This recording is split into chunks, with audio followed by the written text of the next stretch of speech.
It's the Opie and Anthony Show. Opie and Anthony. Radio shock jocks. Opie and Anthony.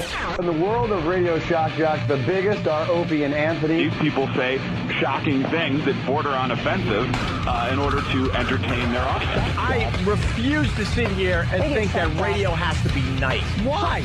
Why does radio, out of any other medium, have to be nice? We are being now held to a standard where we have to be nice and make people feel good. Go screw! Radio bad boys, Opie and Anthony. Controversial radio personalities, Opie and Anthony. Infamous DJs, Opie and Anthony. Talk show radio hosts, Opie and Anthony. Opie and Anthony. Opie and Anthony. Radio shock jocks, Opie and Anthony. Opie and Anthony. Shock jocks, Opie and Anthony. Shock jocks, Opie and Anthony. Opie and Anthony. Shock jocks, Opie and Anthony. Opie and Anthony. What happened to you? I put 380 in my chest and I pulled the trigger. Hey, how did help show up for you? The question is, why did help show up for you? This is where entertainment is going.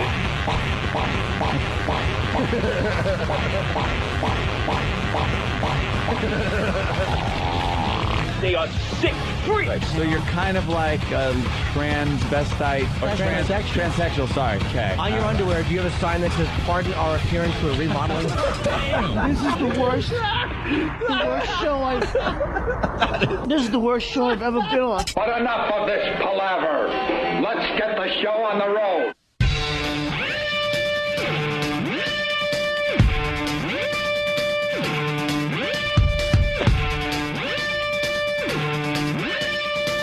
Oh my God, I almost forgot. Oh, first the thought.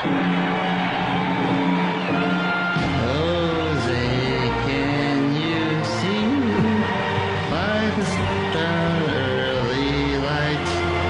For the ramparts we watch was so gallantly gleaming, and the rockets regular. God's words bursting in air gave proof to the light that our flag was still there. Jose, does that star-spangled banner yet wave for the land of the free and the home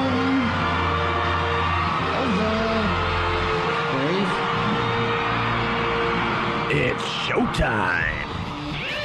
It's Friday. It's Friday. Good morning. Welcome to the Opie and Anthony Show. Know what we got to do in the very near future? We got to kind of add to the intro. We were kind of joking about it the other day. Like, we want a 3-hour intro. Yeah. That just plays, and then when the intro's over, we say good morning and goodbye.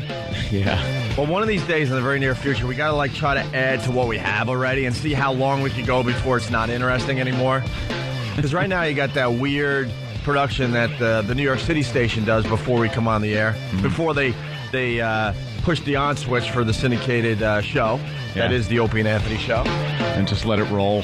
Then it's the self-serving intro that pretty much tells the country that we're shock jocks and that we're the greatest shock jocks and the last shock jocks still on the radio. And then what we play a little ecstasy of gold in there. Mm-hmm. And then the intro, and now we got Star Spangled Banner. Trying to figure out now we played the It's Friday clip. I think we could stretch this out to a good 15, 20 minutes. Before it gets, stupid? No, it's already stupid. Right. Well, we can stretch it out. I don't want people turning off their radios. I want to be able to expand it and see how far we could go before people are like, all right, look, I got to go to the sports station. I've had it with you guys. I don't know. Just a dumb idea to start the show today. Good morning. Good morning. Good morning. Good morning. Good morning. Good morning. Good morning. Good morning. Good morning. Phone number 877-212-O&A. It's FU Friday. It's a Friday thing. FU Friday. I haven't heard any real complaints though. Everyone's happy. Now we got the FU line, and we'll sweep together a bunch of the better phone calls today a little later on in the program. It's also Air Guitar Friday. Is it time to just get rid of air Air Guitar Friday. Yeah, retire that one. Huh? I forgot it existed. I know. Well, that's why I'm bringing it up. I guess that's a good time to get rid of it. All right, Air Guitar Friday, for the people keeping track at home, is no longer happening. Do you remember what it was? I don't remember what it was. We would just, jam. Yeah, we would come back from break with some cool songs. It was just your chance to let your freak flag fly, man. Be a guitar god. Be a guitar god. Just rock. Right. To just rock. Yeah, everyone wants to just rock every once in a while. It's also Point and Laugh Friday. We can't get rid of that one. That's a good one. That's a staple of the Opie and Anthony show. It's the E-Rock.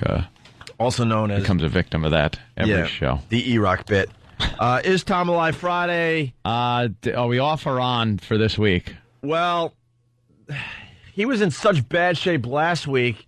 We decided we want to do Is Tom Alive Friday every other Friday. But after the phone call last week, I'm thinking we might have to go back to doing it every week. Yeah, he was in real bad shape. He's all wheezing. What's Steve doing? Steve? I'll call. Wait, let me guess. Nothing. What are you doing? Nothing whatsoever. But you're standing awkwardly while we're trying to broadcast. I was just listening. I was handing you a note, but I realized it was already on the sheet in front of you. But then the Is Tom Alive thing came up, and I wanted to make sure that we had his number. That's all. Thank you, Steve. What was the note? Is it private? This chicken scratch is you? No, that's Dan. Oh. What's your note? I don't see no note. It was... Oh, I threw it out because it was already on the sheet in front of you. What does Danny's note say? Does it help me on a gin bottle like in The Exorcist? All right, so Is Tom Alive Friday? We might have to get an update today because he was really, really in bad shape last week. And knowing he'll either be better or worse. It's one or the other. It's either going to sound better or worse. I think with Is Tom Alive Friday, we got to play it, I think we need an update today. And if he's sounding pretty good, then maybe we'll, give it a couple weeks. All right? Okay. So, Tom, if you're listening, please give us a call today so we know you're alive. And, of course, it's also Fart Friday. Now, this is brand new. Yeah. Fart Friday, because fart equals funny. Fart and puke-ing equals funny. Absolutely. But it is Fart Friday. Bobby puking is probably one of the funniest sounds I've ever heard. I watched that video of his reaction to, let me see, 2 Girls, 1 Cup. Right. That's it. And I couldn't get enough of it. Just kept playing it over and over again. Yeah, for the people that haven't checked it out yet, you really have to. It's up on YouTube. It's up on our website. It's called 2 Girls, 1 Cup, Bob Kelly Reaction, I believe, right? Yeah. It is really funny. A lot of people are making these type of videos across America, but we have the best one. The best one. By no far. one's topping that. By far the best one. Other people just kind of hold their hand over their mouth. They get a little gaggy. Yeah. But he's just retching. Yeah. It's really, really... It gets funnier the more you watch it. Oh, yeah, that's why. Yeah, every time you watch it, there's a part where he just, makes that sound. And the video, 2 Girls, 1 Cup, we just can't even explain it. No. I think literally, we can't explain it. We'd love to. I think you could get arrested for explaining it, even in your own home. Yeah. It is that disgusting and wrong. How could something so disgusting appear to be so delicious in that cup? Are you talking about two? Yes, yes. Two Girls, 1 Cup. It really, it looks like you would just take it out to your car on a summer day. Like moose. Right. Like it looks like a chilled moose treat. like it's not freezing, but maybe it was in the fridge for a bit. Chilled. And you shake it and it kind of warbles in a moose-like fashion. Delicious. A little whipped cream on it. Absolutely. Horrid. So Fart Friday is in effect, and we're going to do Fart Trivia. We should try to do Fart Trivia next Friday. Trivia? We should get it done. We got to do Fart Trivia next Friday. Right. But our PD... Like Jeopardy. Our PD here in New York has decided not to help us anymore, so we might have to take up a collection from the listeners to get money or something for a prize. She has indeed disappeared. Yeah, she's teaching us since that we had that little altercation during one of the breaks. Yeah, Drama Queen has decided not to help the Opie and Anthony show anymore.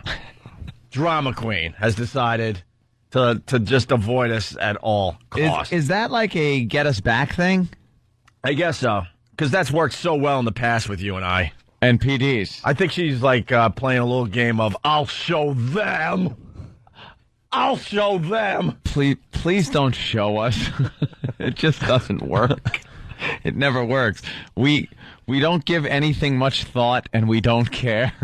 It's just way to understand the personalities you're working with.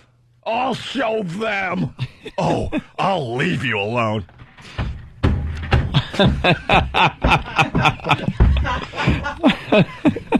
Let me do my line again. You do me, Ant, and you can do it psychotic if you like. Let me see. I keep forgetting the line. I get it all twisted up with I looked at her with clenched teeth during the break. I said, "Leave me alone." Do that line. Leave me alone. And me as the drama queen. Oh, I'll leave you alone. Stop. And unfortunately, people can't see the awful walk away. It's not a regular walk. It's a walk with the arms flailing left and right. He's doing an awful stomping walk of dejection. I get it. You're teaching us a lesson. Yeah. You're hoping we come running down the hall begging that you come back. Go away. It's never worked in the past. Who are you kidding? So I guess we'll just take up a collection. Yeah. And we'll have our own prize for fart trivia, hopefully next Friday. Yes. All right. What else did I want to say? Let's say hi to Cory in Philly. Cory, what's up? Yeah, what's going on, fellas? Hey, man. I don't turn on FM anymore in Philly, but it needs to be said that cop that was shot yesterday died yesterday. Yeah. Yeah, a cop got shot in the head. Was it a Dunkin' Donuts, Cory? Yeah, it was Dunkin' Donuts. He walked into a Dunkin'. Walking in. Yeah, go ahead. Yeah, the cop was walking in as the robber was attempting to take the money, and then he shot him point blank in the face. Ran away, then came back and stole his gun. Was the cop on duty, or was he just walking in off duty? Yeah. Oh. Yeah, he was on duty. Well, he was responding to a call. Wasn't the Dunkin' Donuts being held up or something? I don't think so, because they were watching the tapes, and it looked like the cop walked in the same time that the robber did. So oh, great. He might have just been stopping for coffee. So that stupid robber, like, the cop walked in, and the robber knew he was there and still robbed the store? Yeah. And then shot him point blank in the head. No, he just had the hood on and had his back turned towards him. And I guess when you don't see him actually shoot him in the face, but he turned around, and that's when he shot him in the face and then rolled out. And then he came back and stole his gun? Yep. It's just scary what's going on in the city. There are over 300 murders, cops getting shot now. It's ridiculous. Now, I think this is the third police shooting in a week down there in Philly, right? Yeah, he was the fourth. The fourth? And meanwhile, if the cops pull you over and jack you up or smash you around. Where are the rights? Yeah, where's the protest?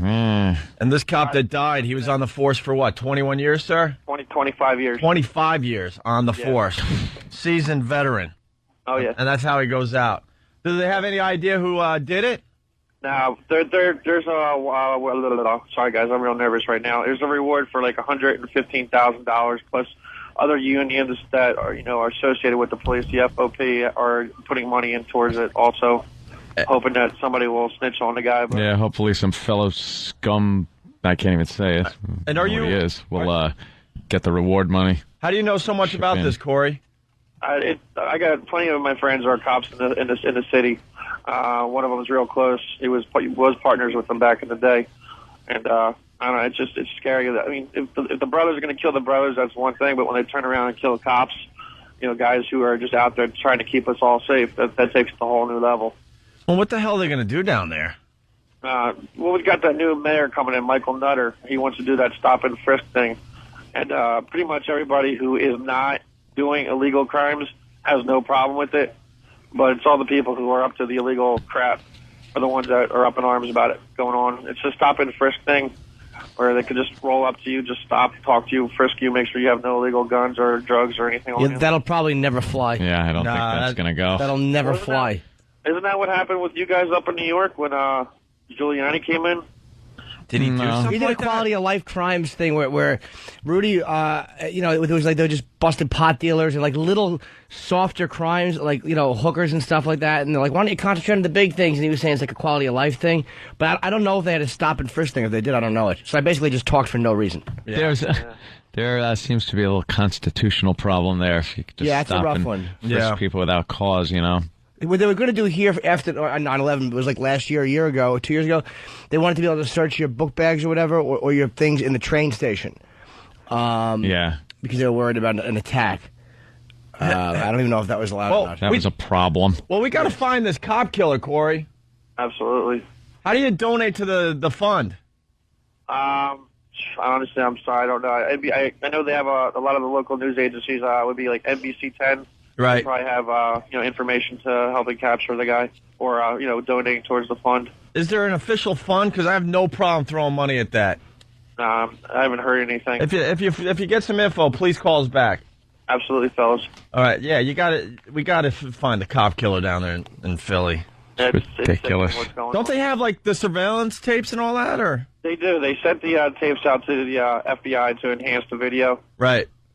Surveillance video is the worst video. They're getting better, but It's so bad. But not everyone has the latest equipment. That's the problem. Because you see some of the surveillance videos, and you're like, wow, we've come a long way. Cop killers usually get caught. Cop killers usually get caught because the cops turn the place upside down. Oh, yeah. They will get them. Mm-hmm. I don't know if you guys watched that show, Forensic Files, but the guy, stupidly enough, robbed the same Dunkin' Donuts back in September. Right. And when he did that, he took his sweater off and just left it at the scene. So I don't know if there's any way of getting DNA or sweat off of that to find out who he is. Right. But yeah, there's a black guy wearing a black hood, so it's really hard to, see him on the tape. That stop and frisk thing, they should just hire me. Like, I can point people out. I'll point, you search them. Guaranteed every time you'll find a problem. Oh, yeah. That's all I'm saying. How are you? I bet I can do that. Yeah? Yeah. Hire me, Philly. How would you do it? I would look around, and I would go, that guy, go ahead, frisk him. How would you determine? I don't know. I'd use a lot of different different techniques that I would be able to just look and know that there's a problem. That's all. You can usually tell if there's going to be some kind of problem. Oh, my God. How? I don't know. It's an instinct. It's more instinctual than anything else. Yeah, but I would look and go, okay, officer, I would search that guy, and then guarantee they'd probably find something. Do you think you actually know something they don't? You don't think they could do the exact same thing, but they're not allowed to? They could, but some people have a better talent with this instinct than others. Some people actually have some kind of ESP, I have like an ESP when it comes to that. I could just look and kind of know there's a problem there. Right. Yeah. All right. Let's, What? You're crazy, man. Let's say hi to Anthony in Woodbridge. Anthony, what's up? Hi. Hey, what's up, Oh. Tony? How you doing? What you doing? Man, I wasn't in Woodbridge. You're Anthony from Long Island. Right. This is Anthony from Woodbridge. Damn it. What's up, Anthony? Hey, what's going on? From Woodbridge. Hey, I just want to comment, man. We go over the numbers every night. I'm a police officer out here. I'm a cop, you idiot. Yeah, absolutely. There has to be the highest of our cops on duty that are killed in the line of duty in a very long time. It's getting ridiculously scary high that cops are just getting shot on duty. And, hats off to that officer's family and, all the brothers out there in Philadelphia, man. It's rough. Yeah, it's rough. When people are just shooting cops on duty in uniform, that is frightening, man. It's jacked up, man. I thank God I'm able to come home and kiss my wife, and see my kids, and it's crazy. Yeah, is there a fund that you could donate to? I need to know. You know what? I haven't really heard anything. It's if we could get contact with Philadelphia, if they need anything, they give us a call. But we really don't hear anything on donations and stuff like that. Right. If you contact Philadelphia, they could probably give you a better explanation of what to do. Right. Okay. All right, sir. All right. Thank you, Anthony. Thanks, man. All right, guys. All right, man. Let's say hi to Ed in Queens. Cops. Ed, what's up? Hey, guys. Hey, Ed. Respond about what the guy from Philly was talking about with Giuliani. Yeah. The stop, question, and frisk here in New York. He's actually correct. When Giuliani did come in, there was a big surge to have cops on the street. I'm a former police here in New York. Cops go out and stop people because they had recently eliminated at the point the street crime unit after the Diallo shooting. All the numbers were low for the the UF 250s, they're called, the stop, question, and frisk report. So basically, there was a big surge for guys to go out there. But what happens is, because of the racial profiling issues that were brought up, they had a monitoring on the same UF 250s that cops were preparing, and they actually broke them down to see who was being stopped. So, let me ask you a question. This was all during the Dinkins administration, right? It started a long time ago, stopping people on the street, but no, I mean the breakdown of that unit. Like you said that they weren't, they disbanded kind of that unit after the Diallo shooting. That was on the Dinkins watch. I believe it was after. Okay. But that's basically, why the numbers were low. That they need to maintain a certain watermark with all these reports, and basically what happens is guys aren't stopped on the street. That means guns aren't being taken off the street. And once the street crime unit here in New York was disbanded, who were responsible for collecting 90% of illegal guns in New York City off the street, basically what happens to have an increase in shootings. So basically it self-destructed itself because of the racial profiling issue, which is brought up by the people in the street who want the criminals out there. They want the drug dealers to continue because they bring in the most money in their community, and they're the ones that support them. So they need to protest against the police in their own mind.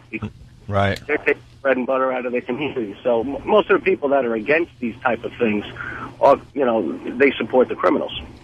Know what's interesting about this whole thing? I mean, Reverend Al's community is in a complete mess down there in Philly. But what is Reverend Al doing today? He's all over the whole Imus thing because Imus is officially coming back to radio in a month. Yeah, there's the problem. Why don't you go after a real issue there, Reverend Al?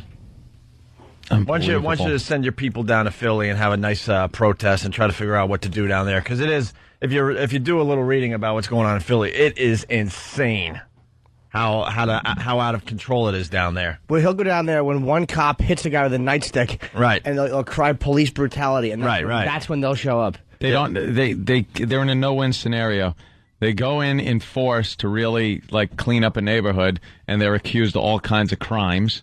And then if they stay out of the neighborhood because screw this, I'm not going to get thrown in prison for my job or shot, then people are like, oh, there's no police presence. That's why everybody's getting killed.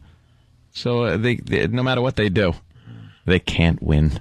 There you go. Reverend Al, there you go. There's your next assignment. Go down to Philly and try to figure out some stuff. Yeah. Leave the stupid radio crap alone. Enough already. Go do something real with your quote power. Deal with real things. All right, it's the Opie and Anthony show. Kind of a strange way to start today, but that's fine by us, man. That cop did die, and we were kind of talking about that the last couple of days here on the show. And I need to know what the fund is. How do they do that? I don't know. I'm sure if you go to... They get collections up, and then if you're the guy that turns in this cop killer, you make some fine money. I have no problem throwing a few bucks at that, but I don't know how to do it. I'm sure if you Google News the situation, you'll find info. Some kind of fun? All right, we'll figure that out. We have lots to do today. Why don't we take a quick break? You want to play the sound that people are listening for today for the $1,000? Oh, my goodness gracious. I believe it has something to do with Povember.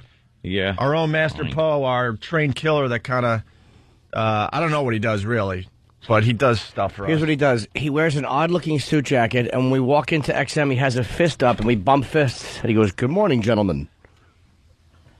And then when you go to the restroom, Poe walks you to the bathroom because you could be attacked in the Steinway building, walking 30 feet to the bathroom. Yeah. And he holds the door open for you, but it's always a dramatic thing. Like he'll swashbuckle the door open. It's like, what are you doing? Swashbuckle You don't need to karate the door open. I've done this before. He kind of has like a Matrix look to him, just like Ronnie B said the other day. Yeah. Yes. That's how he comes to Matrix. And then after the radio show, he walks us up the sidewalk, and what's really strange, he is like the mayor of the sidewalk now. People will come out of buildings and go to Master Po. And they go, Ush. Ush.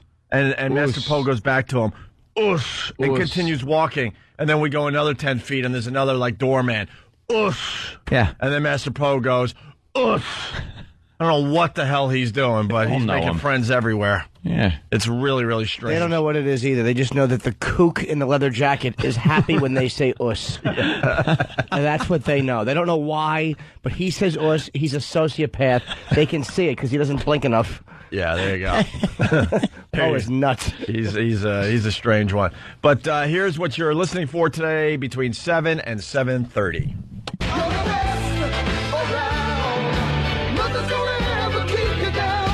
There you go. And when you hear that, be the 10th caller, and you will win the $1,000 that we have for you today, okay? Nice. All right, it's Opie and Anthony.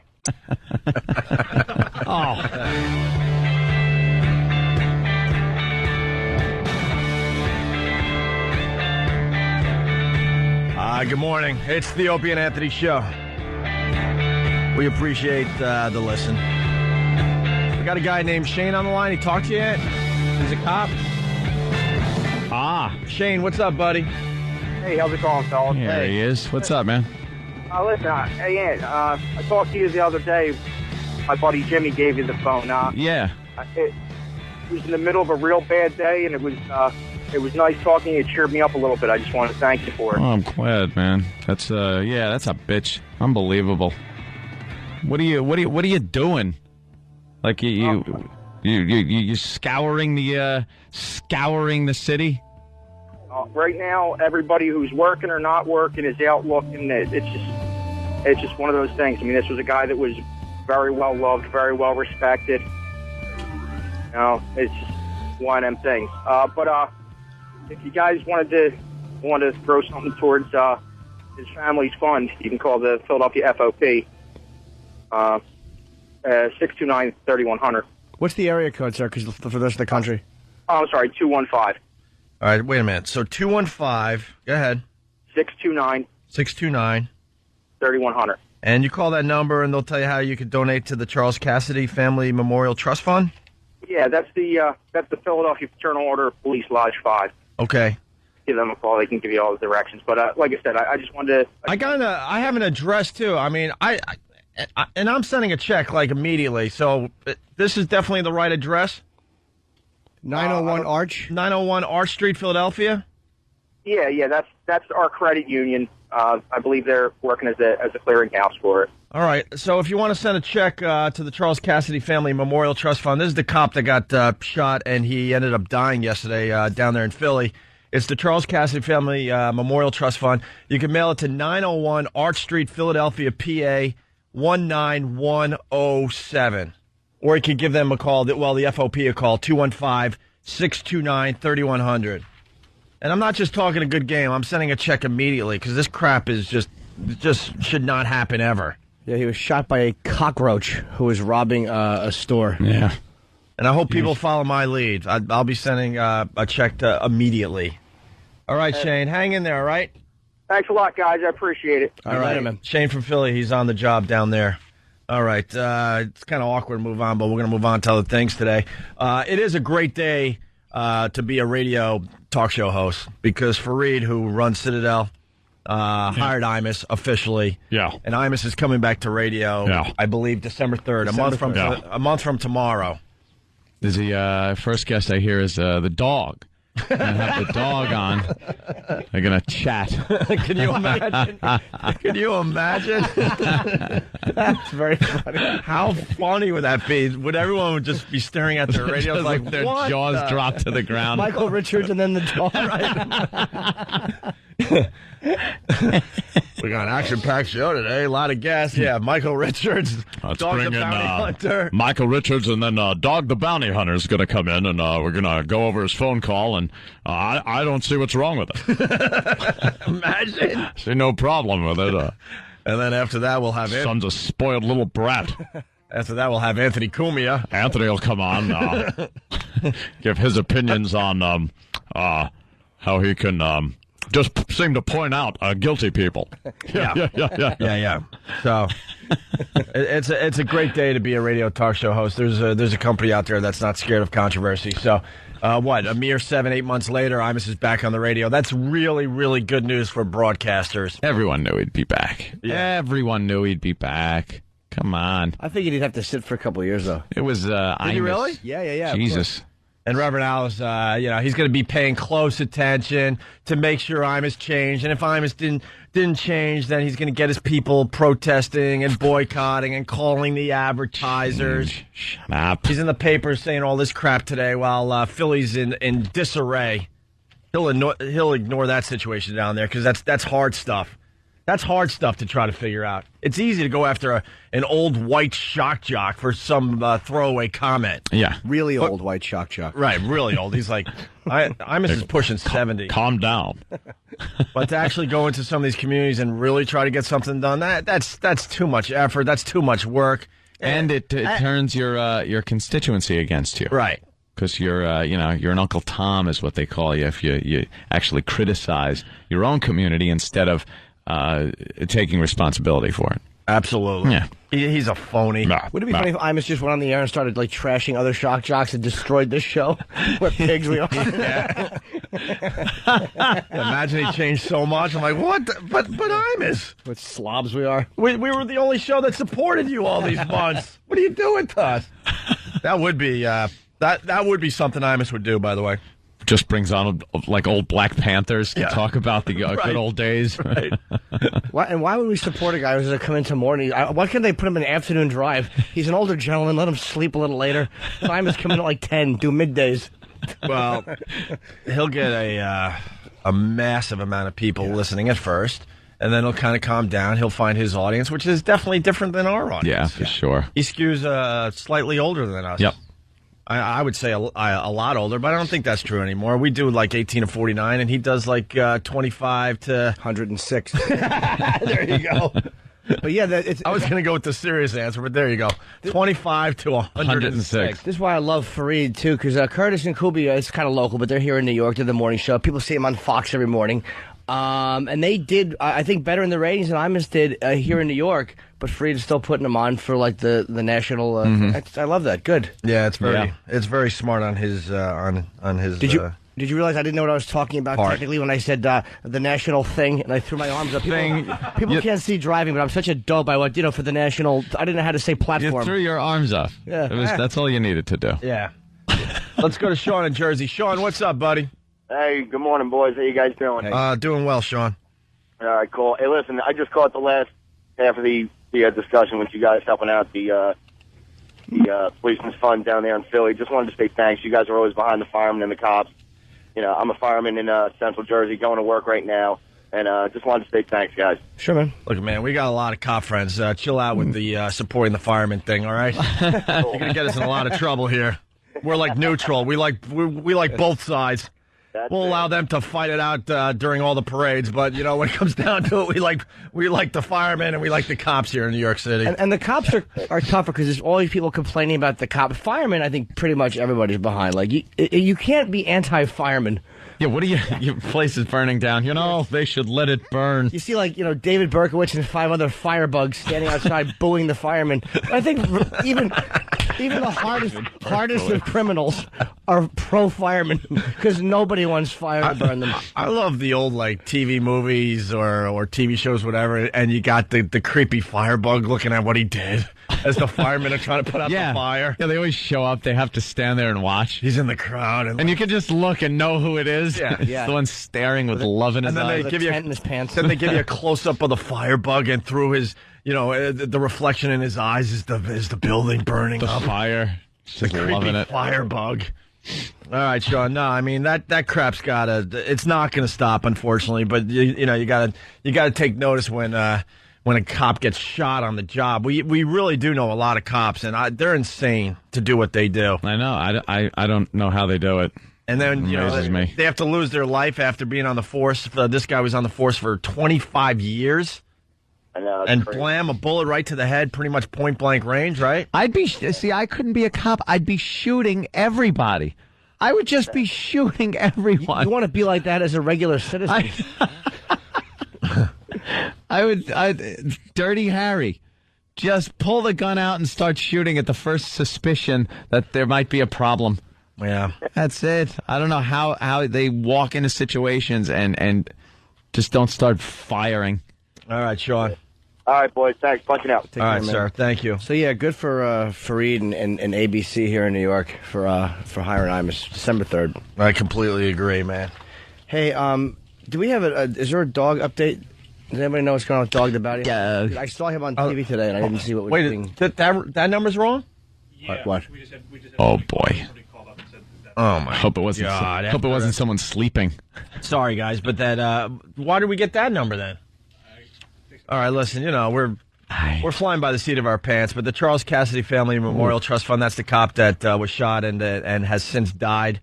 If you want to donate, we gave out the wrong number. It was close, though. 215-629-3600. Yes. And that definitely works? That's been called and verified. All right, that's been verified. All right, 215-629-30... did I say 3,500? Oh, no. Oh, my God. Erase your memories. Why is this so difficult? Erase. No. Okay. Erase your memory. Erase your memory. Scratch out whatever you have written down. Because the number, here it comes. All right, here we go. Cassidy Fund for the cop. Shot and killed. 215-629-3600. That's 215-629-3600.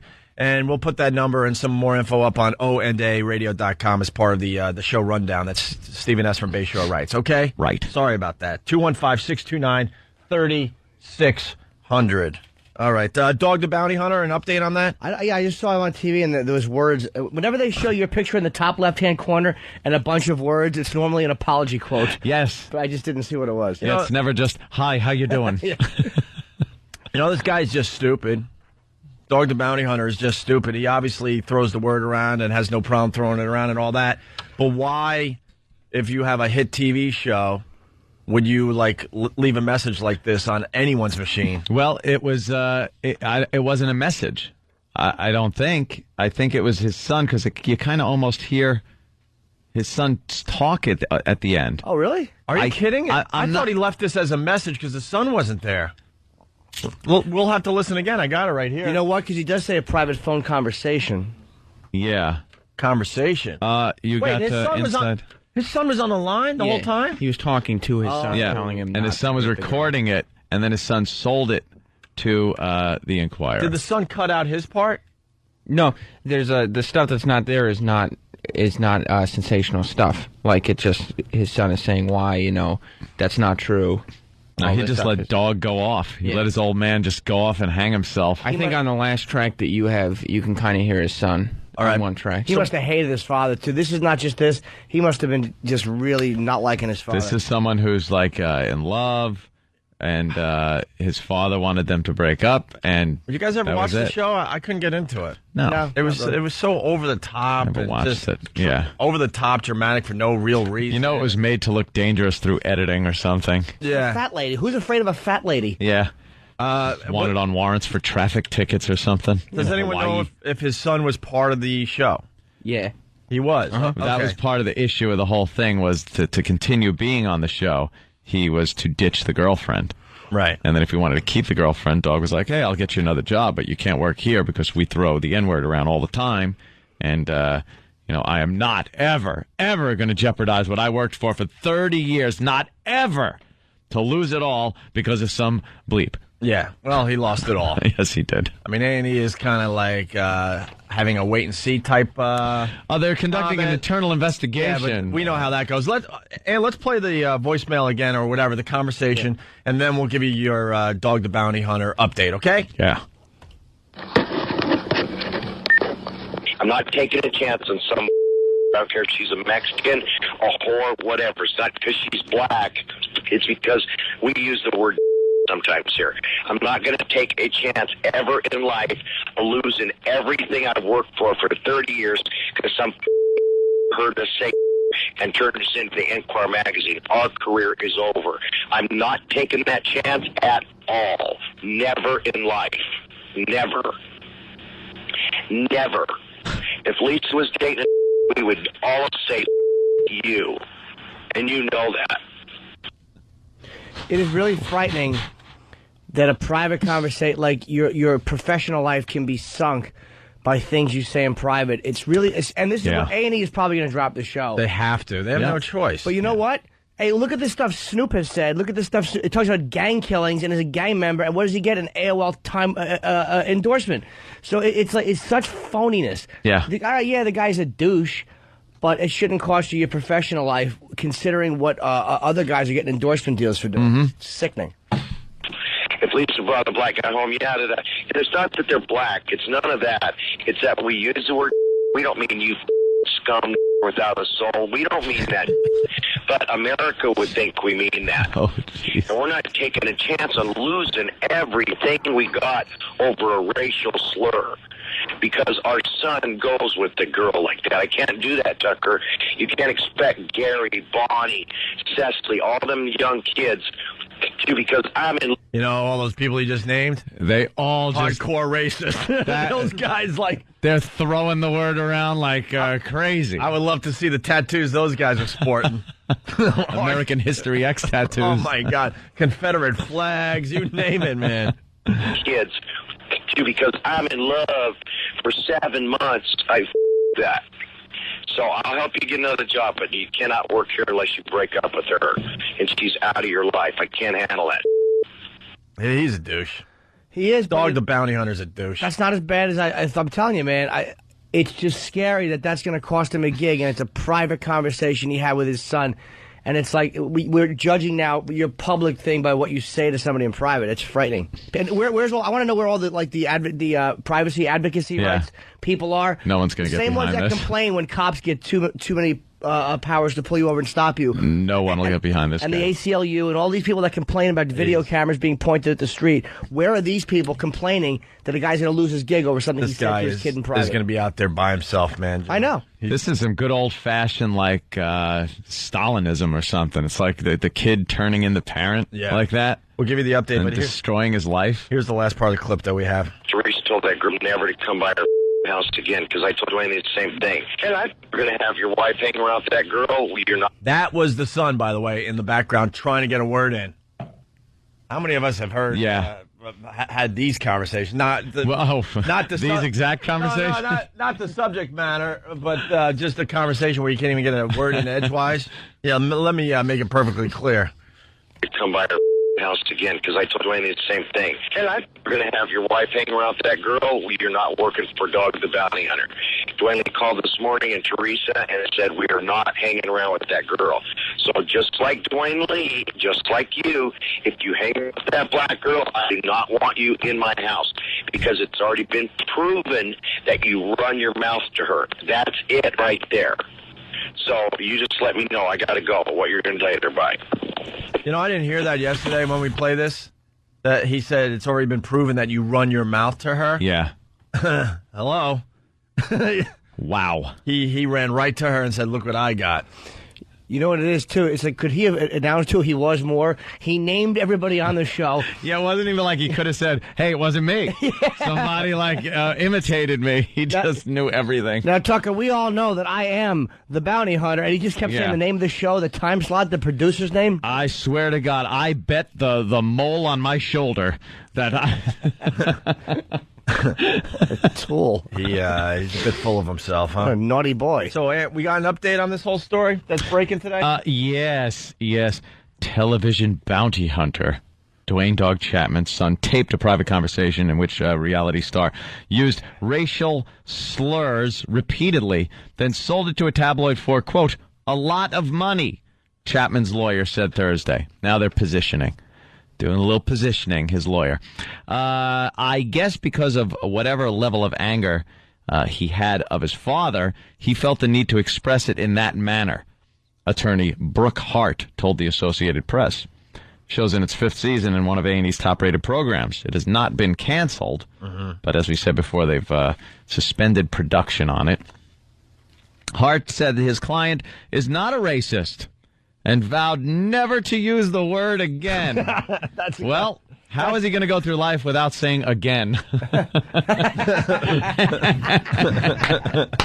Wow, that's a desperate man right there. I have never seen anything that suggests he judges people by the color of their skin or racial background or anything but on their character, he said. Dwayne lost his composure and made a very, very inappropriate remarks for which he truly regrets. Well, boy, that is some spin. Yeah, good luck. The way he said, it's like at the beginning of that tape when he goes, let me get my beep so I could do it like that. He goes, now we use the word around here. He said it like hey, we drive Fords around here. Right. I won't be bringing a Chevy around. It was so as a matter of fact. Hey, we use the word around here. As you're well aware. Yeah, you know that. We use the word around. Now you know. Right. Use the word around here. Yeah, we get it. That right there was kind of like, it's just must always, all right, what's our suspect look like? Well, he's a...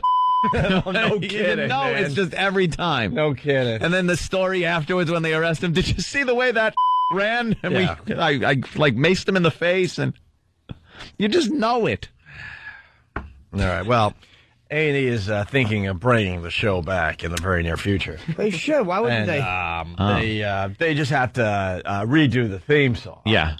This is definitely worth another play. God, am I stupid? I see you loading something. Oh, good. They should bring the show back. I really am a fool. They should bring the show back. Hold on. Oh, why are you loading that in? God, Larry Literal again. You're right. That's my new character. Larry Literal. Jimmy's new character, Larry Literal, is going to drive us all nuts. But, I didn't mean to do that. A&E's thinking of bringing the show back in the near future with a slight adjustment. They just got to redo the theme song, Jimmy. I'm such a idiot.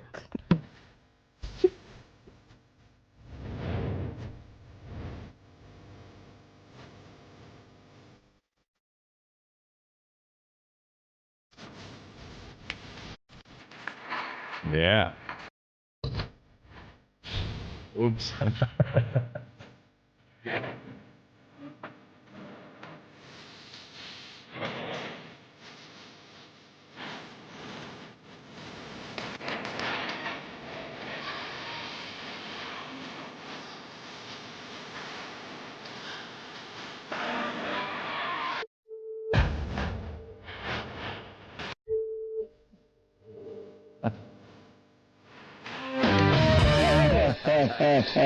At the end of the theme song, what is he saying? Obviously not the bleep, but he's the hunter.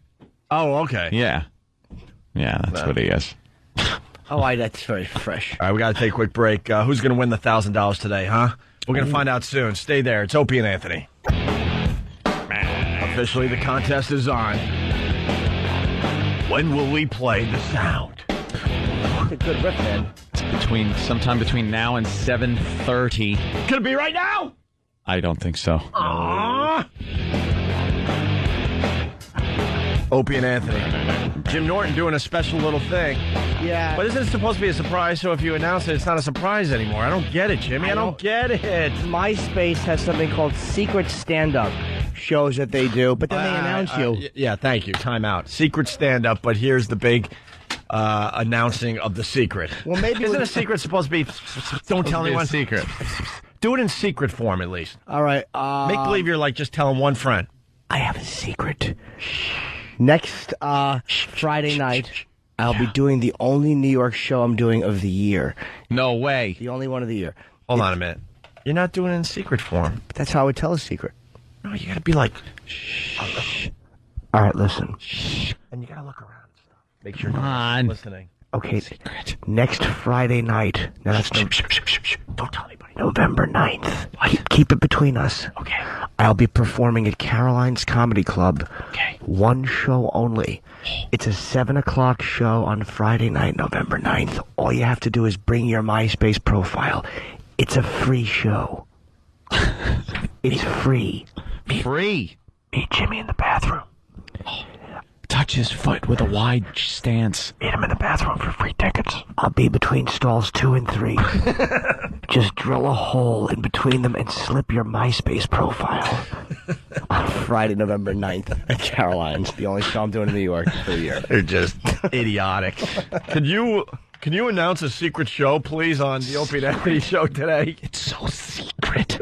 You know what it is? I'm not famous enough. Like, if you're Dane, they can kind of leak it through your profile. Right. And 50,000 people will show up. And they'll find it. But I'm so languishing in mediocrity. They go, all right, look, it's a big secret. Give it a week of plugs, please. It's a free show. Plug it for a week. Get people down there. There you go. So first come, first serve for a free show. And speaking of Jim Norton, let's say hi to Scott in Grand Rapids, Michigan. Scott, what's up? Hey, not much. Good morning, guys. Hey, buddy. Hey. Hey, I checked out Jimmy's Monster Rain last night. Oh, no. The HBO special? Yeah, I rented it on DVD. Yep. Loved it. Thank you. There you go. It was good. But I did find that Uh-oh. to know Jim Norton is to love Jim Norton. My wife doesn't listen to the show, and she was a little disturbed. Oh, really? I mean, that's kind of good, I guess. Yeah. All right, Scott, thank you. You loved it. Your wife hated it. Yeah, it's all right. Straighten her out. Okay. Hey, a lot of things going on in the news today. I found this very interesting. We like to discuss God every once in a while on this show. The Lord. And then a story pops up where I just think to myself, there cannot possibly be a God. There is no God. I'm a man like you. My name's Fred. I'm just a man like you. I love that guy from Caddyshack. You're a man of God. There is no God. God. Can we get those clips? We imitate that guy all the time, but I want to hear the actual... Oh, we have that clip? Do we? No. Oh. There is no God. There is no God. There is no God. God. My name is Fred. Man. I'm a man. A little, That's a doozy, Judge. a little Opie and Anthony trivia. I'd never heard this before on the Fine Radio Show, but I was almost Frederick Wilfred Hughes III. Oh, really? Yeah. Wow. And then my mom stepped in and said, F that. Greg is fine. Greg is fine. But I could have been Fred. I'm Fred. I'm Fred. I'm a man like you. Fred's an old school, and that's a man's name. You don't really hear Freds anymore. No. No one names their kid Fred unless it's in honor of a parent or a grandparent. Right. Well, my good friend Stork is named Fred. Yeah, but you call him Stork. Yeah. True.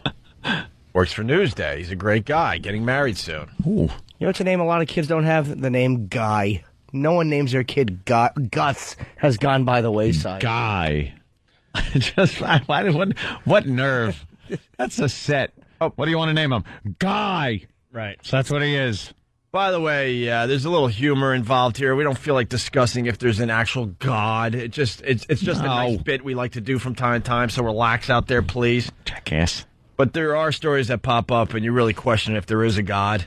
And today's story is simple: man who dropped atomic bomb on Hiroshima. Mm-hmm. Tibbets, right? Yes. Good old Tibbets. Colonel Tibbets. He died at the ripe old age of 92. 92 years young. This guy was responsible. I don't know if I got my number right, but close to 200,000 people. Yeah, probably. All told, it was like 80,000 in the blast, then about 200,000 over time from radiation and whatnot. He's in the Guinness Book of World Records. Well, maybe not. I was going to say guy with the most kills, but maybe there's another guy that kind of beat him. But he's up there. That is amazing to think, I'm pretty much responsible for 280,000 people being killed. There was a guy walking around for, when did we drop the bomb? 60 years ago? I want to say 1945.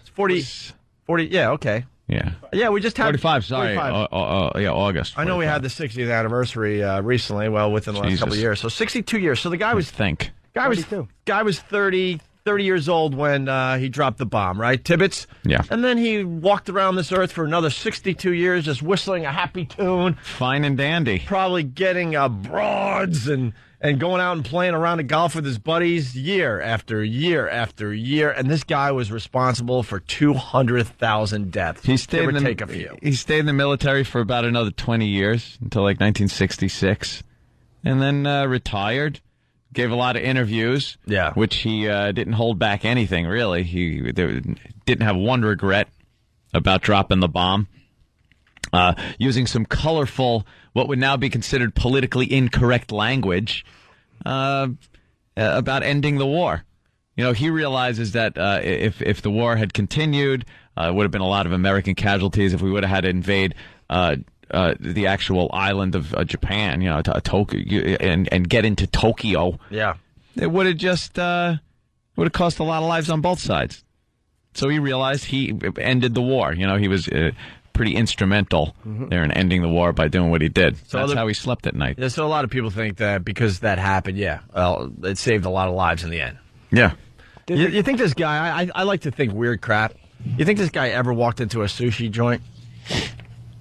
No. After the dropping of the bomb? I don't think so. There are some old school World War II soldiers that just have no forgiveness or anything in their hearts or minds. Sure. I don't know if it was this guy. I don't know if he's the same one that did Hiroshima and Nagasaki, but there was a guy in the 50s, I want to say, where they brought over girls for reconstructive surgery who were injured in the bombing, and the pilot of one of the guys came out and spoke with somebody. Like, no, those guys, the pilots, I think, were just there was some kind of a reconciliation or whatever. Must have been with the Nagasaki guy. Don't remember his name. I'm not sure. Plane was boxcars, though. Boxcar.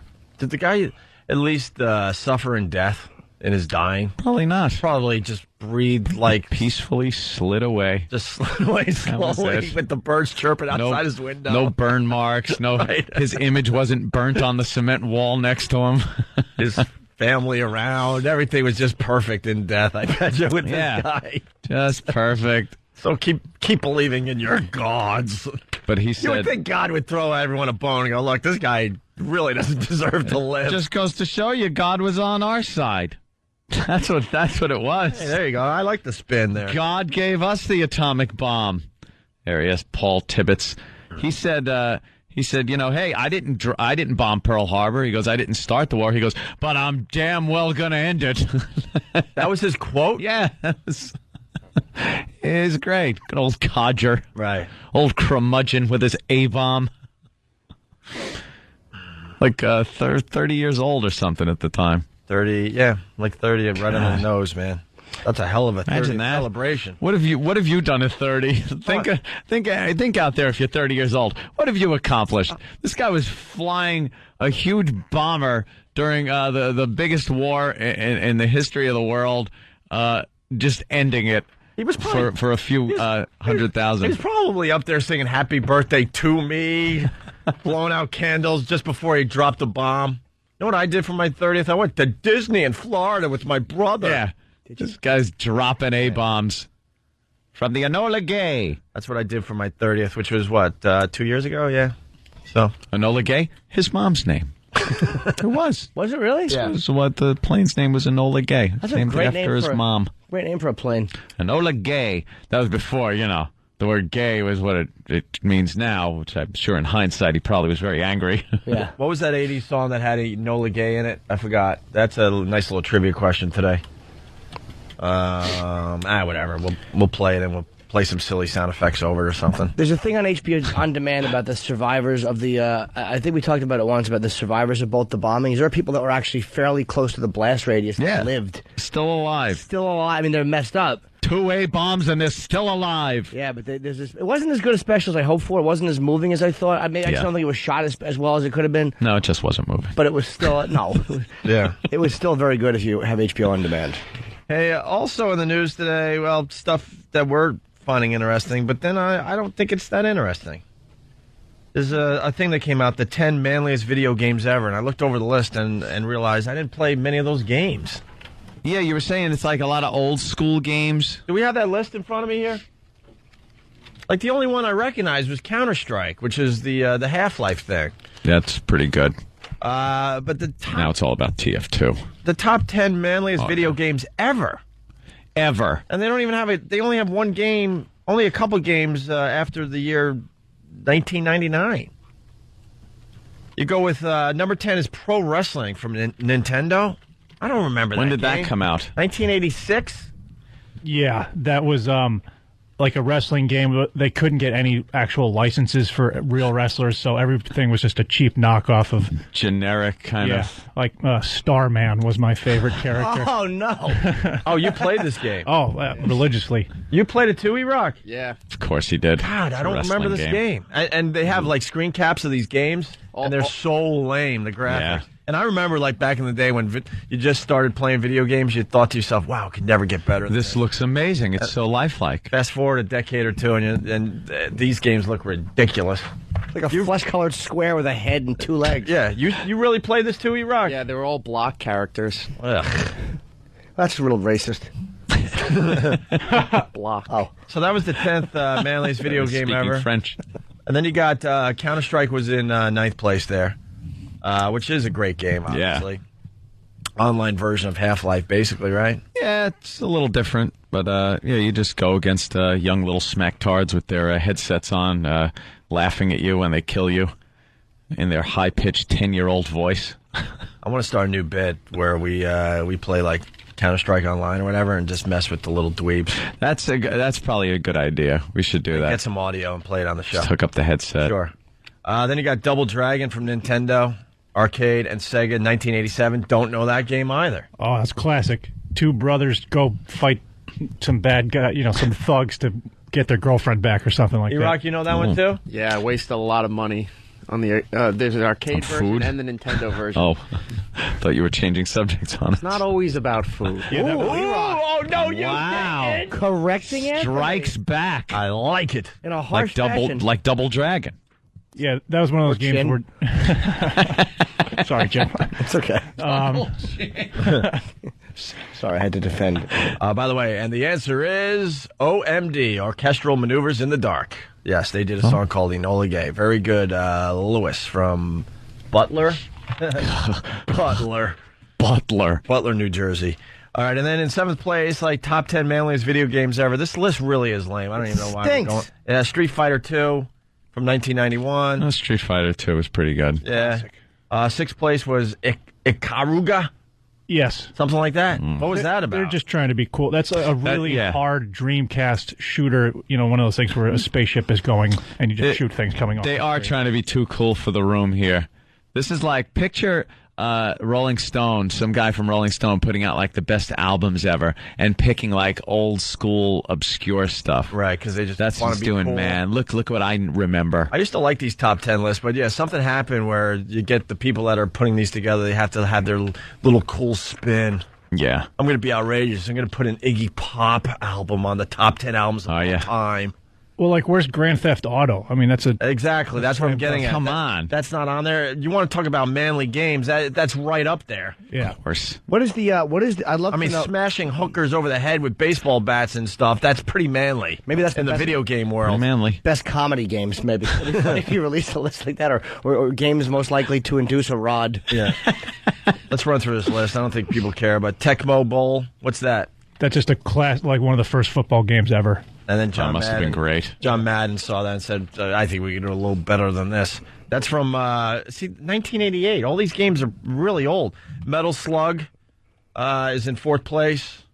Don't know too much about that. Then you got Custer's Revenge in 3rd place. Oh, what apparently? Look at the screen cap of Custer's Revenge. Look at the graphics. This is from 1982. Horrible. There's 4 colors in that, maybe. It looks like Dig Dug. Remember that one? Remember Dig Dug? I never played it, but in the description apparently says it's the only game where you can actually assault a woman. What? Actually take her Wait, forcefully. Danny's got some. Danny?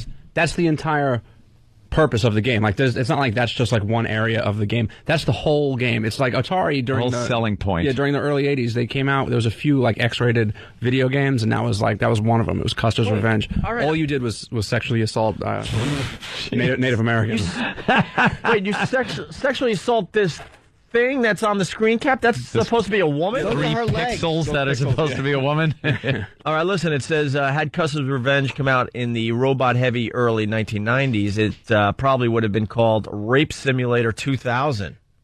They got away with this? Yeah, surprisingly. Actually, That's right. This is the only game in the history of the interactive entertainment. Now this list is, interesting. In the history of the interactive entertainment, to my knowledge, where the goal is to rape a helpless woman? That's Custer's revenge. While we don't condone rape here at Arthur's Hall, Arthur'sHall.com is the ones that put out this list. It suddenly becomes pretty damn harmless, not to mention hilarious, once you put in the context of a Atari 2600 video game that was released over 20 years ago. Wow. And that's not the only one that was sexually explicit. There was a few other ones, too. The Angry Video Game Nerd tackles some of these games if you want the audio. Yeah, please. Yeah, no problem. Yeah, we haven't done Angry Video Game Nerd in a while. The new one's coming out, though. David Copperfield's Revenge, which is very much like Custer's. It just takes place on Rape Island. Rape Island. That's the subtitle. But listen to this. The gameplay is simple. You're a naked and horny General Custer with a big, fat 4-bit... 4-bit. 4-bit. Yeah, they call it a 4-bit. On the far right of the screen is a naked Indian maiden tied to a stake. But she doesn't look tied. I know, Looks the like a Chinese graphics- letter. Him standing at her legs. It's terrible. You know what's funny? We don't even have a problem with the concept. We have a problem with the awful graphics. The graphics aren't good graphic enough. The rape isn't real enough. Right. Good concept, poor execution. Yeah. That's what. The goal is to have sex with her as much as possible without getting hit by the arrows falling from the sky. Wow. The action button is the rape button and can be pressed once you work your way over to the maiden to ravage her. If you rape her for too long, you will no doubt be hit by the falling arrows. Yeah. It's best to move away and wait for an opening to rape her some more. Jesus. This is insane. Is this the actual instruction booklet? Yes. How did this get past everybody back in the day? Because the Now market... if you have a little blood in your video game, there's an outrage and they're like protesting. No one was really looking at these things back then except a few geeks that were playing it. Right. I think the market for X-rated Atari games was 5 dudes, so it kind of went under the radar. You're awarded points for every thrust, of course. And then it says, yes, this is sick and depraved, and whoever programmed this game should probably be sent to prison. Still, who else would have had the balls to make a game like this? The whole concept is just insane. Custer's Revenge just might be the most politically incorrect thing I've ever witnessed, and that makes it manly as hell. We're going to try to get some audio from this game after the break. Okay. Custer's Revenge. And I was thinking the list didn't have Grand Theft Auto on it because maybe the list was being politically correct. But right. That threw that right out the window. Oh, no kidding, huh? And then you got, in second place, manliest video games ever, according to Arthur'sHall.com, Mike Tyson's Punch-Out from 1987. I remember that classic. one. Yeah, that's a classic, obviously. That could have been the same as the other game, actually. Mike Tyson's Revenge. And Custer's could have been the same. And the fact that the Tyson in it was 6'8", and the little white guy, he looked like Waldo without the glasses. He was probably 2 inches tall. It's like, He was supposed to kick his ass. How is that a fun game? Yeah, I don't think so. It was great. Your goal is to get me Custer's Revenge audio ASAP. Danny's working on it right now? feverishly. All right, good. And then the number one manliest video game ever, Contra from 1988. No clue. Oh, it's classic. A lot of people my age know the 30 life code by heart. I'm sure Eric does. Yeah. What? Like, there's a code you put in the start menu to get 30 lives, and everybody between the okay. ages of probably 20 to 30 You right just now. instantly put it in. Yeah. Just like starting the game up. Because you couldn't, it was impossible. It was almost impossible Well, to what was even... what was the game? I don't get it. It kind of looks Mario Brother-ish. No, it's a The shooting screen game. cap. It's like, it's the one of the first games where you could play with a buddy, too, and the two of you run around and shoot things. Aliens. Shooting very primitive graphics. Yeah. Of things. You and your friends sitting there with your boy legs touching. Just sitting there with your short shorts. Couple of teenagers with your boy legs just bumping each other accidentally. Little newborn foal kneecaps. Sometimes they'd overlap. Hey, smooth. Hey, Anthony, do you have that sound clip from Contra? Yeah. From the game Contra. Oh, we do. This is actual shooting audio from the game Contra. Actually have it. Wait a minute. I thought we were just looking for the stuff. Larry Literal wants to know. Why would you say it in a way that implies that there's going to be something else? I happen to have it. Yeah, he does. Okay. This is actual audio from Contra. Okay.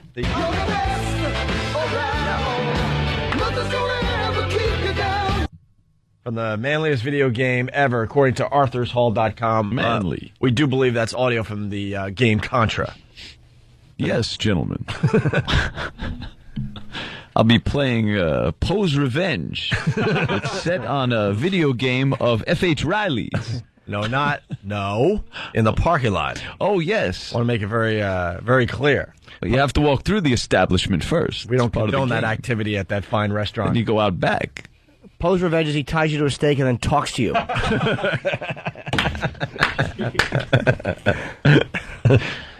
And the women just start begging for Custer, Tyson, Tibbet and his plane, anything. But then the victim gets you back by emailing 1,000 people for the next 5 years. Oh, that was a little too inside. Yeah, of course it is. Hey, it's FU Friday. Let's go to the FU line.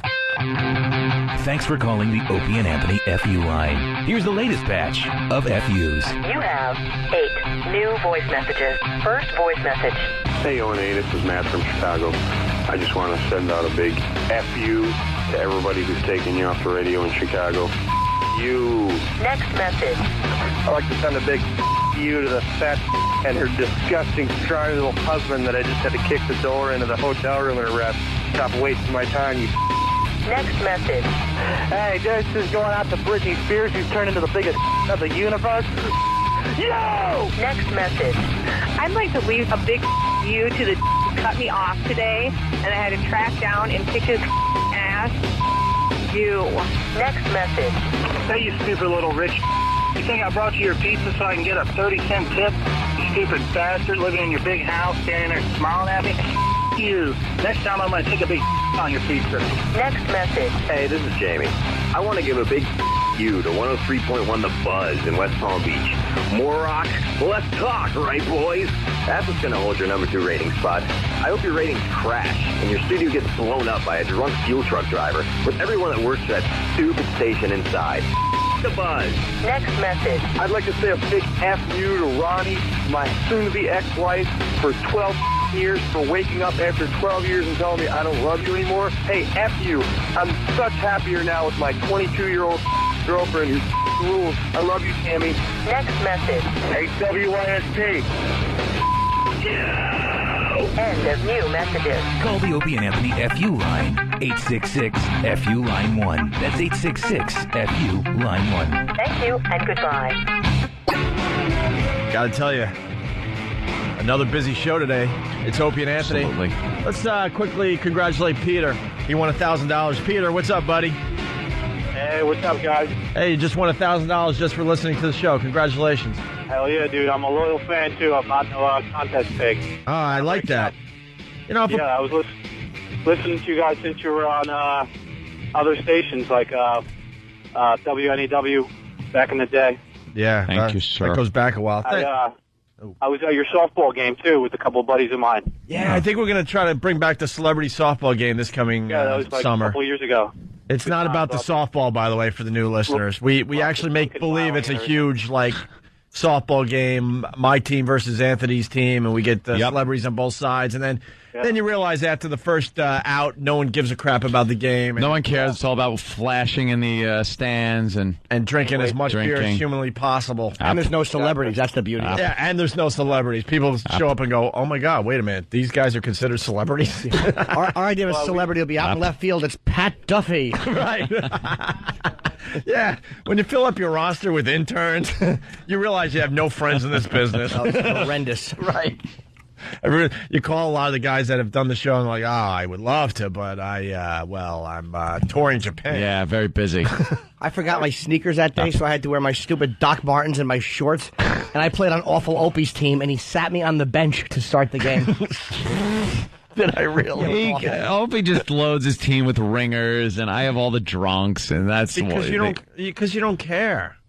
I don't like to lose. You had equal opportunity to pick guys, and I don't know ringers in softball. You take your get your brothers, friends, and stuff, and relatives, and they're ringers. Well, yeah, I mean, they've never made an appearance on the program, and they're friggin' on your team. Well, yeah, my brother-in-law Mike could hit a few homers. Yeah, it was ridiculous. And brother Elmo is pretty ridiculous himself. He played a game recently, and he was hitting them into the woods, and everyone's like, "What the hell?" But you had La Machine. La Machine stunk.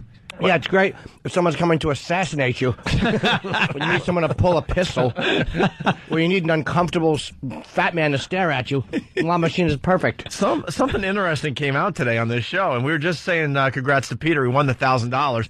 But I think Jimmy's still hurt that I sat him, and I didn't even realize I sat him until right now. I actually forgot until just now. Why wouldn't you be, though? It's like being picked last for anything. Of course, that's why I'm a comedian. That's the whole reason I was there is because I was sat and picked last my whole life. And then what happened is I thought I arrived, and I'm picked last and sat again. Did you feel hurt? Oh, I almost cried. I was so angry. I just wanted to go home. But I had. Is it true that Tracy Morgan played in a jockstrap before you did in your Doc Martens? Yes. Well, Tracy was at least famous. I understood that.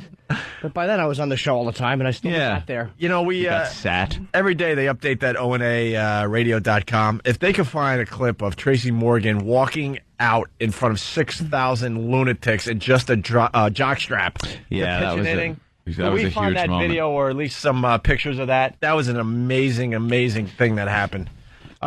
Sorry, I was distracted. Yeah, but let's get rid of Peter. Friday. Peter, thank you, brother. All right. Sorry for bringing up bad memories there, Jim. No, it's all right, Peter. Really, it had to happen. I appreciate it. K-Rock is the best, man. All right, today's Thanks a winner lot. from Jersey. Peter, congratulations. You got the $1,000. There you go. What's the sound for Monday, Anthony? Let's get that out. Here is the sound you're listening for on Monday between 7 and 7:30 a.m.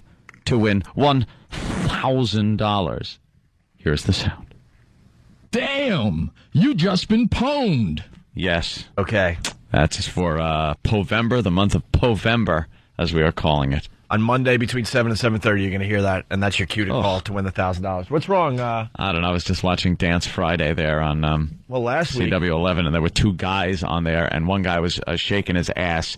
Where was Jill Nicolini? She was there, but then they felt like people needed to see men shaking their asses because that's hotter than seeing Jill. Jesus. Crazy over there? All right. Hey, Patrice O'Neal in studio. And why was Norton so upset about sitting? That's what I'm thinking about. He wanted to play. Because you want to play when you're on the show. You want to go out and play. What? What were you going to do? Go in the outfield and spin around three times? I don't understand. Yeah, you didn't give any indication you wanted to play because you showed up with Doc Martens. I got to defend myself here. There's no indication he wanted to play by his body. I was the Joe Torre of my team there. You know, if all of a sudden, like, Dirk Jeter shows up in Doc Martens, he's sitting. I'm sorry. You weren't the Torre. You were the Opie Himmler.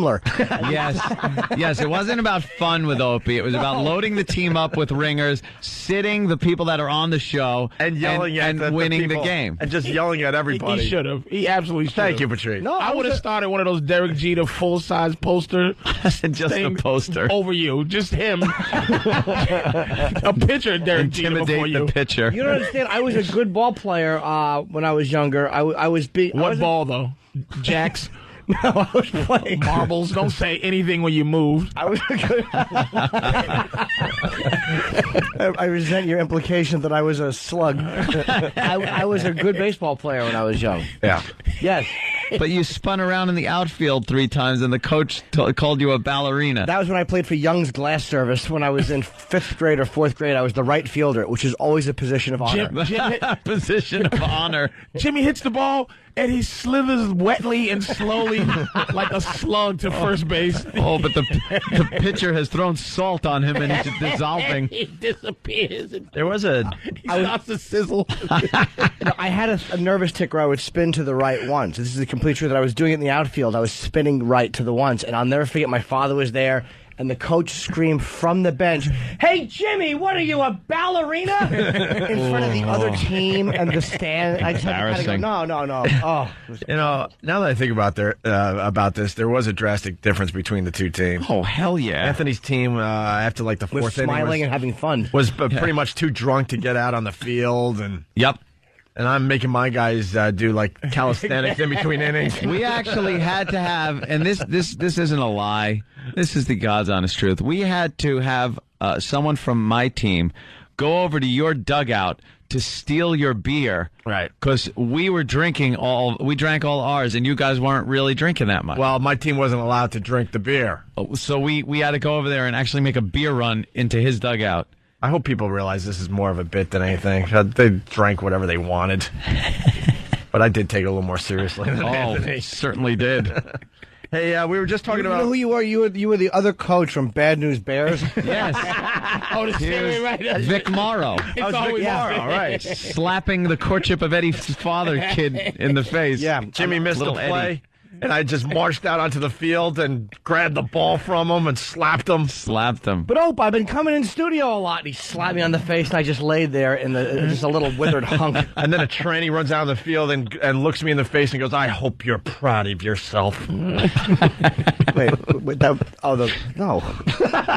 I didn't talk about that back then. Yeah, Opie was treating it like...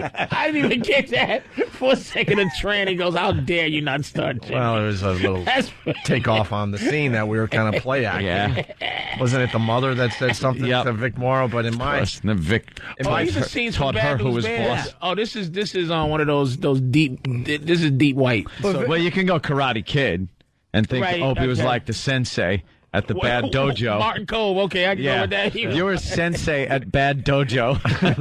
Cobra Kai. Cobra Kai. That's how Opie ran his team, like Cobra Kai. Yeah, Johnny, yeah. And I said, get him a body bag.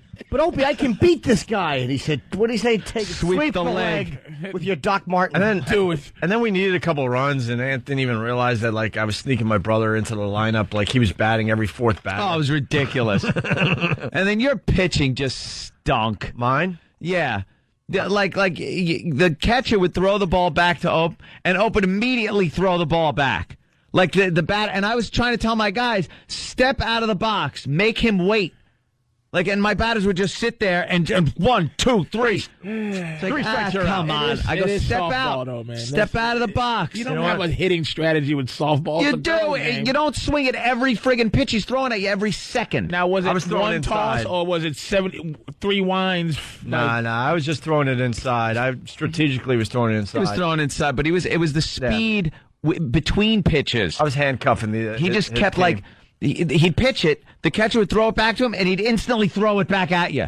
All right. It's like, you know what? Step out of the box. You know what? I know we're heading toward winter, but game on. Game on. Game on. Celebrity softball in the spring. I still don't know anybody. Game on. I'm done. Have it this winter. It's the end of the world. Winter? What do we got? A friggin' enclosed stadium? No, this is 80 degrees. It's going to be 80 degrees at Christmas. That's a good point. Thank God. Hey, if we can find an indoor place to play, we'll play immediately. Audio of Anthony's team as I'm pitching. Oh no! See, that was backwards. That would mean I was winning. Anthony was pitching. Yeah, I was hoping for the 1, 2, 3 strikes, you're out. Yeah. Over and over again. Never mind. That doesn't work. All right, hey, we were talking about this game, Custer's Revenge. Did you hear us talking about it? I was listening to that. It was wow. You remember really this game? Interesting. Not at all. Not at all. You go way back with your gaming, yeah, I do. right? I go back to where Asteroids was just a triangle, and it was just. I'm a video game guy, but I've never heard of a raid game. Would you play it in the arcade, Asteroids? Oh yeah, no, that was big game. I played it at Tommy Tucker's Lounge on 25A, the old Howard Johnson's. That's now the post office for Centerport, Long Island. Oh, I know I'm going very local here, but they would have those tabletop games. So you would have your gin and tonic, whatever the hell we were drinking back then. Miss Pac-Man, Acanoid. Remember that though? It was so cool because it was a glass table and you could play the games while you're drinking right there. Yep. On a flat surface. Millipede, Missile Command. Centipede was a good one too. Millipede and Centipede. Millipede was all shooting Centipede. Joust. Yep. Tempest. What was the one that it was so? We bring this Avoid up. spikes. We bring this up all the time, but it was a shootout game. It was like two gunslingers in the Old West, and there was two cactuses that you were able to hide behind, right, on separate sides of the screen. So your guy's behind the cactus, and then you had to be brave enough to move up or down away from the cactus to try to take a shot, which was so ridiculous because the game could go on forever because the other guy could just choose never to leave the cactus. Yeah, and the bullet didn't go fast enough. Which is amazing now because you play Ghost Recon Advanced Warfighter, and it's like real. It's like you die and you have a funeral for real, like for yourself, where you just guns with camera. They have a camera gun that you don't have to look out, just like probably the real army, and you just can see the dude, and from that, joust and what's the one with the blocks fitting into each other, the fame, Tetris, and it from that to this. But I've never heard of a Indian raid game. That is just no, never heard of it. Unbelievable. And we're finding more of these, but I guess Atari thought there was a market for X-rated video games is what it comes down to, and one of them was this Custer's Revenge. I never heard of it. And we have this guy, he's not one of our guys, but he's famous on the internet. He's called Angry Video Nerd. And what he does is he plays these really old games and just talks about them. Yeah, he's pretty good. So he actually reviewed this game, Custer's Revenge. He did. So we got some audio of him doing just that. It's Angry Video Game Nerd. You can find this guy on YouTube. Just put his name in the search, and it's hours of fun listening to this guy. Right, Danny? Yeah, it's actually a pretty fun watch. The thing about the porno games is that Atari wasn't actually marketing this. It was back in the early days of video games. There was no licensing, so anybody could just produce a game for Atari. For that system, or so, whatever. Yeah, Okay, if you were an independent company, you could just make a game and sell it. Right. And they couldn't do anything about it. So this was made by an independent company, right? I guess in a way they were kind of happy to have it out there because it's like they didn't make enough games, so it's like screw it, let people make games. I don't think that enough to be on the list of best man games. Well, these idiots that make these lists have to find some little twist. No one heard of Custer's Revenge until this very moment. I've never heard of that game. All right, let's go to the audio. It's Angry Video Game Nerd actually talking about the game and playing the game. Here we go. There's an Atari game, Custer's Revenge, where you f*** a naked chick up against a cactus. Nobody would believe me, but it was true. It was a real game, and it came in a nice leather case, I guess so the kids couldn't see it. At the stores, you had to ask for it, because it was either hidden behind the counter or in the back room. But anyway, I find the picture on the front really weird. The girl's depicted in a realistic style, where Custer is like a cartoon character, and he's way smaller than her, and he's got a hairy ass. Well, let's pop this piece of in and give it a go. I don't even need to comment. Look at this. Well, you're both completely naked. Well, maybe not completely naked. You got a cowboy hat, a pair of boots, and a scarf or an ascot. Ascot. So what's happening? What an idiot. This kid's hysterical, though, man. I love his reviews. I've seen many of his videos on YouTube. Ascot. So what's happening? There's spears dropping from the sky, and you gotta dodge them. Oh, look, I got hit. Then lightning strikes, and you jump out of your boots. So the goal is to get over there and rape her. It's terrible. I can't believe I'm playing this. Yeah. This is unbelievable. Oh, okay, I'm watching a little bit of it. Look at the graphics of the naked woman. I know it's radio, but it's so lame. Look and especially, can you picture, if you're going to rape somebody, can you picture something more uncomfortable to rape them against than a cactus? Oh. A cactus. Well, there's someone shooting arrows at you. But you don't even know it's a cactus because the graphics suck so bad. It looks like a green, post. Yeah. There's no, hint that it's an actual cactus except for the fact that it's green. It's a green lowercase L. Right. And you have to rape her until her tribe saves her? No, I guess you get points for every movement you make. Every pump? Yeah, because then you gotta. You gotta avoid the arrows. Avoid the arrows. They come at you. Oh, because they're like, oh man. So, and the idea is that there's some dudes. Yeah. Because I'm thinking of how they would make it now if they remade this game. Oh. So it's just dudes going, oh man, he's raping her. Just firing up in the air. Let's try our best. Almost like 300 with the rain The down. arrows come down on you. Just rape until it's over. Until it's like, and then you get 3 rapes. Yeah. The graphics are so bad. I think Dan is pointing out here that she looks like an ostrich. It doesn't even look like. Wow. All right, here's more from Angry Video Game Nerd playing Custer's Revenge. Yeah, that's how you score in this game. That's funny, right? Well, it's funny for about 2 minutes, then it gets boring. All you do is bang the chick, dodge the spears. Bang the chick, dodge the spears. You gotta give this guy credit. He's under attack, and he still has the nerve to go over and screw this woman against a cactus. I think it's a cactus. With Atari, you really can't tell. That's what we just said. And in the background, the beauty, there's smoke signals coming. It's the worst smoke signals. Yeah. In the. Oh yeah, look, it's just like a white little. Yeah, but back in the day, this is amazing. Comes up from the horizon. This is the graphics will never get better than this. I can't believe they figured this out. You only know who's who by the blue cowboy hat. Yeah. That's the guy.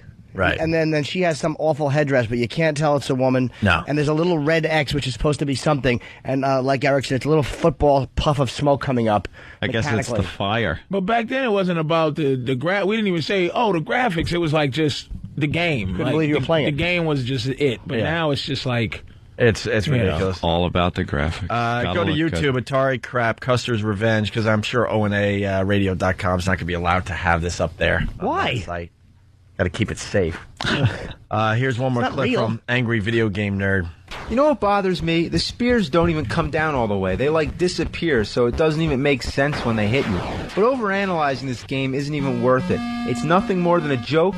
It stirred up a lot of outrage when it came out in 1982. Native Americans were offended, women activists were offended, parents were offended if their kids got a hold of this, and I'm offended because this game's a piece of He is angry. Yeah, angry video game. Does he ever like any games? Everything I've reviewed, he just doesn't like. I love these guys on the internet that find their niche. His niche is to look at these old games and play them. Yeah. So it's perfect. He's not going to like any of them. And then he just curses a lot. Because these games are so old, how could you possibly like them? Yeah. That's what makes it fun. That's his niche. It's perfect, man. All right, we got to take a break. We got Patrice O'Neal. He's playing the Stress Factory in New Brunswick tonight and tomorrow night. And you know what, Patrice, we got someone on the line said you killed last night. Rich, Jersey, what's up? Hey, man, I just wanted to say we went to see Patrice last night. He killed. Awesome set, dude. Thank you. I appreciate it, man. Thank you, dude. Thanks for coming last got night. The better end of this. Cool, man. If you need tickets, you can dial the Stress Factory and just get them in advance. Don't be fags. 732-545-4242. That's ha-ha. But Vinny made it ha-ha because 4242 is too hard to remember. Yes. But ha-ha's like a laugh. Well, ha-ha's funny. 4242 isn't funny. Good thing he didn't name it after himself. It would have been 732-545-zzz. That self-serving ass. Oh, and then special guest Vinnie Brand. In his own club. I can't get over that. Vinny's only there in case there's a snowstorm and the real headliner can't make it. He'll stretch the phone Vinny call. did 55 minutes ahead of me as the MC last night. He's unbelievable. And he spares no expense for anything hack. Like a gold slide whistle, Vinny will pay for it. or an actual guy to stand up there and go, dun, dun, dun, dun, dun. Just to bring it Hey, Vinny. Just to bring everyone the door. Hold on, just to bring everyone on board. We're reading this commercial here in New York for the Stress Factory. We love the place, and Vinny's the owner. And during the live read, he lists all the comics that are coming to his club in the near future, and he lists himself as coming soon to his own club. Yeah. And we can't get enough of that. He hates. He's there every wants night. To be a comic so bad, but he's just stuck in being a club owner. Yeah. He makes millions as a club owner, but he goes, Patrice, why don't nobody respect me in the city? Vinny, well, shut up. Like, they just don't, and they're not. You're a club owner. You know what I mean? It's just like you're never going to get somebody to actually tell you the truth about your act. But he's not there enough, too. Vinny goes to the city occasionally. You never see him. It's like he's hanging out every night and being one of the guys. He owns $1 million. He's a millionaire, but he has this thing where he's trying to sneak around and be a regular guy and no one's having it. Yeah, you can't do both, I guess, huh? He is a funny guy, but it's just it's so self-serving that he lists himself as one of the comics coming soon to his own club. And he headlines 18 times a year. If he didn't think that he'd get spit on for it, he would list himself as the only comic. And the other guests, like Patrice and DePaulo. And a very special appearance by Vinnie Brand. Hey, Vinny, what are you doing? Vinny's awful. Oh, he really thinks he's a local hit. Oh, he's just... I'd like to spit in his face. The way he, he'll go up and do the phone call and have all the local flavor. He thinks he's a real popular feature. Yeah. You're not.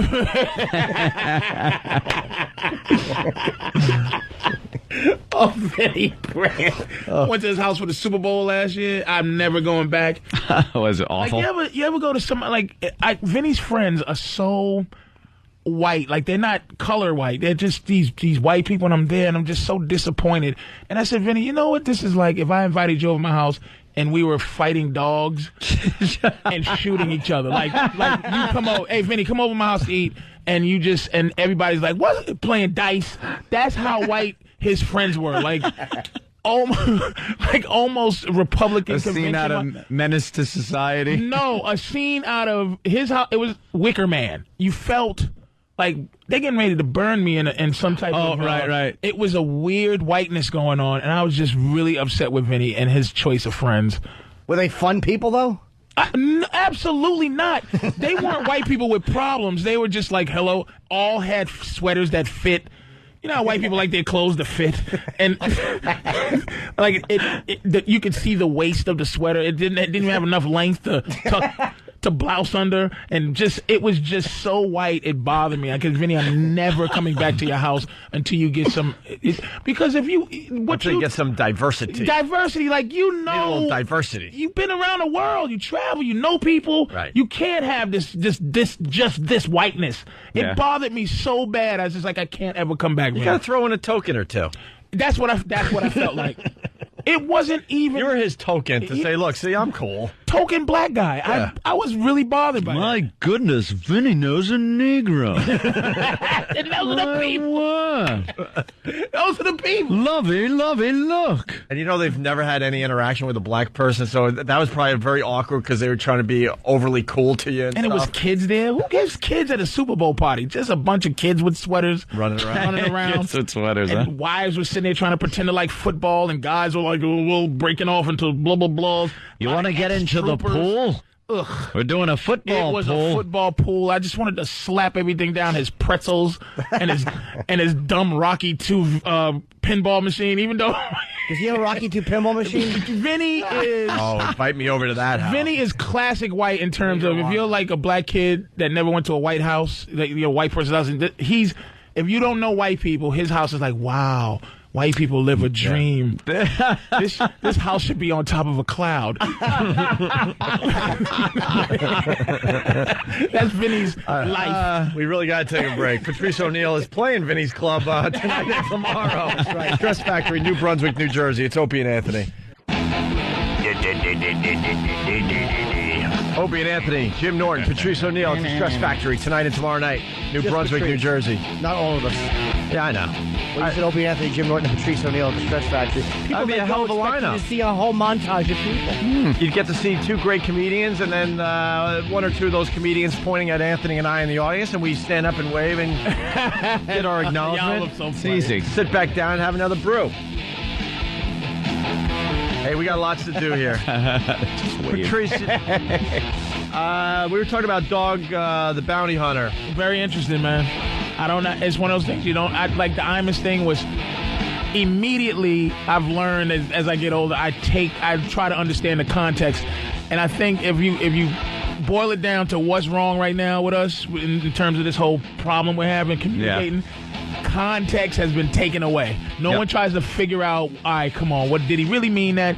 Imus was trying to be funny and he messed up. Now, Dog the Bounty Hunter is different because there's so many different angles to this, like his privacy. Now, and the parent code and his code. Like this situation with Dog, it's like the chicken or the egg, man. It's like you got to make a choice. Like I can't. Like if my mother blew up a plane, a passenger jet, I wouldn't snitch on her. I go, Mom, you blew up a plane? I would try to make sure no one ever found out my mother blew a plane up. And it's real. So the parent code is strong with me and my mother. But, with him... That's really interesting. What would you, tell authorities about your mom? Absolutely not. Well, nothing. I think he picked the ultimate thing there. Yeah. Pretty much blowing up. Yeah, I tried to be as horrid as I could. Nothing. How about she's... diddling kids or something? No. Jesus. I would tell on them for being too provocative. No. But it is an interesting... I would try to stop her. I would never tell my mother. There is an interesting thing that you brought up here. Like, there is a family code. Like a parent code. A parent code or a brother and sister, brother to brother. But every once in a while on the news, you see, like, family members... Unabomber is a famous case of a brother turning into his brother. So that's the question. What would one of your family members have to do for you to actually go to the authorities and go, man, my brother or my whatever? Nothing for my mom's. Very little for my sister. I might snitch on my sister if she blew a passenger jet up. Here's where I draw the line. If something happened where a close relative of mine did something where if I found out about it, I'd have a chance of going to jail, then I got a rat. I ain't going to jail. Self-preservation? I am never going to jail for anybody else. Yeah, Ant's got to save himself first. I got to save my own very selfish ass. I wouldn't take a Jesus beating for my mother. Like, I might take a torturing, but not a Jesus beating. Like, not one of those, not a Passion of the Christ. Yeah, because there's a Passion of some Christ of the Jesus beatings look like he can handle it. Like Passion of the Christ the old beating? school Charlton Heston movie, Jesus beating didn't look too bad. You got to make it perfectly clear. Passion of the Christ, Jesus beating. The Mel Gibson movie beating, they kind of romanticized the thing. It wasn't that bad. It glossed didn't look over too it. bad. Absolutely. I probably wouldn't do that. But other than that, my mother could do anything because I know when I got in trouble, my mom's put me in the trunk of her car and sent me out of town to make sure things cool down. And I just would not snitch on her. But dog, see, here's the thing: is people for the are people, upset. obviously, he was mad dog at his son for dating a black woman because they like to use the N-word around the office. Right. And, of course, the son, ratted his dad out and sent the tapes to somebody, taped this conversation. Now dog is screwed and he's going to lose his show. But there's a value of that. There's a value there that dog is missing. Like, he broke the code of accepting your kid for what he does. He told his kid, you can't love. We're gonna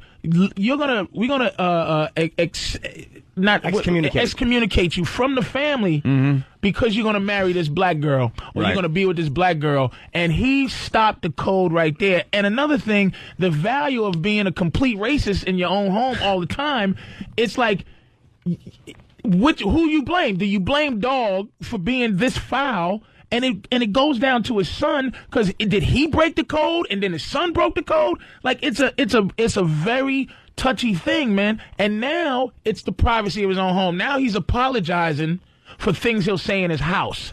One question is the thing about the code with the parents. There's one part at the end of the call where he says, you've already proven that you run your mouth to her. It's almost like I'm wondering if the kid kept going to the girlfriend and saying, well, my father and all these guys say that. Like, was the kid, like, he was worried the kid was going to continually tell the girlfriend that he said this stuff and get him taught. Context, man. It's like you have to get in. That's the thing, the context of the situation. Look, man, in the privacy, the dude, at least the honest thing he was saying to his son, and that's the thing, see, that's the thing that's killing everybody is like, I'm talking to my son how I talk to him. I'm like, look, man, you know these people. I call white people, dude, if I had a son. You call white people, dude? Now, and I'm talking to my black son, and I'm going, look, man, these cracker blue-eyed devils scorning the earth, man. How you going to marry this dusty white woman? She's a zombie. They look at, and then I show him slides of lynchings, and I said, look, you don't bring this white powdery piece of garbage into my house.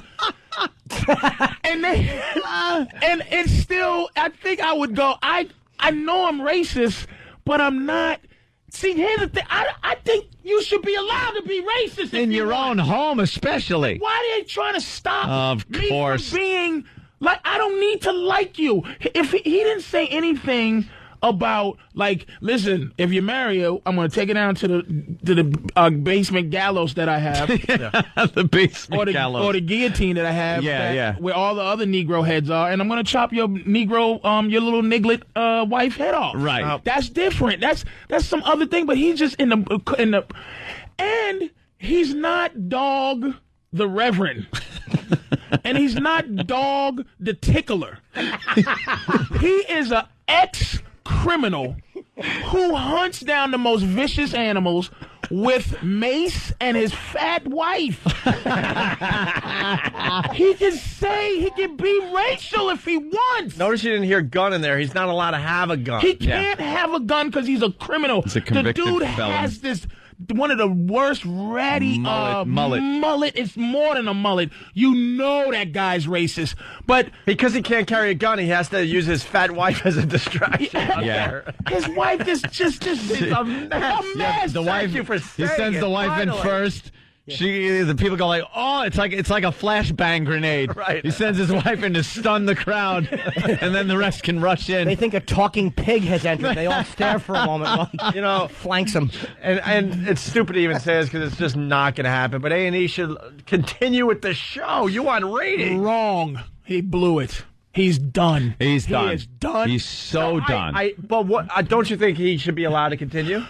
Why not? Just by what we were talking about corporations, dude. It ain't going to happen. Ain't going to happen. I understand that. Take that out of the equation. Do you personally feel like the show should continue? I tell you what, no, because I don't feel bad for him because I wish I didn't find out. But he's a racist. And I don't feel for him. You know what? But I say he should be able to continue because that would be interesting TV to watch. Yep. That's all. I don't give a crap about him as a person. It's my stupid TV. Opie, this one is I don't give strange. a crap about these people on TV. This one is strange because it's not a freedom of speech thing. It's like, it's insidious. This is the thing that black people, it's almost like the Rodney King thing in a weird way, is that black people just go, this is how they all talk. Well, white people do that too when we watch the news and stuff. We go, look, oh my God, why can't they just act like people and not commit all these crimes and stuff? See, it works both ways. But I'm not saying we're all racist.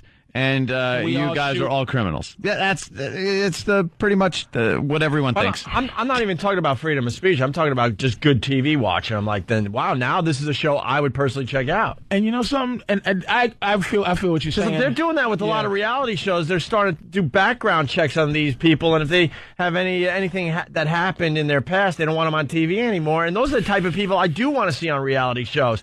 I want to see these ugly personalities on TV. Here's a great way he could have spent this, if he wasn't being phony. This is another thing, dog, if he's listening. Here's what messes everybody up. This is what messed Michael Richards up, just Pee Wee Herman. My thing is, look, I watch, my girl got a kid, and this kid, Disney, is as big of a thing as I've never seen anything bigger than Disney. It's like kids are like, Disney, whatever, Raven Simone, and she knows every word to everything. And I'm like, look, I couldn't take a job at Disney because I know I have the propensity to do something wrong somewhere, somehow. I don't know how to live that life. I'm going to do something in a movie theater. Me and my girl are going to sneak in the bathroom and do something. This guy knew he was a racist. He should have spent it like this. Added a character that stopped him from being racist. Like, all right, that Negro there, he lives there, and there's a couple of spics up the street. A black character with him, even. Somebody to go, dog, you can't say that word. Yeah. Oh, why? What? I'm just calling him in there. I just called him a dirty spick. What is wrong with that? I'm going to arrest this guy. He's going to shoot me in the face. I can't call him a spick. And that would have destroyed anything that they could have did to him, but he was living a phoniness. And it's like, he's like, don't tell people I called people rude. And it's like, you don't feel for him because he was being a phony. Yeah, he had some kind of family values thing going. Yeah, he blew that, man. He's a phony. All right, listen, we got to change gears a little bit because we're running out of show. We got to do the football picks. All right. The Super Bowl. Patriots. Yes. Sorry about that. Yes. The Super Bowl is being played this weekend. Patriots all the way. Oh, look at these Patriots. Oh, I don't know about that. There may be a bit of an upsetting... No. Colts are at home, though. No, not a chance. Not even a chance. I don't care what anyone says. You can disco. I have my method of football picks. And we're doing that right now. That is infallible. Okay. Yeah, we're doing that now, but the Super Bowl is being played this weekend. Don't pay attention to that corporate event they do in late January, early February. Where you have to call it the big game. The Super Bowl is this weekend with the Patriots playing the Colts. That's the greatest game of the year. I don't give a crap who ends up in the Super Bowl. This is the game to watch this football season. Bill Belichick has pictures of Peyton Manning robbing his house and tying his family up, and he showed Teddy Bruschi this, and Teddy cried, and then he showed Rodney Harrison the picture like, can you believe Peyton Manning robbed me and tie my wife up? Yeah. That's what he's doing right now. An animal. They're going to destroy them. And you know that Brady is on track to have 60 touchdowns this year. That's insane. He already set his career record, and we all think he's great already. The Patriots have a problem this year. Tony Dungy is like, he's going, hey, this is just us playing, and this is one game. And Bill Belichick, you don't even hear him talking because he's such a stoic idiot, and he's just like, we're gonna just play. But he's somewhere stamping like the things that they brand horses. He's just doing that. I'm telling you, Patriots. I say Patriots. Kill him. Even though they're away. Football Pick sponsored by Dish Network. Time to get more TV from your TV. Sign up for Dish Network today. Anthony is doing my football picks today. Here we go. This is how he's doing. I'm listening to now, and you can help out, by the way. This is just bet along with me this week because it's a lock. All right. I am picking teams based on their names. Now, you might say, what? Go ahead, say it. What? What? I say you might. I'm looking at what the names of the characters are, what they are, and if they were put into form, could they conquer the other team's name? So let's get an example. I feel you right here. Patriot. By the way, we have a what? Right. I'm just pissed off. Obviously, the Patriots and the Colts can't play in the Super Bowl. I know that. I'm just saying this. Did somebody question? Oh, why would you acknowledge? Why even point out the idiocy? Because I just wish people would listen a little closer.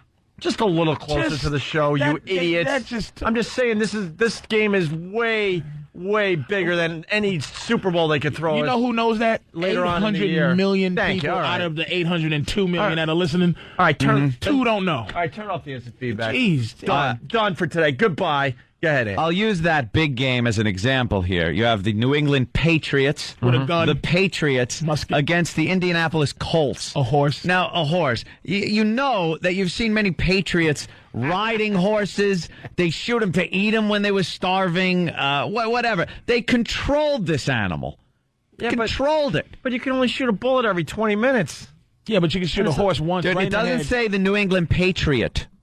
But it does. It's also Colts. Anthony. So there's a few Colts also. Very but clever. you could absolutely just slaughter. I pray your Colts. football picks Wait a minute. you go undefeated this week. This will be great. Because you're a patriot, that implies a state of mind and a state of living. It doesn't mean you have a gun. I'm also going with logos on helmets it's and a stuff. fight. It's That's a fighting guy. The logo is just a head. That's a fighting guy. The logo's a He's head. got his old No, time. it used to be Yeah. a dude. A bent over fruit. I remember. The guy that was in the center position, but he's dressed like a patriot with one of those dumb patriot hats on. triangle hats. Yeah, and it's Boston. All right, let's move on. Let's move on because we got Patriot. we got 6 more to do. So let's move on. Patriots over the Colts. Yeah. Now this is the most difficult one, and I think most controversial, is the Washington Redskins against the New York Jets. Yes. Now this all depends. Now here's my logic. New York Jets.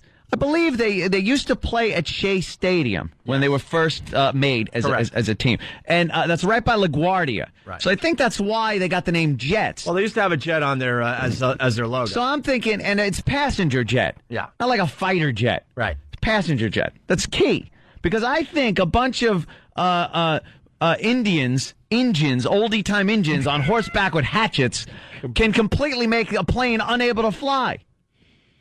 Yeah. I don't think a jet could take out a bunch of engines. Even the ones now, the Redskins now. Yeah, like they could just wreck a plane. The ones that actually take planes. Right. Passenger jet is not it doesn't have movability really like a fighter jet. Not a lot of mobility. Mobility is what I meant to say. Sorry. And the Washington Redskins could just play a little possum. Can I add something to this? Exactly. Also, the New York Jets now just suck. Exactly. So I'm going with the Redskins over the Jets because they suck. But no, you got.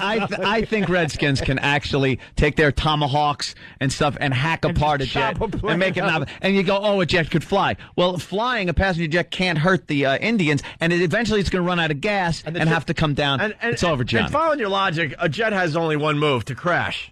Yeah. And there's going to be some Redskins that will survive that. Exactly. On the runway. That is just ridiculous. Yeah. If you're driving your plane on the runway. The Jets one is ridiculous. It's not ridiculous. Jimmy? Ridiculous. It's not, because if you're on the runway driving your plane and there's a bunch of guys in a circle going, hey, you run them over. They get out of the way and wait it out. I'm with Jimmy. They wait it out. The plane runs out of gas. They don't know. They think it's going to make it rain and the plane will go down. Hey, and the fact that the Redskins will go, what thing fly in air? They'll be all shot. The point is, you can't take them all out. Right. What about the guy in the teepee smoking the peace pipe? Doesn't feel like doing the he's stoned. He's a drug addict. They would think it was a giant pilot, bird. I'm flying. I see engines. I see Redskins. Oh my God. We got 5 more to go. Let's just go Redskins over the Jets. Let's go. Flying right into it. Let's go. All right. Okay. Panthers against Titans. Yeah. Now, a Titan is a big, godlike character against some Panthers. I think I got to go with the Titan. But that's a make-believe character. But I know, but that's what I'm saying. You bring him to life. He's swinging Panthers by the tail and just wailing them. All right. It's not even affecting them. Titans over the And it's Panthers. Plural Titans. That's what I'm doing. Or it could be Black Panthers, and they blow up where the Titans live. Oh, Jesus. Still, I think the Titans get them. The Black Panthers. San Francisco 49ers against Atlanta Falcons. Now, you're talking about these guys that used to pant for gold against these birds of prey. Yeah. Now, but they do have guns, the 49ers. Occasionally they carry guns. They did hunt birds. I don't know if they're shooting falcons. No. Yes? Most 49ers just had colanders. I know. Those They had like a colanders- thing that's so busy and greedy with their gold. I'm going Falcons. They're rushing in and plucking their eyes out. What? I'm going Falcons against 49ers. Oh, no. Dude. Oh, no. They can pluck their eyes out. Yeah. They All can right. pluck the eyes out of a guy with With his, pick. he's sitting there with a pick. Yeah, you guy's not going to hit a falcon with a pick. He's there panning for gold First all of day. all, no, I have to disagree. You don't like this one? A falcon. When you say pluck, you're talking about a scene from The Omen when the He's just bird gonna pluck. But a falcon can't pluck a guy's eyes talons out. first into his face. A 49er with those strong pan hands can just choke a bird. They could flatten a falcon's face with that colander. All right, you convinced me. I'm going 49ers. Just take the sifter and smash that bird right in his faggoty beak. Or hit him with the pebbles that have no gold in it, and just take a fool's gold, throw it right in his face. I don't know. The Falcons are very fast, very maneuverable. All right, what's your pick? I'm sticking with my first. I'm sticking with my first instinct. I'm going Falcons again over the 49ers. All right. Falcons are at home. Now, the Buffalo Bills against the Cincinnati Bengals. Now, this is another controversy because a lot of people say Buffalo Bills aren't Buffaloes. They're Buffalo Bill. But they are But Buffalo. the logo is a buffalo. Right. So I'm going with Buffaloes, but I'm not going with them. I'm absolutely going with the Bengals. Because a Bengal Buffalo tiger can beat the crap out of a Buffalo Bill. Now, I know how the Bills have been doing. Oh, come on. I like taking a peek at the Bills. Don't do Dude, I know, but I'm going to have to go with the Bengal tiger over a buffalo. He gets up on the back. He starts biting that big fat neck. But according to how he's picking them, that's how it is, man. It's just how it is. Beat a buffalo. A Bengal tiger against a buffalo, he's killing him. But he would jump on his back and bite his neck and the whole thing. That's what they do. A Buffalo Bill is a tranny with a gun. So I would put a Buffalo Bill against the tiger. This one's easy. Come on. A jaguar against a saint? Yeah. I don't care if you got God on your side. The jaguar's ripping your throat out. No. Saint is like godly, and I don't think they have a human form. Yeah, they're always martyrs, saints. Yeah, a saint. I'm not talking. They're not saints yet. What? They got to be a saint already. Like Saint Christopher was just Chris. Before he was a saint. I'm talking that. It's not like the angels. Right. Oh, so it's like Sir Paul. It's still Paul McCartney. Yeah. So I'm just saying the jaguar is ripping out his throat. Oh my God. We already did the Patriots and so Colts. ridiculous, but it's just as good as anybody else's pick. Exactly. How do you pick them? Pick this and you will win. Texans against the Raiders. You gotta go with the Raiders. Pirates. Yeah, they're pirates. They're vicious. I don't think their boats would work in Texas very well. Will try to fight their way out of them, but the Raiders will just get them. I think that's close too. It's close. Texas. I don't know. Texans, I don't see as being military Texans, though. I just see them as Texans. Just regular old Texans. They're just Texans. Stagecoach. Stagecoach, a woman washing on the washboard, and then a bunch of pirates come in and hack them up with their sabers. Lily and her prostitutes up on the top floor. Yes, Jim? Texans have guns. All of them. Oh, Jesus. Everyone in Texas has a gun. Raiders got the oldie gun. Guns, knives, poison. And they're very, very sneaky. They're very sneaky. And they also have stealthy. Johnny Depp. Yes. And they have that flag, the Jolly Roger. I would say Raider. My instinct is Raider. I'm going Raiders. Hold on over the Texans. All right, let me Raiders. Write over the that Texans. down. All right, here's my picks. Rich from Orlando. Thanks to Anthony, by the way. Rich, go ahead. Hey guys, love you, love the show. Yep. I want to just remind Ant that this game is not being played in 1985. The logo is an F-14 now. So I think that was cool. That's for them trying to be cool. They did update their logo. They update it, and it's trying to be cool. But the fact of the matter is, early on in the beginning, the inception of the name, I don't believe they were talking about. I think it was just a jet. Games today, or Sunday. F-14 is beating a group of Redskins, by the way. Without a doubt. Well, yeah, I got to say that. An F-14 would beat a group of Redskins. What are you going to do? It would wipe out an entire nation. Are you sticking with your pick or what? I'm still sticking with my picks because I'm picturing a big lumbering 727, 737, something like that, 757, and a bunch of engines just hitting it with arrows, ruining the compression, hitting it tomahawks. with arrows? Yeah. That skin is thin, an arrow go right through that. They're Rambo explosive tip arrows? Yes. All right, listen. Tinfoil skin, those We have planes. to take a break. We'll see how your picks do this. You watch. I have faith. It's a weird way to pick games, but... No, it isn't. we'll see. The football picks. Love it. Sponsored by Dish Network. Time to get more TV from your TV. Sign up for Dish Network today. Patrice O'Neal, more with him. He's playing the Stress Factory in New Brunswick tonight and tomorrow night. There you go. Opie and Anthony. When you need to know something, call Opie and Anthony. Call 866-WOW-1-WOW. That's 866-WOW-1-WOW. They will give it to you like it is. Cell phone and PDA users send your message to feedback@opieandanthony.com. Everything is... Went down the hall to give Tom a talking to. Because I guess we don't have a PD right now, so we'll go right to Tom ourselves. That's what the PD should be doing. Dumping out of what? Racial slurs today? Yeah, racial slurs. That Patrice said? The black man should be able to say whatever the hell he wants. That's right. That's why you got me here. That's right. That's why we bring him in, so you get a little saucy with our language. Old sellout, letting them old say their old racial slurs.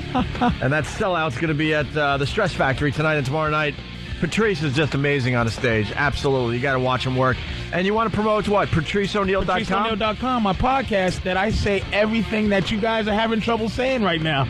Yep. God, I could be racist on my podcast. Oh, you do something called what? Patrice for President? Yeah, I do a lot of stuff. I do one called Pittance, where I pit fight kittens, and like Michael Vick, but we fight kittens, and then we kill the losers. Oh my God! Play Pittance real quick. I don't know if we'll try to get it. Someone in the office get it so we can play before we get out of here. Now this kitten right here, I'm telling him he won. He won the fight. Yeah. But I'm gonna kill him because he didn't win. He didn't really win. Yeah, he didn't really put his all into it. He didn't put his all into the win. Wow, dude, you know how to look like a gangster when you need to. Oh my God! Look at the hoodie you got on. Look at the little kitten. Where did you get the little kitten? We got him from I don't even think we should say where, but we got him. Adorable. And gave him back. It's like little Jack. After you used him for your sick pick. It's called Pittance. It's part of your video podcast. Yeah, my podcast. Just right on PatriceO'Neal.com. Okay. But it's something that's I'm really happy with, and something that's okay. But there's some I love.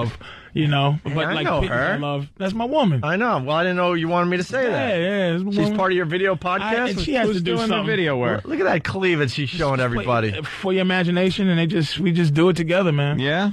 And do a good job with the graphics and everything. Thank you very much, sir. That's very nice. Patrice O'Neal for president is one of the people's favorite, and there's one called Dyke Punching. Can I say that? Who knows? Who knows? But that's cool. You went from not really having a website to it looks pretty cool. This website of yours. Yeah, it's fun. There's a lot of podcasts. All right, you know what? We're gonna take a look at that, and then we'll bring it back to talk about some of these video podcasts. Yeah, all right. good. Hey, a little earlier we were talking about like porn games that were available for the Atari system back in the day, back in the early to mid '80s. Yeah. And Angry Video Game Nerd, who we're a big fan of, and he's a fan of ours, by the way. He's got a WoW sticker in a lot of his YouTube videos. It should be mentioned. He reviewed a few more of these like porno games for the Atari system. Angry Video Game Nerd, more Atari porno games. This first one is called Beat 'em and Eat 'em. Let's see what this is about, according to the Angry Video Game Nerd. All right, what kind of surprise do we have in here? Beat 'em and Eat 'em, a girl licking an ice cream cone. But what the title about? It doesn't sound pornographic. It sounds violent, like you beat somebody up and eat 'em. Oh, I get it. Beat 'em and eat 'em. Oh dear, what have I gotten myself into? All you do is move these two sluts back and forth to catch this stuff that this guy shoots down. Oh, yummy. Let's take a look at the manual. And here it says, the object of the game is to eat him every time he beats him. You score 1 point for each and without a miss. But should you miss, shame on you. You lose 1 turn. After all, it could have been a famous doctor or lawyer. Wow, I'm watching the video as it's being played. It's beat 'em and eat 'em. This is twisted. Girls are down below trying to catch something. And the two girls That's moving all at we the can same say. time? Yeah, they move exactly the same way. You all right, Jimmy? Did it go well? Hey, we're fighting for every possible word for this damn radio show. At first, Tom was like, well, this is why. But then he's like, well, I'll listen to it. Because I said, like, Patrice was doing it was a really funny racial parody, but it wasn't like some anger thing, like he's reading the paper going, do you believe it wasn't like that. It was a very funny thing. It's like, there has to be some kind of context for stuff that's dumped. It's like you said before, context. Right. It's just enraging. Right. That and this is the stuff Tracy should be doing for the show, by the way, instead of getting let her do it. Who cares? You know, instead of I'd rather talk to Tom anyway than just go to somebody else. Instead of her getting insulted because we're having a little fun on the show. And it doesn't matter. Who cares? You know, you should be in Tom's office every day arguing and fighting for all this stuff for us. Maybe she is, or maybe she just punishes us by saying, "Well, I'll show them." Then show us. Don't take, don't take what you hear on our show personally. It's not your job as a PD to get personally insulted and hurt. That amazed me, by the way. But I was amazed. All right, anyway, let's move on. But it went well, Jimmy. I mean, Tom, you know, he's working with us. He's trying the best he can. Tom is reasonable, and I'm not saying that to suck up to him because he's a creepy corporate man, but he is a reasonable guy, and he said he'll listen to it. He's a reasonable man, this humongous. We're all reasonable men. All right, here we go. Another game called Kaboom, another porno game that was available for the Atari system.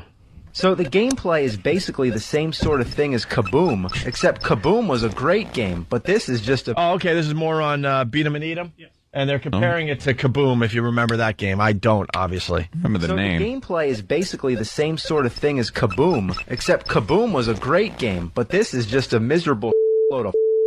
You gotta be completely accurate to land in their mouths, and it uses the sound effects from Pac-Man. You get an extra life if you get 69 points. That's clever, right? You know, there's really something wrong with this whole scene. You gotta be a total whore to stand naked at the bottom of a building with your mouth wide open to catch from some guy on top of a roof. What kind of sick bitches are these? And what's the deal with this guy? Either he has a huge or he's a dwarf. What the kind of game is this?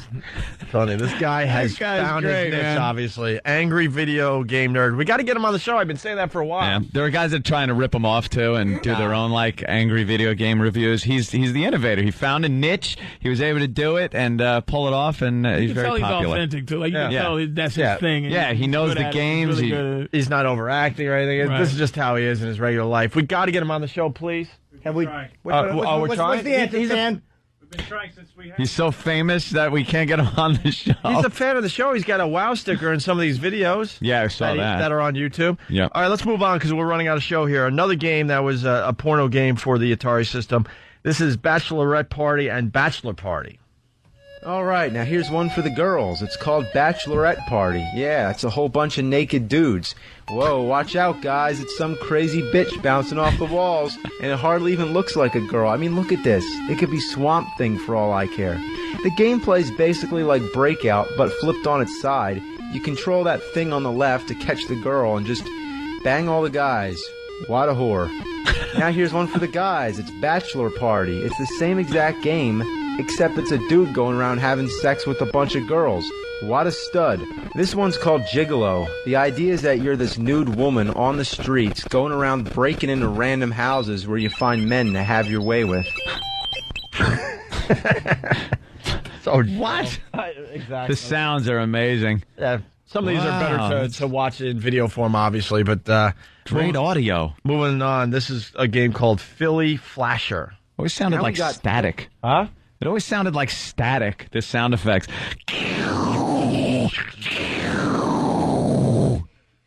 Right. Throw a fourth sound in there, maybe. The boo-doo-doo. Yeah. Yeah. What is that? No sound Awful. is like that in real life. It sounds like nothing. Here's the Philly Flasher. Now we got Philly Flasher. Somebody please explain this one to me. Philly Flasher? Like Philadelphia? What's Philadelphia make you think of? Ugly Ben Franklin, people. The Liberty Bell, Rocky, cheesesteaks, a witch shooting milk at her? Well, there's no doubt that the game could take place in any city and that the title's only phonetic. It might as well be Chicago, Dallas, kicker. The game's basically the same as Beat 'em and Eat 'em. The only difference is that it's two guys drinking milk from a witch's. This game really disturbs me, but I don't get it. Is this supposed to be erotic? I don't know about you, but I'm not at all turned on by some old wrinkly witch. That's nasty, man. What sick came up with this? What were they thinking? The Philly Flasher, so it's a witch? A witch, and you got a drink. Yeah. That's what were they thinking? Like that? Somebody actually said, "I got an idea for a game." Yeah. And it's like, yeah, okay, get the programmers on that. I guess it would be obviously funny before erotic, because that just sounds ridiculous. For like, you know what it was? For like 2 seconds, on a whim, you'd probably buy the game and go, "Oh, let me check this out," and then you're like, "Blee, blee, blee. Oh, this sucks." Oh well, back Put it to away, man. Yeah. Finally, we got Night on the Town. Spelled with a K? Yes, and then comma Jungle Fever. Now we got Night on the Town. I suppose you're a knight, and you're on a quest for the holy ass. That's right, your goal is that princess on the top of the castle. What he wants to do with her? Well, take a guess. So as usual, the object's pretty simple. You just grab the blocks and build the bridge. But watch out for that crazy monster, and if the alligators get you, they bite your off. There's no point of walking because he's so damn slow, so you just gotta keep jumping and keep in rhythm so you don't hit the monster or the alligators. I don't have any idea what these things on their heads are. They look like Dr. Seuss characters, but one thing I never expected to see Dr. Seuss characters do is this. Alright, just one more game because I've had enough. This one is Jungle Fever. I like to call it Jungle. Well, honestly, I don't know what to say about this one. How did they come up with this stuff? Alright guys, let's have a naked, big-breasted woman hanging from a helicopter shooting at flames with a naked guy in between and some cannibal bitches, I guess, trying to kill you. What the f***? The goal is to put out the flames and rescue them. And to celebrate, why not? There you go. You can check out those videos on YouTube, obviously. It's Angry Video Game Nerd. He's entertaining. All right. I don't like the fresh talk. You know? What's the sound for Monday yet? This should Right be. here. This is the sound you're listening for on Monday's Opie and Anthony show between 7 and 7:30 if you want to win $1,000. Damn! You just been pwned. And that's that. And we got Damn. Oh, sorry. I just wanted to say damn. Plug gigs. Patrice tonight at Stress Factory in New Brunswick. Vinny's fine establishment in New Brunswick. Yes. 732-545. Ha ha. Revolting but memorable. Tonight, tomorrow, Patrice. And I'll be in Queensbury, New York at the Saratoga Comedy Club. The Saratoga Comedy Club? Yes, but it's in the Sweet Basil restaurant. What? I'm working on an hour of material, so I'm going into very small rooms and just going up and working on material. Another special? I don't know. Eventually, I would like to, but people are going to come out and see me. Oh, this is for your own ethic? This is just your own work ethic? You just share your work ethic? That bothered me. That's why I tore my tongue up. I'll tell you why. He's reporting he's a hard-working little bumblebee. I want people to know that they're not going to... I want people to know they're not going to see the same material as HBO, or they won't come out and see me. It's selfish. People are going to know they're not going to come out and see me when I'm doing big gigs because there's the HBO stuff. Like, yeah, you get to see Jimmy working on the new stuff, and it's funny. The reviews coming in, people are like, man, he's working. Jimmy's on stuff. not a lazy comic. But it's only because I want people to come out and see me when I'm doing gigs. So yeah, lazy human. You make me sick. Oh, I'm just doing the best I can. Really fast, because we talked about it. We got a taste of Patrice's podcast. Yeah, PatriceO'Neal.com. No, we got an actual little. It's really quick. We got you giving the kitten a pep talk before he goes into battle. You won, Fluff. You won. But you didn't win. You could have cost me $350.16. So next time you fight, you better win, feel me? That's supposed to... I'm going to drown you in a cup of water. A cup of water. We was drowning kittens in water. It's such a little cute, adorable kitten he's holding. All you see is his head and his tail in my hands. Yeah, I'm gonna drown you in a cup of water. Unbelievable. Go to Patrice O'Neal for more of that. Hey, wait, is that thing that you're doing with Dante? Is that? Yeah. Oh, okay, man. Yeah, I've heard it's really funny. Oh, that's right. You were out of the studio for a while. Yeah, we were talking about. No, I didn't realize that was the same No thing. worries. People talk about this thing he's been doing with... Shut up, hard worker. You bug me. My nickname's 110% Jimmy. my hour that I may do, just because I'm working hard, I ought to smash with this orange. Come to Queensbury and see he leaves it all on the stage, Norton.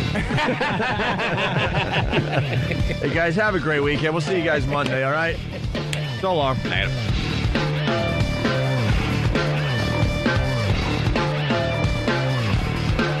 It's the Opie and Anthony Show. Opie and Anthony.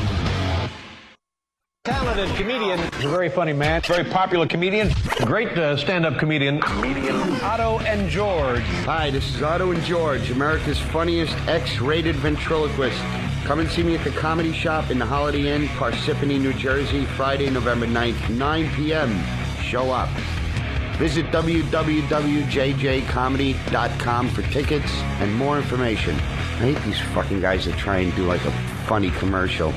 Just do it straight. Cock. Thank you. Thank you guys very much. Thank you very much. Hey, it's Rob Bartlett. I'm going to be at the Seven Angels Theater in Waterbury, Connecticut, November 10th, up there in Waterbury. Samina De Laurentiis and all those wacky folks. Come on down and see the show, 203-757-4676, 203-757-4676. You know, I'm cool and not some fat loser fuck.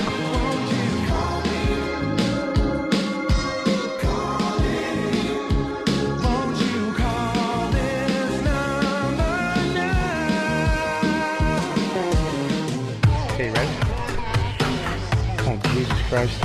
What's up? It's Bob Kelly, as you know me. I'm going to be at Uncle Vinny's November 2nd. Fuck you. You know I fucked these up. I'm in New Jersey this weekend, Friday and Saturday night, November 2nd, November 3rd. Uncle Vinny's. Go to UncleVinny'sComedyClub.com or call 7... What's the fucking number? 732... Is that the number? Because I was giving out the wrong number. I think it's another number. Oh, fuck me. Call, you know what? Call Uncle 877-UNCLE-VIN for tickets. Or just go to the website. For Christ's sakes. This week. It's in Jersey, so come out. I know there's a lot of fucking Jersey O&A fans. Stop going to Fat Patrice and Dumb Billy Burr and come see me for once.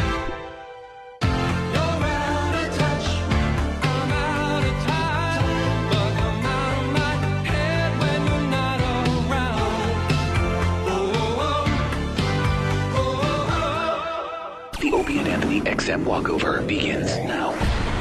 Holy shit, are we stupid? This is the dumbest fucking thing we ever decided to do. Have the walkover. I think it's on. I could hear me. Yeah, we're on. We're outside K-Rock here in New York City, walking down 57th Street toward XM Satellite Radio. I want to tell people also, this isn't a worst of a walkover. This is the first walkover we've done in quite some time. Yes. And we picked the coldest day of the year. Yeah. We're a bunch of dummies. And we're pushing this fucking embarrassing cart. This is fucking embarrassing. I feel like we just landed and we're invading New York. Yeah, I think we found the first cell phone to help us with the walkover. That is a bad movie prop. It's awful. It looks like it kind of looks like a wheelchair. It's a wheelchair with like black fins on it. Yeah. That are pointed all willy-nilly in wacky directions that have no rhyme or reason. Right. Right now, Danny's going sterile just from the radiation the thing's probably given off. God, I wish I could have beat you motherfuckers on the elevator. I'd have been in XM right now. We're just idiots. We had the whole summer to do this. We finally decided to do the walkover as the freaking weather has drastically changed. I also want to thank Run for doing the walkover with us today. Reverend Run. I'm a big fan of Run's house there, Patrice. That's a great hat if you're being shot in the Audubon Ballroom. We're walking with Clark Kent. I have a seasonable day. A personal code where I don't discuss dressing with white people. Well, I'm a good dresser. There's not one nicely dressed guy. The worst dressers are white people. I can't get rid. You annoy me. Actually, he looks like the black version of Perry White. He looks very white. Oh, where's that car crash? That's a good one, Perry White. Perry White doesn't dress like this, nigga. Look, he's got the same fucking hat. Patrice is wearing a very old. Why does it have to be seasonably cold? It's almost. It was fucking 80 degrees, and You wish you had my Perry White hat, nigga. That's what I'm talking about. Exactly. That is a Perry White hat. It's kind of a. I'm sticking with that line. You're staying with it. I'm staying with that one. Perry White, the reporter. Another he was trench coat. he was Perry White was the head guy for Superman. the head guy. Yes, thank you. I need my parka. Why are you standing here? Let's get this show on the road. This stupid wheelchair fucking I'm just show going to on the stand road. behind the fruit of Islam. The fruit of Islam. By the way, we want to acknowledge all the people that came out today. Thank you, guys. That's where you yell and scream, yes. Red Rum wore a skirt. How fantastic. What a trooper. Are you running the marathon, sir? Holy shit. Who are you? Oh, this guy's a horrible bore. David? Yes. What? I'm an absolute fan. Oh, now it's fucking windy, Jesus, too. how Jewy I can could he give be? a shit about this fucking jogger guy. I'm cold. That's all I care about is me being fucking chewing cold. gum. It really is fucking freezing out here. We all just got little sweatshirts on. What happened? It was like warm this morning. It was, right? Bastards. All right. All right. This is what the walkover is going to be. Why are you Just us walking with bitching about Gilbert the cold Gottfried all the time. from Beverly Hills Cop 2? Tell his divorce lawyer to get out of our way. Jeez, look at this. Look at these mummies in New York that just, what's going on? Nothing. Just get on the bus. Holy shit. Well, it's parka time. I'm going to have to pull out that ridiculous parka everyone makes fun of. What are you carrying in your little duffel bag, Anthony? I never saw you with a little duffel bag. Medicine. Ixnay on the Uffle Day Ag Bay. Oh. Yeah. Automatic weapons and pills. Oh. Exactly.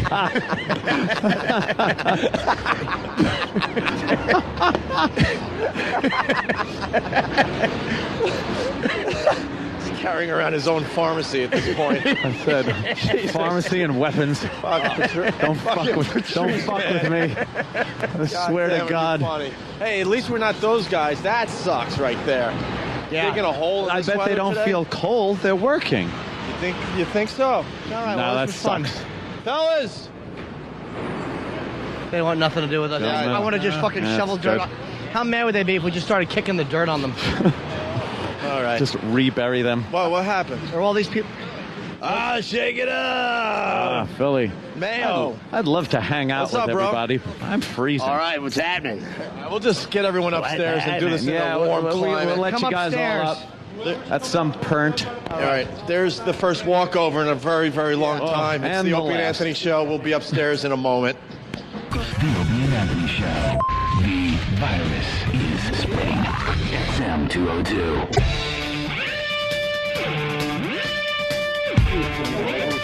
Hey, what's up? We're here. Still trying to get comfortable. I don't know. No time. No time for that. Am I on? We got my headphone. There we go. Yeah. That's why we usually play a little something. Don't be crazy, but I'd rather hear a 10-minute bit where we're being funny and entertaining than that crap. And us just going, hello. That walkover shit. Walkovers for the birds. I like to say. Well, we're gonna do the walkover once a week or something? Every Friday? Are we? I don't know. We'll figure it out. It's up to you. It is up to us. The listeners bitch, but you know what? I don't know. It's not that great. It isn't. I don't like it at all. I like walking with the fans and the listeners and then bringing them up here and having fun they're that way. Fun. But I think they're confused. They don't think we're having people up to the studio anymore. They need to hear the walkover and then realize, hey, they're walking, we'll walk. You can come by any day. Why wouldn't they And think check we out have the show. We got the bleachers and everything. a live audience? Patrice, have you been in here? Oh, yeah. Well, the last time you were in here, we... hold on. I got to find you. Over This here? place is magnificent. Yeah, the last I can't time... get over this place. You I haven't love been it. on this side of the studio, though. No, we sat in that chair where I almost went into a complete coma. Oh, man. I did once. Very comfortable, lazy boys, just sitting back. That is ridiculous. You should put like barbed wire and that stuff to keep pigeons from landing on the roof over there. Yeah. There's no need to be that comfortable. I agree with this guy. It's Dan from Ohio. What a bunch of tools. You all wait for the first morning with frost to do the walkover. Yeah, we had all summer to do that and decided today, was the day to do dumb, it. Dumb Well, move. not all summer. Complete assholes. To be fair, though, We it, had the it last has month been or the end of so. the world hot, man. So it's just like, you know. It's good to I know. like that stuff. It's good to know that God has decided not to like burn the earth, this year. Global warming. Anthony, you're a smart guy when it comes to certain things. I give you supreme credit. Dan is too. How long have we been doing heavy industry? I don't believe in the global warming thing only just because I think we haven't been doing heavy industry enough to destroy the earth. I think this is just almost like an ice age climate change that we happen to be living in the middle The of. industrial age pretty much started at the beginning of the 1900s. I don't think this earth because of this, because back in the day when it was just volcanoes and dinosaur farts, there was so much stuff going up in the air from volcanic horrible. ash Yeah. that I don't think our goofy cars could make a dent in the earth. And I just believe that I want to believe the global warming thing just because it's Democrat and they go against racist white people thinking, but I just think we're in the middle of something like the Ice Age, and we're just, in the middle of it. I think we're much too self-centered as humans. We think a little too much of ourselves. Like we have the power to, change the weather. I just don't believe in what it. we do. I don't think believe we do. in it at all. I don't think we do that much. And I don't believe that a meteor, when it hits the Earth, is going to destroy the entire Earth. No, it doesn't. It just wipes out, makes the living conditions for us You're right. fucked up. It doesn't hurt the planet long term. No, I'm talking about us. I know what you're saying. I think you're right, based on the news. Whoever where the meteor hits, it's going to kill people in that immediate area. I don't think it's going to be a cataclysmic destruction of life on I this have planet. to disagree. Did you see footage of Comet Shoemaker-Levy when it hit Jupiter? Jewish comet. Comet hit Jupiter, Shoemaker-Levy. It made a dot and nothing happened. Impact things the size of the Earth. Those little dots were things the size of the Earth. Those clouds. Yes. They would have, and they said multiple times, ended life as we know it on Earth if we'd been hit by one of those things. If we get hit with something bigger than Earth. No, they were small. They weren't bigger than Earth. They were small, but they had such an impact. The damage was bigger than Earth. Yeah, I think I agree with Patrice though, because I'm kind of thinking they're blowing it out of proportion. Oh, all right. Like the news always does. We got a big star waiting, so we could go back to that. But and we also want to get this info out immediately. Matt in Queensborough. Oh, hello, Matt in Queensborough. Is this Matt LaFaw? This sure is. From Queensborough. This is the famous Matt LaFaw. We read his instant feedback. Is this the first time we've had you on the air? I've been on a couple times. I was on with John Mayer. He sang a song for my girlfriend so she wouldn't hate me way back when. Oh, okay, sure. But I'm calling to beg for Jimmy's help. The tickets are sold out for the one show that I can go to, which is the early Saturday show. That's always sold out, but we'll make sure we get you. And this is a big 125-seat venue. I am finished. I'm finished. I'll make sure I get you. How many do you need?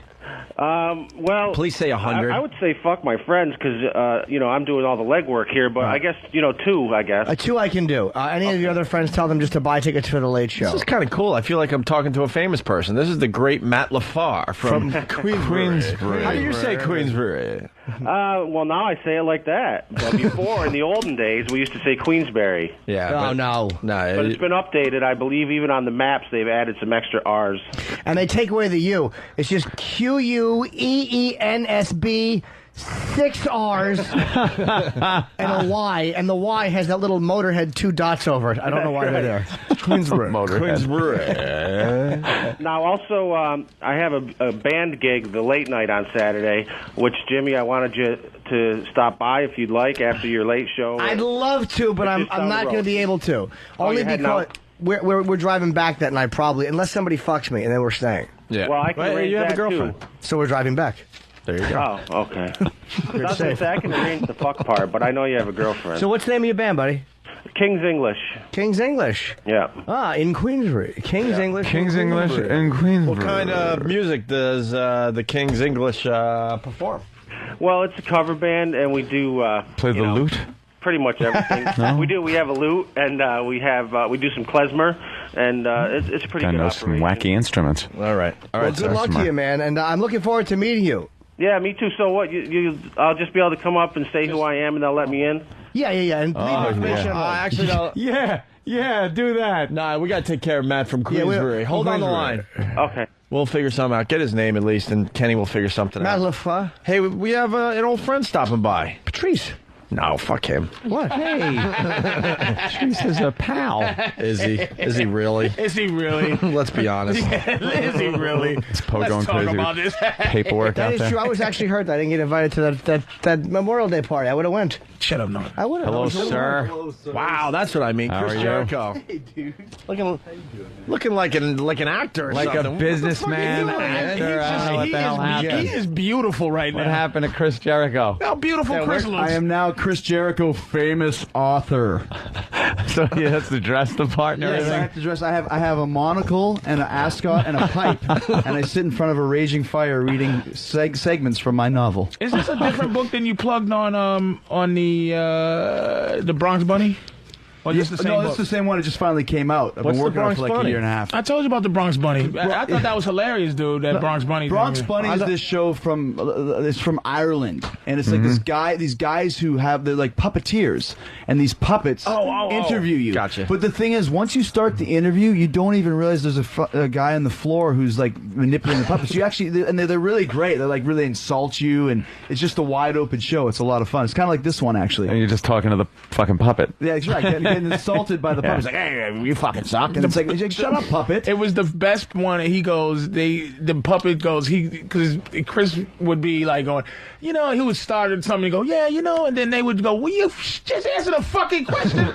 I can't. I just talk for hours. Wait, can we get that audio? I can't just do answer it. the fucking question. I remember this now. Yeah, we've played some segments from that show. Let's find the one that Chris Jericho was on. The Bronx Bunny. It's been a while, man. Where have you It been? has been, man. It's fun to see you guys again. It's funny because we were trying to get through, and they're like, I don't know, new producer, old producer, and I was like, I'm going to call Opie and Anthony, no producer. Yeah, we I'm call just it gonna no call you. I'm producer. just going to show up outside the window and go, Opie, hey, remember me?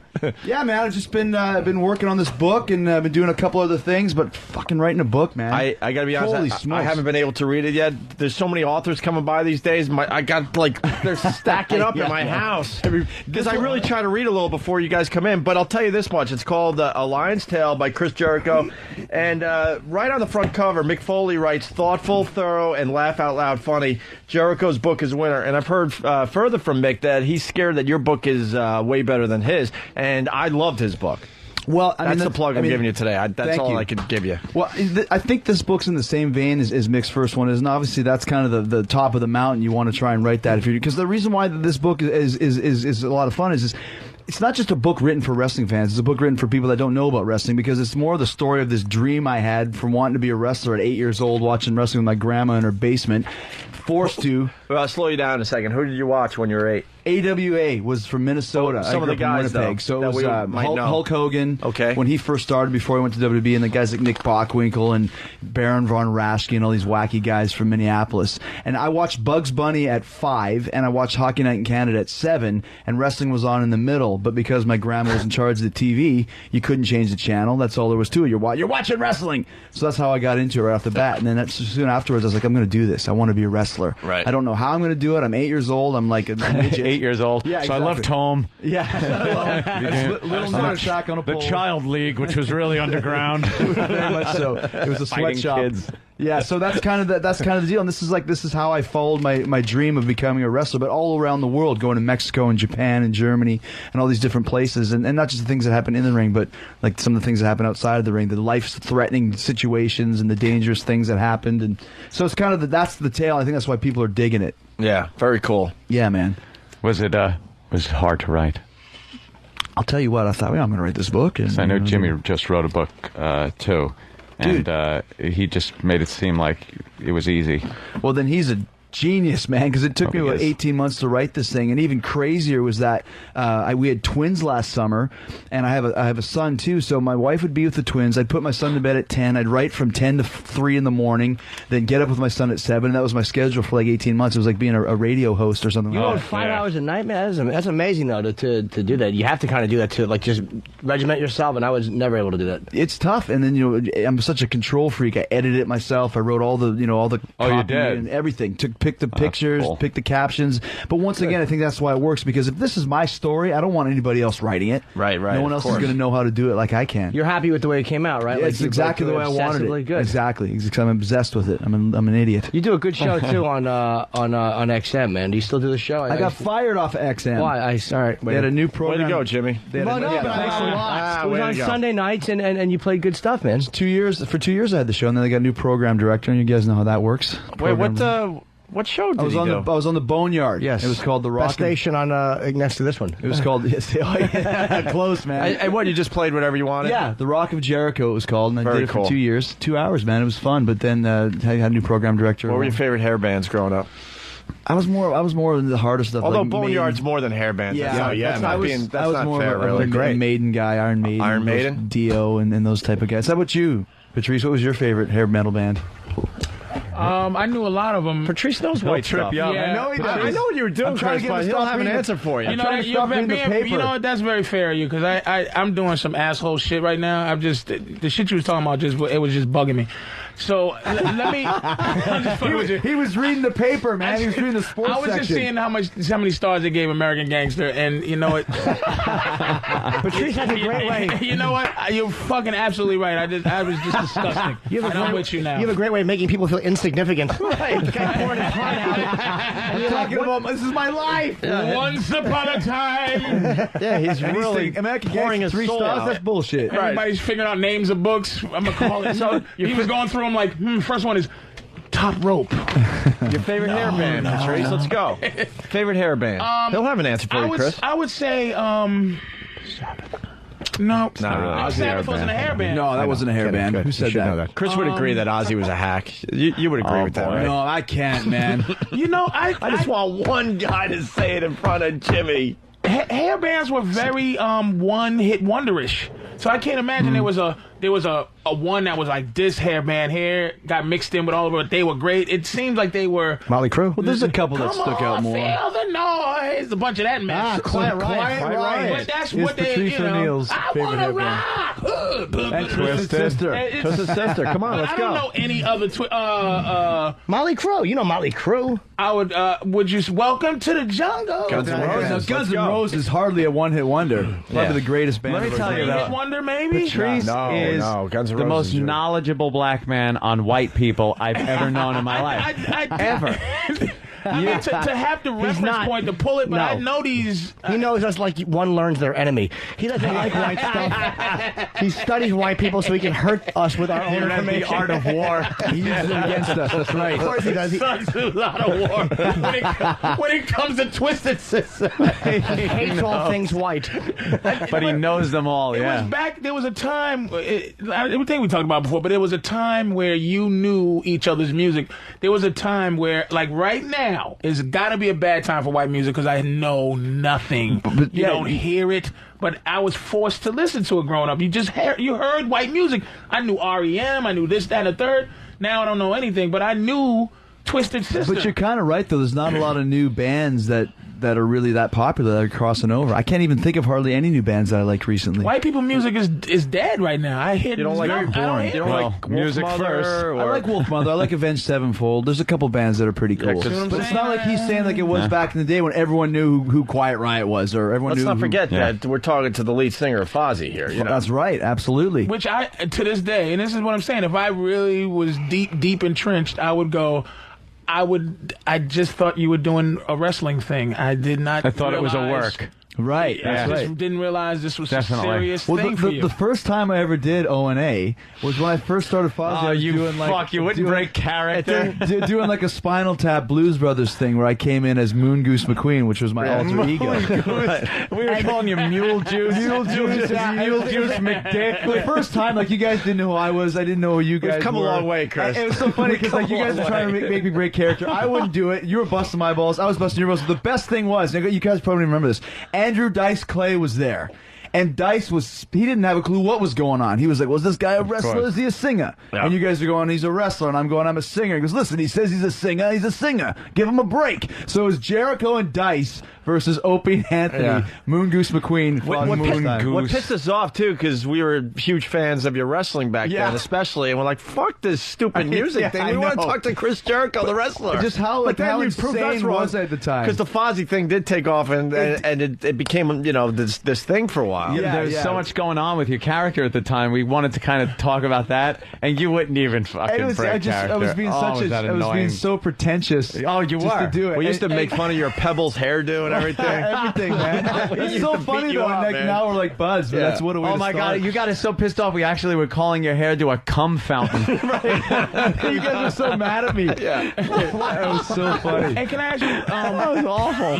You was a heel during the time of Fozzy, right? And so would you be, since it was a serious thing, was you upset when the crowd would boo you, like, because you was a heel, but you was actually doing your good music, and they like fucked Chris Jericho at the time? It was tough because when we first started, like I was just a total schizo thing. I was doing the Andy Kaufman, Tony Clifton. Like I was not Chris Jericho. I was Moon Goose. I came from Japan. Chris Jericho was a fan of mine. And it was a couple times we played live, and people would start to boo, and at the time it was cool, like, this is great, and then after a while, like, man, we really fucked ourselves because people booed this as, like, a heel thing. That's a good question. That's what I'm saying. And then when we took it more of a serious thing, people didn't know if it was real, is it bullshit? So it was kind of a weird place, because at first it was just a fun thing. We did it just for fun, and then we started getting really good, and then we said, well, we should try and take this a little bit further, but because we started in such a weird way, it was hard to kind of break out of that, but we finally ended up doing that, like you said. So. Now you're doing the WWE, like, I see a lot of stuff when the WWE guys branch off into different areas. Like, I seen Condemned. Condemned was pretty good, by the way, with Steve Austin. I enjoyed that movie. Oh, did he really? I liked the movie. That was the, he was a convict on an island or whatever. And I thought that it was pretty damn good, and he didn't overdo it. But, like, are you doing your stuff now with all this WWE thing attached? Like, can you be just Chris Jericho by yourself? Or no? He hasn't wrestled in a while, but there's a heavy rumor that he's going back. He ain't going back. This dude is he's going back. See his muscles, see his arms. He's lost weight. Are you insane? No. He's in shape. He's regular guy in shape now. Do you see The Rock now? He's regular guy. He's skinny big. guy. He's not wrestling big anymore. He's regular in shape. Normal guy big now, and he's not going back to no fucking wrestling. Well, even if he did, it's all about personality, and a lot of guys have forgotten that nowadays. Now, you guys know that Patrice actually worked in the WWE? He used to write. He used to write there for how long? Like a month or? I got fired. Seriously, I'm not even joking. Let me tell you something. When you're in that thing, it's like you got to be in it, and I just wasn't in it, and I just had to get fired. But I loved it. But my thing is when I did Vince McMahon fire you personally? Angry Vince? Stephanie did. He didn't go, you're fired. You're fired. And she fired me. Patrice, I'd like to see you in my office. She fired me 8 times. You stink. I've been going through some of your writing, and it stinks. Let me tell you something. You know how you're proud of something? I'm gonna write my own material. I got a little sketch I want to run past you right about now. How about this one? You write me something, I think it sucks ass, and you're fine. You like that sketch? Do you like it? I told you guys that I've only blinked slow at 3 dudes in my life. Like where I'm just like blink slow. You're holding back the tears. It was just that. What's that music? Awestruck. It's just little bird. And he was one, and because it was just his aura was magnificent. Yeah, he is. And quite none of the wrestlers personality. I had that. Like when I was doing it, I met the wrestlers. Like, hey, what's happening? Like Test is as big of a human being as you could see. But you just go, hey, how you doing? This is how you doing. And at that time, I didn't meet him at the time, but he was one of the big heavies. He's like one of the guys that could ride in a jet from where they going to the next day, and then everybody else had to I'll take the bus use a skateboard or fucking be on a train. We didn't associate he was a plane guy. We didn't associate with the lowly writers. They sat in the front, and the writers were in the back where the plane is. You were on Vince's plane and all that. The writers go with Vince. Wow. The writers stay with Vince. The writers don't get there on their own because they got to write the shows. And the thing that was great about And you Vince, got 10 wrestlers in a van piling in, trying to go from arena to arena. It would be him. But you were one of the guys that got the Undertaker, Stone Cold, The Rock, and maybe now Mick Foley? Rey Mysterio might be on. But the guy with the pituitary gland thing, he's not on. The giant Indian who should just be removed from wrestling. The pituitary. That's his gimmick. Ladies and gentlemen, weighing 500 pounds, the pituitary gland. Where he has Rey Mysterio's legs and Kane's body, Kane's upper torso. They've been trying to get the new Andre the Giant for years. Forever. And the Giant, but they can't Big get it figured Show out. was him. But I don't know what happened. But Big Show was him. Big Show is definitely the new Andre the Giant, for a second. Wait, you were a guy that was a head writer for wrestling. You told me about him. Is he still the same dude? He was like a young guy. Little white dude. He's the guy. He's like. Now, why has he got to be a white the dude? guy. Because he is. He's not a little black dude. Can't just be a dude? Yeah, no, the little dude. I'm tired of white people trying to make things colorless. Because you can't say nigger no more. I can still be racial. Hey, and you I'm can gonna. say it. We I can't. said yes, indeedy. Yes, indeedy. I like to use race to describe things. So do we. We're just not allowed anymore. Yes, About we our can't do balls that. cut off. Right. So you'd be in the plane writing, and the big stars would be in the front of the plane. It would be. going from arena It wasn't to arena. him, but I knew who the guys was. It would be Triple H without a question. I think the pecking order is probably Triple H is the top of the pile because he's married to his daughter for one, and he's just the dude. But Undertaker very close. Jericho is very close. Stone Cold very close in terms of because they would work every goddamn day, but then it would be like, I would say 7 guys that can get on the plane with Vince and be comfortable. That weren't like, it was who else would you say? I didn't miss got 'em all. anybody. No, you got 'em all. It's all of them, and the That's rest about is it. Right. Are they nervous around Vince? Because I don't know. Not dudes like him. Dudes who can talk are not nervous around Vince. Dudes who can do a shoot interview. The Kurt Angles, the guys No, what who it is, can talk. it's just, it's like you said, it's a very intimidating presence. And when you first start out, until you have that confidence and have a little bit of leverage, I mean, still, of course, you're still scared of him. He's your boss. I mean, sometimes you want to kill him, but it's one of those things. After a while, you just got to treat him like a normal guy, or else he's got so many yes men surrounding him. He's sick of yes men, so you got to sometimes just tell him. I didn't get a harumph out of you. This coffee is too cold. Yes, boss. Yes, boss. Thank you, sir. Yes, What good about me, idea. boss? Bad idea. Good What idea. about me, Thank you. boss? Hey guys. So that's kind of the deal with that. And you asked me before about if I could write this book within the WWE world. Because I took a step back and not working with the company, I was able to write the book the way I wanted to write it. So this is your book. This is my not book. An association with It doesn't even that's talk beautiful. about the WWE. It's just my time to get there. It took me 9 years to get there, and this is the journey to get there. So, which is good, because if I would have written it within their system, You'd probably it would have leave been a all few WWE stuff, and you would have left a few things I out. remember probably. the day you came in in 1999, like the Right. when That's right. when Good it was, memory. because there was the whole thing was Y2O. Y2K. Y2K. Y2O. This is the liquid version. Yeah, there you Y2K go. was the real Y2K. thing. And he was Y2J, and Right. they got you into a thing right. They pushed him big right away because what they would do is 2 guys you would get pushed by, where they go, okay, they trying to make him big. One, if you fucked around with Rock, and if you fucked around with the Taker, would be like, okay, they trying to push him in, and they put him on with the Rock right away on a word battle with the Rock, when Rock would go, it doesn't matter what you think at that time, and they put him in when the Y2J character came out. That's when they was like, damn, they gonna push this guy like. It's big. funny trying to explain to kids nowadays when they ask me, well, what does Y2J mean? And I have to explain. The kid's like 10. Yeah. He doesn't know what Y2K is. So trying to explain Y2J, you just get this blank look of that makes no sense. It's like, well, it doesn't really make sense, but it would if you were like over 30. It's a great nickname if you're older. So you got beat up by Bret Hart's Everyone. dad. That you was in the basement thing. Yeah, actually, I moved from Winnipeg Well, to explain Calgary. the basement. That was Bret Hart's father, The the dungeon. dungeon. Yeah, all the Canadian guys got beat up. Yeah. They had a dungeon there. It was called. And it was basically Stu Hart's basement, and it was a small little room and had a low hanging ceiling. It looked like the basement from the Texas Chainsaw Massacre, where there's these pipes everywhere. Is that Stu on the phone? I hope not. Is that Kenny's Passed phone? away. I'm sorry. Come on, it's live radio. We have to be professional here. But This yeah, gets Kenny very upset. If he's on the phone. I'm ruining the show. he will have apology emails to everybody. As he should, because he ruins Within everything 2 he hours. touches. I'm sorry. It'll never happen again. I went home and punched myself. And it wasn't even a phone call. It was probably a reminder of his to think a racist thought. I don't want that to ever die. Fucking Kenny, I love him.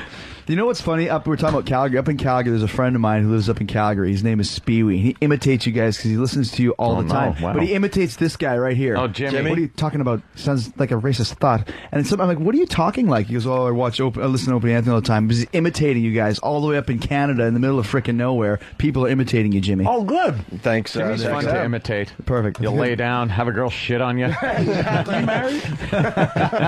You married, Chris? Yes, I am. Yeah, he's got the ring on. How does a guy, good-looking dude like you, like I got a girl and I'm trying hard and I get married and the whole thing, was she there during the rough times of and you're loyal to her kind of thing? She's there from the beginning? Two things. One, she wasn't a wrestling fan. I met her in a restaurant. Two, I met her in '98 when I was still in WCW before I even really got to the, quote, I guess, to the big leagues, right? So, yeah, right from the start that she was there. It wasn't just some kind of a money-hungry gold digger. So that's kind of why I think we were able to last for a while, for as long as we have. And a few kids now. 3 kids? 3 kids, yes, man, absolutely. We have twins, like I said, and then a 4-year-old son, too. Right Twins on. are girls or a boy? Girls. Twin girls? And it's funny, yeah, Good because luck with now, that. like, they're only one, but the basic human instinct catches on where, like, one of them will be holding something and the other one will come and just take it for no reason. The other one cries and then she just drops it, and then they're stealing from each other. They push each other down, and they're just babies. They don't know what they're doing, but that's the basic human nature. Push someone down and steal their stuff. Yes, you see these things. Hey, I'm looking at the book, and there's a picture of it, obviously, in the back that you weren't going to include, which I found very interesting that you wrote that, and you did eventually bring it in. Which picture? Yeah, there's obviously throughout the course of this book, Chris Benoit is a huge part of it because he was a big influence on me both professionally and personally. I met him in '92 in Calgary, and I was a fan of his from watching him. And, he was only a couple years older than me, but so he became like a big brother and a mentor, and we traveled the world together for years. This story ends in 1999. It's the story of my career, like I said, from '90 to '99. So I finished the book in May. And then in June is when all the stuff all the stuff happened with him. So I went back and I was able to go through the book, and I wanted to see like how it would read and how it would resonate, knowing that I talked so positively about this guy and so many great experiences, but then it ended off in such a horrible way. So there was a picture of him and his wife and myself and Stu Hart at Owen Hart's funeral, Stu's son. And I was going to take the picture out, but then I thought to take it out would be to suggest that they never existed, and they did exist, and this time frame happened. So I left it in there. I thought, it'd be like, having something with the Twin Towers and editing it out. Like, right. Just because it ended in a bad way still doesn't mean it didn't exist. So what I did do is I wrote a foreword that just said, this is the guy that I knew between these years, because it'd be like a big black cloud hanging over this book. It's a very funny, humorous, comedic, positive story. But if you didn't address the Benoit situation, I think it would really read a little bit strange. So I was able to go through and kind of write a little thing about it. So and it sounds crazy because every time there's something awful happens, people look back at the person or their life and go, "Wow, was there anything that indicated what was coming?" You look back on your history with him, and there's nothing you can look back on that was an indicator. No, right? Absolutely not. Like if I had to go somewhere, I would have left my kids with him. Like that's how much my best friend that I ever had in the business, and that's what makes it even harder. Like I have to deal with this every day. For other, I'm not saying it in a bad way, but for other people, the big story happens, and something else happens, and 2 months from now, it's kind of just, oh yeah, I remember that, the wrestler guy. For me, it's like every day of my life, I have to deal with it and try and figure out, What do you think it was? I mean, was dude, it you can't just think. a moment of rage? I mean, we'll never know. We're not wired to think that way. I mean, if you get that insane or mental problem, or he could be demon possession for all I know. I have no idea. There were never signs? Never. Nothing. So just, it's something we gotta deal with. So. And he was he really helped out your career over the years. Totally. You guys were really close. Professionally and personally. You were close with Eddie Guerrero too, right? Yeah, very much so. He's now gone as well. Actually dedicated the book to Eddie way early on. That one was maybe even harder in a different way because it was such a surprise and such a shock. And Eddie was such a sweet guy, man, just a good dude, and had a lot of great times with him. Just the thing about the book, I mean, I wrote a thing in the back of all the guys that are in the book that actually aren't around to check it out. There's Owen Hart, Brian Pillman. I mean, there's tons of guys. Wrestling, it kind of gets glossed over unless something bad happens. No one ever really hears much about the positive side of it.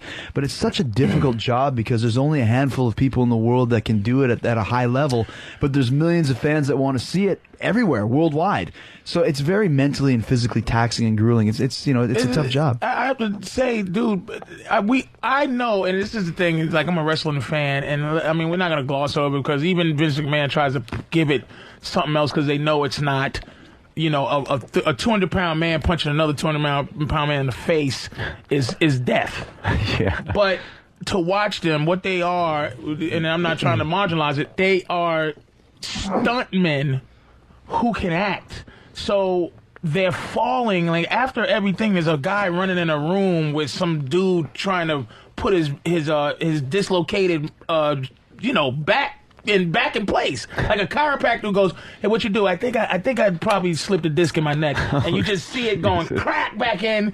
All right, tomorrow when you're on the bus, you got to do it again. But you give them a piece of paper that you wrote words on, and they fucking just go, all right, they read it. All right, let me tell you something, motherfucker. I'm gonna knock your head off. And then they flying through the air on tables and shit. And it's a respect you should have, not on the fact that, okay, we know it's not real. You didn't really kick him in his balls. But show business. This shit. Yeah, it's show business. But it's dudes are talented. Yeah, but there's also talented guys. They're also taking some real shots. Wrestling did change. Like I was watching some old wrestling. It was on cable or something, and it was beyond fake. Where they were barely hitting each other. But the new guys, they actually do hit each other and take some shots. Obviously not the over the top moves, but they're taking some serious you can make mistakes. There's a guy who's not walking now. The draws. Mistakes, man. There's a story in my book from when I was in Knoxville. I was practicing before the match, and I broke my arm. Literally, like I was looking at it and had this weird little divot in it. So I went to the hospital.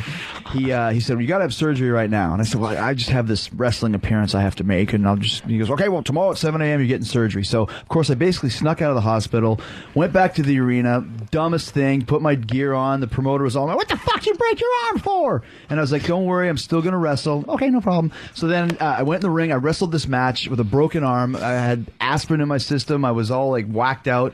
And I got cut open. I was bleeding, looked like a reject from the Carrie movie, like a bucket of blood just dumped all over me. And I'm on the floor with a broken arm, bleeding everywhere, and there's this puddle of blood. And there's like this total stereotypical redneck hillbilly. He's wearing like the overalls with the big gut hanging out, little cowboy, like goofy cowboy hat. And he might as well have like the hay straw. And he's like, that ain't real blood. And I was thinking, like, you asshole. Fuck. He goes, that ain't real blood. And he puts his finger in it. And he tastes it, and he's like, yeah, that ain't real blood. And first I'm like, how gross are you? Like, how does my DNA taste? And second of all, how could it not be real blood? I have no shirt on. What, I have a magical pump in my pants? I got a magical pump in my pants, all right. But it's like, is this blood just coming from nowhere? But I mean, that's kind of some of the stuff that you go through. But I just love that guy just licking the blood, like, that ain't real blood. I know what real blood tastes like. Yeah. Isn't anybody you fucking hate in the business, man?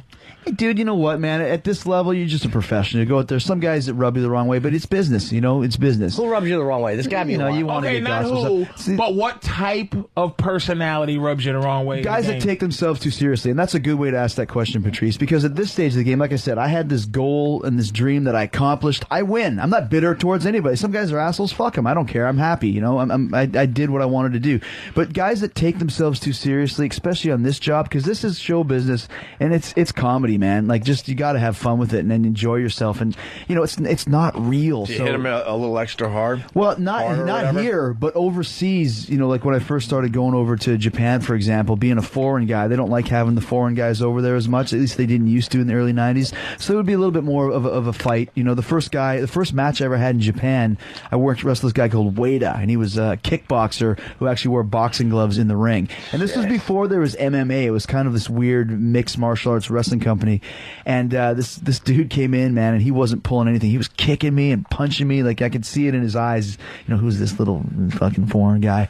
So you know what? He nailed me so hard, and I was just getting the crap kicked out of me, and there was no rules in this company. It was called FMW.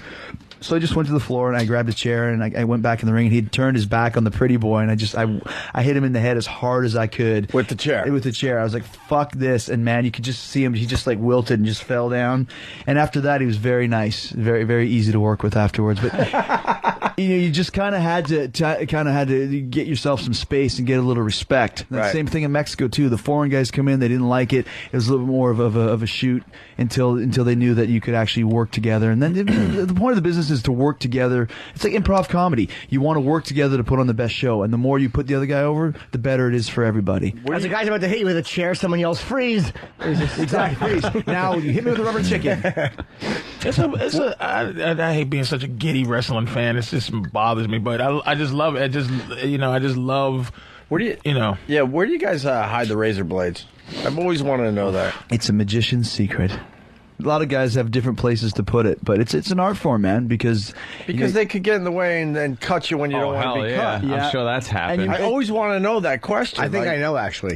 They put it like on the thigh, like the scrotum covers it on the thigh, and they actually right in there. If you cut your horn off, that's just part of the business, man. That's just but the way your it goes. forehead looks okay. You don't have the Dusty Rhodes head. Yeah, well, that was more of a step.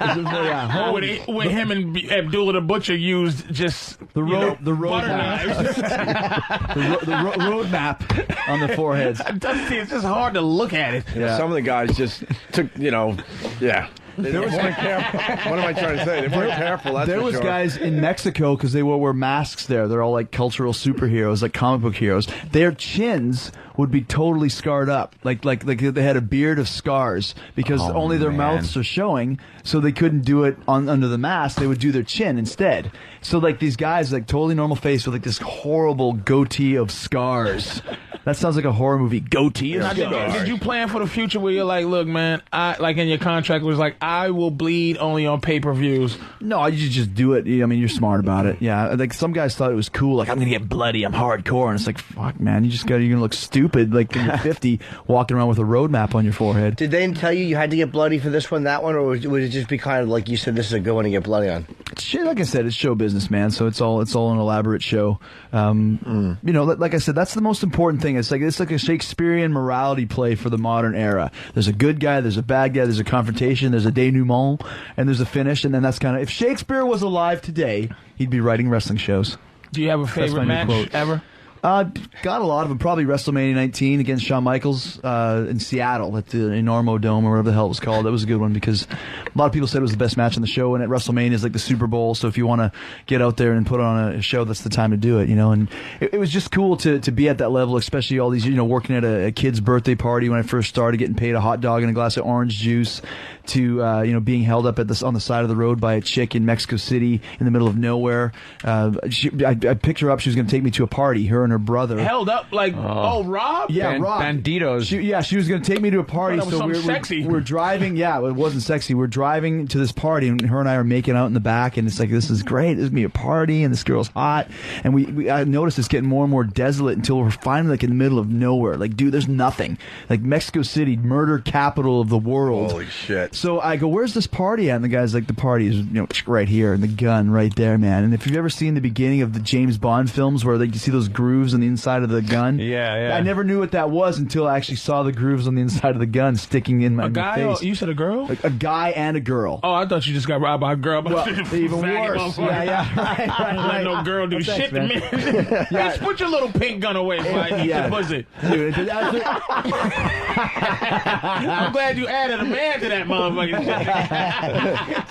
Yeah, it was brutal, man. As they're driving away, I still have the taste of this girl's lipstick on my mouth, and I'm thinking, this bitch just robbed me, and I bought her dinner as well because I met her in a restaurant, so I really got screwed on both accounts. But you know, when something like that happens, you're like, you know, I'm going to take this and use it in a positive way because there ain't no chick that's going to rob me, and then I'm not going to make it as a result. So she probably has 12 kids in TJ somewhere, and I'm here, you know, with you guys, so I win. Plug in a Lion's Tale, Around the World in Spanish. Yeah, I was showing Anthony the picture, right? The picture of when I was the Phoenix.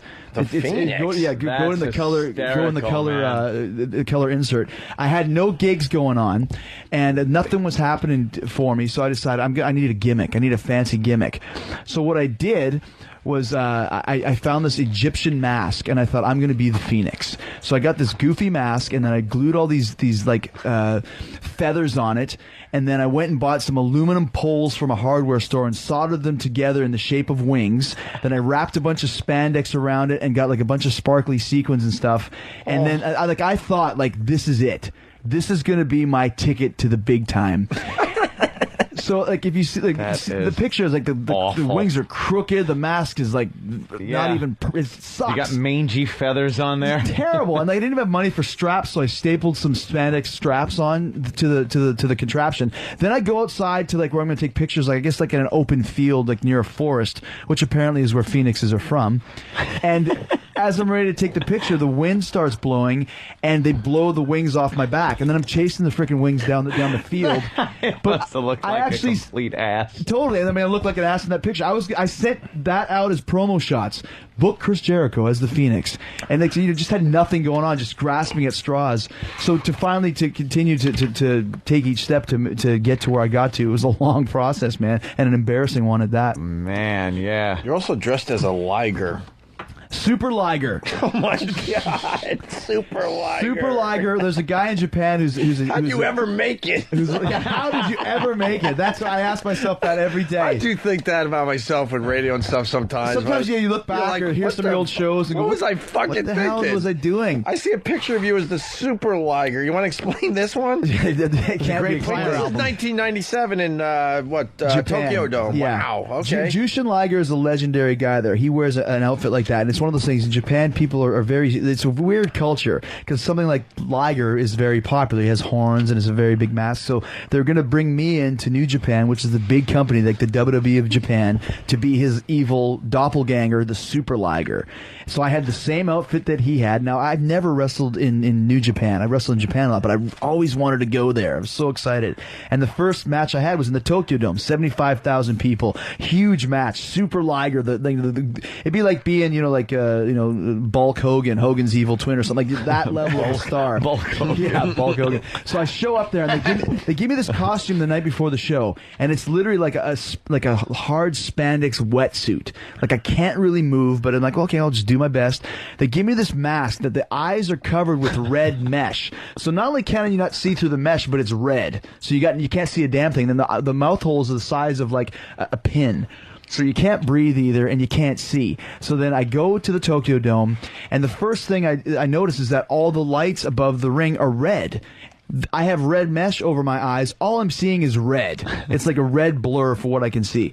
I had like the stinker. We call them abortions in wrestling. It was an abortion. It was the worst match ever. The first move, I'm supposed to jump on the top rope and do this wacky kick, fall right on my face. Now, when I fell down off the ropes, there's 75,000 Japanese people. Now, they don't say anything when they watch the matches. They study. But when you fall down off the top rope, they all started laughing. It was like 79. Super Liger suck. And it's just like, oh my God, this is terrible. And I can't move. And I feel like I'm like walking in cement, and the mask is just horrible match, bombed huge, one of the worst, most embarrassing experiences I've ever had. Go to the back room. I'm supposed to come back the next month as Super Liger for a big 3-week tour. As I take the costume off, they're putting it in a bag. Yeah, you and I go, what are you doing? Yeah, we're keeping it for safekeeping, please. So that was it. I was done. I bombed huge. Liger was furious because it was his legacy. And the next month I came back as Jericho because I'd already been booked, but they didn't want me to be Super Liger. But that was it. I was losing to everybody.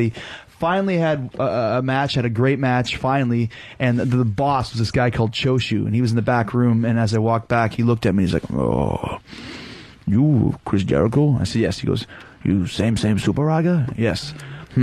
Jericho good, Super Liger bad. And I said, I think Super Liger is dead. And he said, yes, I think so. Good idea. So it was the debut and the retirement of Super Liger on the same night. That's hilarious. I mean, God bless you. You were trying all sorts of different things. Whatever you could do, man. Like I said, make nothing. Your mark. Well, that's the thing. And you guys know, being in show business, any form of it, you got to pick up the phone and call people. No one's going to call you. Right. And Opie, excuse me, if you don't think that he's going to be an actor, look at the front cover of that book.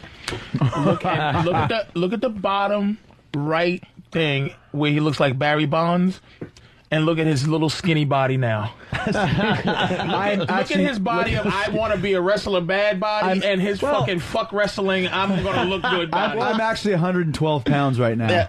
That's actually that's a good question. Patrice is making me sound like I just came out of a concentration camp or something. No, like you can see that it's athletic, but you see that picture in the bottom right. Let's it's ask him, Chris. Like, obviously, you go back to wrestling anytime, and like the rumors are strong, you're going back there. Whatever. If you don't want to deal with that, that's fine. But what would you like to do? You've done the band thing, you've done the wrestling thing.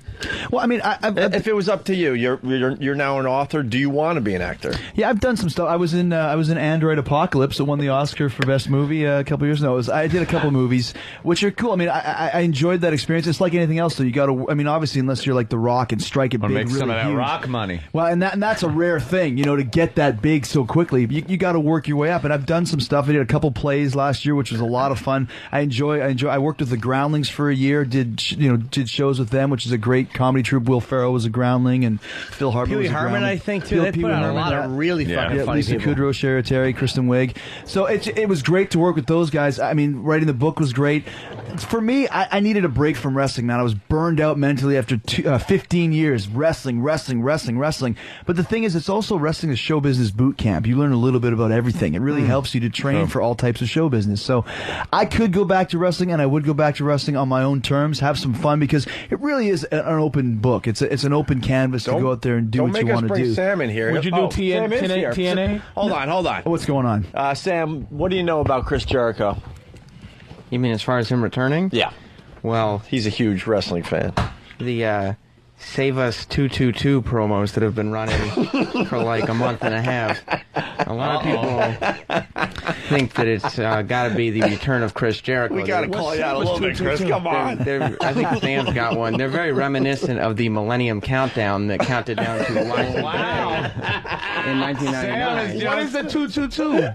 And nobody really knows for sure. That's it. We're watching on YouTube Maybe right now. February 22nd. First time I've ever seen this. Oh, you haven't seen this, huh, Chris? No, I don't know anything about this. They run these spots on all of their shows. Wait a minute, Sam. I'm trying to see where this fucking tags into Chris Jericho. It's exactly like the old ones from back in 1999. But like he said, no one, like, it might be for some other dude, Computer Man. The fucking guy, like, why is this? Why would he bring himself back like that? It's the 2.0 version. That's a gimmick, Computer Man. He's a laptop in the corner. Yeah, like I said, I would go back to wrestling on my terms. I wouldn't give up any of the stuff I've been doing. You don't want to blow up your big announcement. I swear. Sam, give us more. Make him uncomfortable. This is not convincing. You gotta say, come on, Sam's man. good, though. I'm Sam just saying, knows this shit. Make him more uncomfortable. And stop trying to be coy. Just say what you fucking hold gotta on, say, move the mic away from your face. I'm going to study you as. Go ahead, Sam. Tell people what you know. If it's not Chris Jericho's return, then every single internet wrestling fan is going to be extremely disappointed. Aside from that, on Lance Storm's website, who's another wrestling friend of Chris Jericho, Lance Storm said that it was Chris Jericho already. Why don't you throw us a bone? You know, all these wrestlers. See, here's the thing. You know what he did?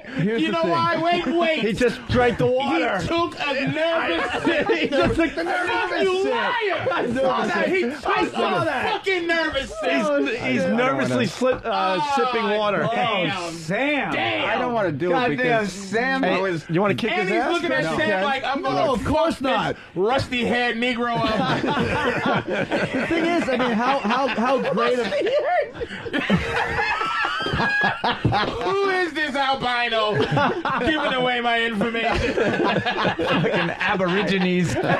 I just, all the sites listen to us. You might as well do the big I'm announcement not hiding right here. anything. It's funny. The point is, how good of a deal is this for me to get all of this free publicity? Because people are getting mad at me now. You were supposed to be back on Raw last week. You were supposed to be the pay-per-view. I paid my money. It's like, dude, I never said I was going to be back. And even if I was coming back, I wouldn't say anything. I'm a magician. You have secrets. You have things you want to do. He is drinking. I think nowadays I have muscle milk. If I drink one of these, it's going to suddenly make me get big again. Just for protein. That's of course. But that's one of those things. I think nowadays people know everything so quickly. You know, they can go on the internet and everybody finds stuff out so quickly. When I was a wrestling fan, I didn't know shit. All I knew was what I saw on TV, and that was the magic of it. It was, now it was, there's it was, spoilers it was a lot of and fun. speculation. Yeah, I'm sick of that shit. I bet you are. Of course, Sam. man. Thanks, But that's one of those things. I guess we're not going to be surprised anymore. But the thing is, everyone thinks they know, but no one really knows for sure. And that's the way it should be. It's like going to a movie. I haven't seen Saw 4 yet. I don't want to know what happens. I want to see it as it unfolds on the screen. This is the political turn. He's good at it. I'm very good at it. Sam's right. He was dead the whole movie.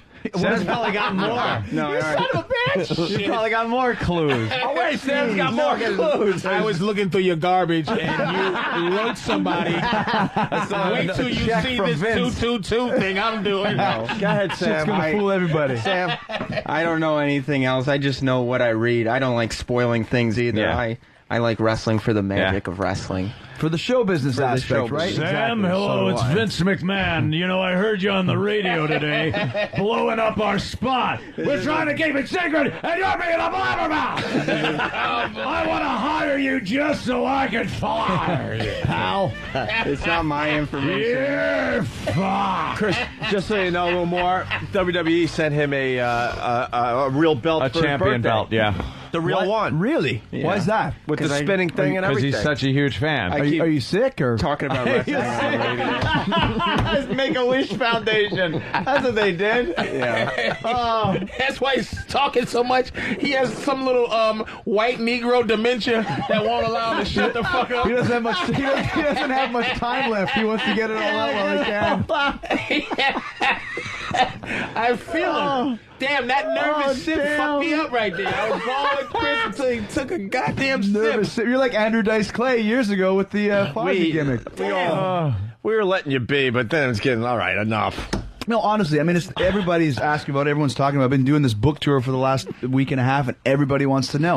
But that's the good thing about it, man. It's the speculation of it. People are thinking. It's a surprise. It's anticipation. Yeah, so stop looking at it now. Trying to look for clues in there. I know. See, everyone. It's like Paul is dead of wrestling. People are finding clues, Little clues. like I Am the Walrus type stuff. But you walk out with your book. It's See, going to be that's perfect. right. Hit some people over the head with it. Hey, Amen. can you sign Sam's chair? Of course I can. Is that from a match? No, that's not from a match. I went to a convention like 3 years ago and decided to bring a chair, and since then I've been bringing it, Getting it signed. No, seriously, how did you get the belt, and why? And why did they send you a belt? They just sent it to me because I talk about wrestling on the show all the time, and I think they just enjoy So the they're help publicity. He was the only one that stood by the gimmick, the Vince getting blown up in the limo gimmick.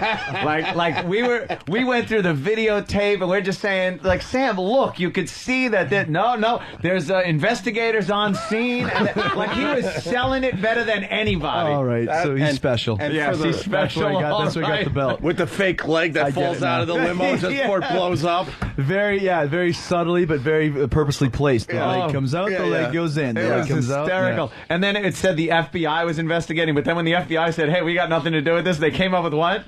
I think it was the FIC. The FIC. The Federal Investigation Commission. Center. And you, but you got And the guy that was the detective, he was like all buffed up and everything. Like he was one of the guys that wanted to be a wrestler, but he kind of wasn't up to it yet. That used to always make me laugh. Like a wrestler gets hurt in the ring, and then the paramedics come out and they're ripped on And their they're all uniforms. They're like, fucking huge arms. Boy, I wonder what's going to happen with the paramedics in a minute or two This here. is why you have to love a wrestling fan or wrestling fans that know it.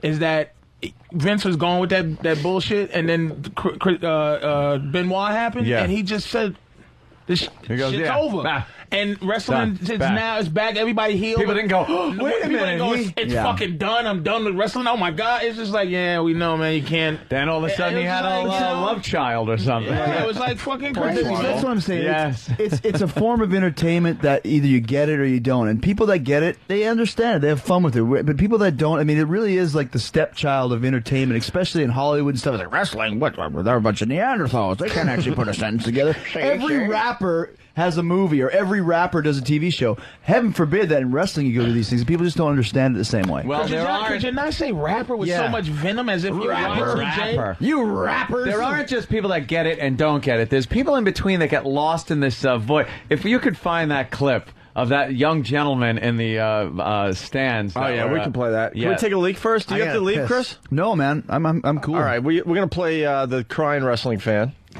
This guy takes Where are it we a looking little at? too seriously. After the break, because we got to take leaks. We all The leak like break.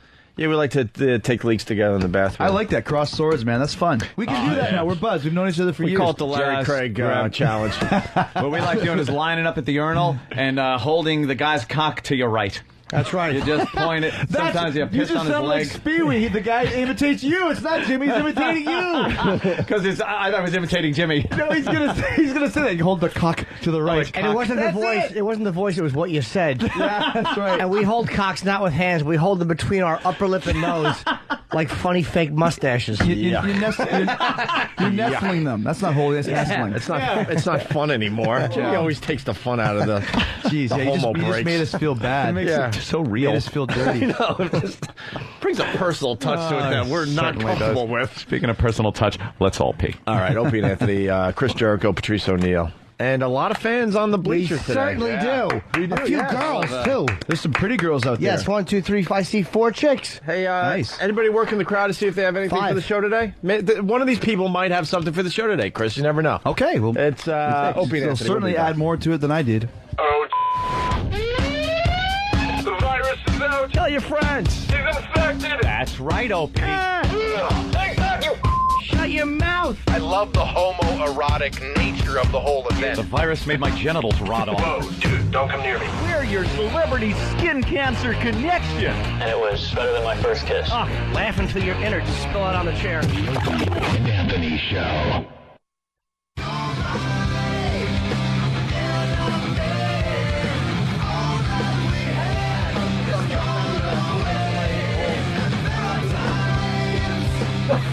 Is he gonna be is that a Chinese thing?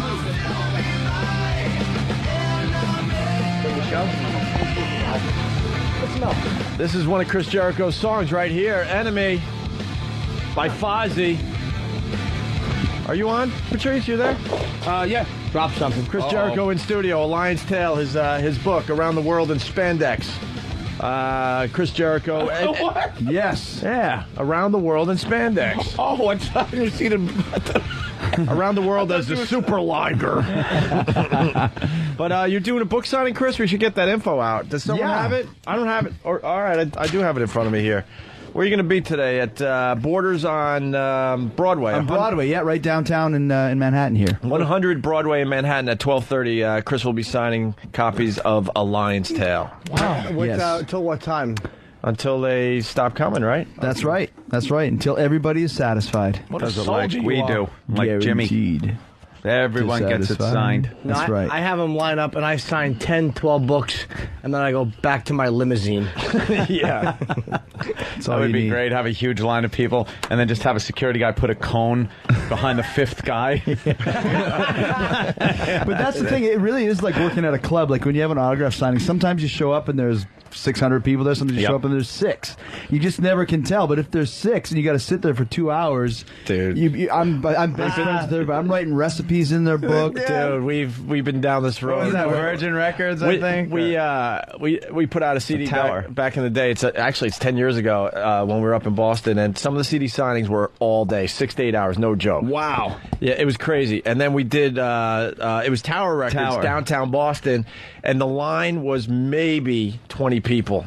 And you just nailed it. We're sitting there like, so where are you from? Like learning everything about exactly. Because you don't want the line to totally die. You're hoping people are going to get on the back of the line before this guy leaves. That's right. It's like working at a club. If there's no one in the club, you still want to have a line so that people think it's happening. Yeah. You know, when I was in Knoxville, when I was wrestling there in '94, they sent us to a furniture store, and there was like first signing, and the guy paid $75 each for me and my partner Lance. So we had to sit there for 2 hours no matter what, and there was nobody there, but there was this little group of kids who were standing around, and they're like, we thought you were supposed to be famous wrestlers. You guys are nobody. There's nobody here. Now go for 2 hours here, and they're like, shut up, kid. Get out of here. The worst is when you sign something, and then 5 minutes later, the same person comes back through the line. Because I wanted to know if we could take a picture. That one didn't come out. Yeah, then you know that you're in trouble. When you start seeing the same people, then it's time to wrap it up. now it's like, I noticed that the line's really short, so I figured, what the hell, I'll get some other things signed. Yeah, Like, that's oh, right. great, That's thanks. right. Yeah, there's nobody here, so I thought I'd just hang out for a bit. Thanks, buddy. You just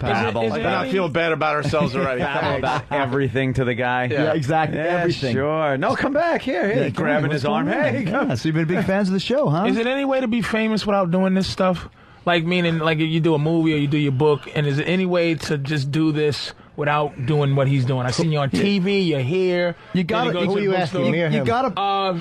You gotta promote. You gotta promote it. You know? That's the thing. Especially with something like this book. I mean, it's your life story, and I worked so hard on it to get it right. You want to take it to the streets, and it really is a grassroots thing. This is just a lazy man's question because it's just Patrice doesn't want to work hard. When I see people do publicity, it's like right now. It's amazing to me that I saw him on TV and he has the same clothes he was on in Good Morning. And I have one suit. And you're fucking disco dancing with the lady this morning. Oh, and that's you right. probably She did was something hot. there. That was the traffic girl too, by the way. Oh man. And then He was Dance he was dancing with With Jill Nicolini? Yeah, Nicolini, and he's a nice guy too because he's not a hunk of shit because he did the dance. And like, I'm never gonna be invited on Ellen DeGeneres again because.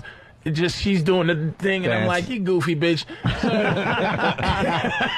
They weren't invited on anything again. So I'm just wondering, is there any way to just do something and drop it, and then they go, hey, man, he got a book out, and you just go, fuck all day signing, get out of here, I can sleep. If you're like A+ on the list, like 50 Cent or Kanye or somebody like that, you probably don't have to. But when you're guys at my level, living on the F list, you got to do what you can to get out there and make it work. Stephen King probably doesn't have to, but they all do. Patrice is looking at me like, come on, man. Stop your bullshit, man. Wrestling fans is like, you know what else too, though? I mean, this sounds kind of really like sucking up, but I like meeting the fans. It's fun. I mean, you guys probably have the same thing because you're on the other side of the mic and the other side of the screen. It's fun to meet up. Well, some of them are rude. The fucking ones with tits I like meeting. Don't you notice that some people are just rude and people just don't have manners? Yeah. You notice that they come up and go, listen, I don't watch the shit and I don't even really know who you are, but will you sign this? Well, gee, thanks. Let me do you a favor for just sticking it to me. Best one. Yeah. It's like, dude, I don't really listen. I listened a couple times. I'm really not a big fan. Could you just sign this? Yeah. Like, go fuck yourself. Yeah, exactly. Gee, thanks, asshole. Yeah. Hey, that's what I want to hear. I don't even know if I should talk to you anymore. Your dad was a Ranger? Yes, he was. I didn't even know that until today, man. Yes, he was. Were you a hockey player growing up? Yeah, I just wasn't very good, but I grew up actually. Was he Ron Duguay? A little bit earlier than that. He played for the Rangers from 70 to 75. And I used to remember sitting in the garden when I was about 3, and I was really mad because my dad would never look up and wave at me when he was playing his games. And I thought, come on, Dad. He's fighting Dave Schultz or whatever. And I'm like, Dad. Was he a fighter? Oh, yeah. Oh, geez, look at his nose. Oh, yeah. Wait, who was your bridge dad? of his nose is in his ear. His name was Ted Irvin. I didn't know that. Oh, yeah, Jesus, but not only that, but he also scored, too. He used to get 20 goals a year. He was like one of the original power forwards. Had he come around 10 years later, he would have made millions. Are you a fan of any other sport? No. Water polo.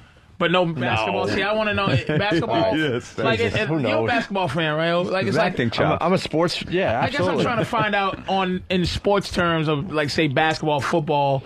Was your father Peyton Manning, or was he No, he wasn't Peyton Manning. I'm trying to put. How many years did he play? He played 10 years. So he had a pretty solid career. Right there. What's the dude's name? What's Rondé's brother? Tiki Barber? Not at that level, but kind of someone that's that. He's like Rondé's. He's Rondé. Rondé. People know the name. And, kind of a great player, but not a superstar. But if you're a hockey fan, you know your father. Whenever I come to New York, man, people still ask me, how's your father doing? You go to the Garden, it's the same security guards, ushers. I remember your father, Teddy Irvin, and it's like, how old are you, man? He's like 90? But it was the early 70s. But people in this city, in New York City, are they're such loyal sports fans. It's amazing. They remember everything about my dad and about my career and everything in between. I'm an Islander fan, so... I don't know if it's worse. We're supposed to hate you guys. I don't know if it's worse not knowing your father, which I didn't, or having this "please, Daddy, love me" often disappointed face that he has. Like, just as my dad, but my dad's paying me no fucking attention. Or is it better just to be alone? Like, shit, I don't have nobody to relate to, so I'm gonna just look at this camera. Who my daddy? Who my fucking father? Are you my daddy? Daddy? I don't give a fuck. I'm going to play basketball, but this face of the constant pain on his face. The years of look toil. At the look of, I've used that anger to fuel me to this day. I'm going to show you, Dad. I'm going to go in a basement of an old man and be beat to death every day. I'll teach you a lesson. My pain is your pain. God damn. I actually played in a celebrity. Christopher Reeve used to have a celebrity game at the Garden. I played 4 years with it. It was great. But the one year I asked my dad, Jimmy, my dad can come. Jimmy's itching. Don't fuck around with Chris. He was a good dude, man. Yeah, why would I? I can see your wheels spinning. Not at Jimmy's all. itching. The third annual blink off. No, terrible. What? Oh my God! Terrible. Everybody's going. You know what? Christopher Reeve in a wheelchair could still kick your ass. Oh, big deal. Good for him. A great answer. I thought you were supposed to be a comedian. That wasn't funny. But anyways, I'd have I have a gone more story on the- about it, you jackass. Don't interrupt my stuff. I can't even tell the story now. It's been built up so much. He's really mad at me. Well, it's good. He was a friend of mine. You don't talk shit about someone's friend like that. Yeah, well, that's true. But he was a very famous guy, and we poke fun at it. We do it. It's not that it's nice, but we do it. Ladies and gentlemen, but Jimmy Owen- gets his ass kicked. Owen A. right after these Opie words. and Anthony, the host of the show, your bosses, yes, are being respectful. Bosses. Well, I And wasn't you being- got to cross the line when I said don't say it. Well, I wasn't being disrespectful. Yes, you were. It's very No. disrespectful. You didn't say I'll you be were friends honest with them. you. I was this close to being disrespectful, But you but didn't. Jimmy jumped on it first. But no, you which didn't is say. horrible. First of all, you didn't say you were friends with them. You just said you played in a tournament Dude, with I'm them. just kidding with you, man. I was actually going to go with You say what you I want. could see your wheels spinning when he Yeah. said that. I was going to go on that. Ah, see, I threw you a softball. See, I was going to go on that part. I would but- love to see him put Jimmy in some type of finishing hold. Well, you know what it is? You know what And the Jimmy can bend at least 3 times. before his back here's the actually finishing breaks. hole. That Patrice. whole. Oh, that's the finish. No, That we're whole not crowd. not punching him because Jimmy doesn't have any bones in his face. So it's just your fist That would only whole go to the crowd other out side. there, though, let me tell you, that whole crowd out there would have stood up if you hit Jimmy and said, "Leave him alone." Please don't do that. Nobody would have helped me. Of course Dude, not. we're He's not really going to mad do at me, that. though. No. You really are, but it's okay. I didn't know he was a friend of yours. But No, my fury is over. I'm happy. I'm happy. We love you. We love each other. And I am a comedian. You didn't think it because it wasn't a funny line, but I am one. Good. No, he feels bad. I was laughing at the Let's awkwardness. shake hands on air. There you go. They're The hands all are right. shaking That was, fine. We're buddies They're again. okay now. That was a little awkward. That was, it was awkward. But it was what are you beautifully supposed to awkward, though. You got to stick up for your buds, right? I mean, that's just the way it is. Not really. Not these. no, we don't. Chris, Stick not up for these each other. guys.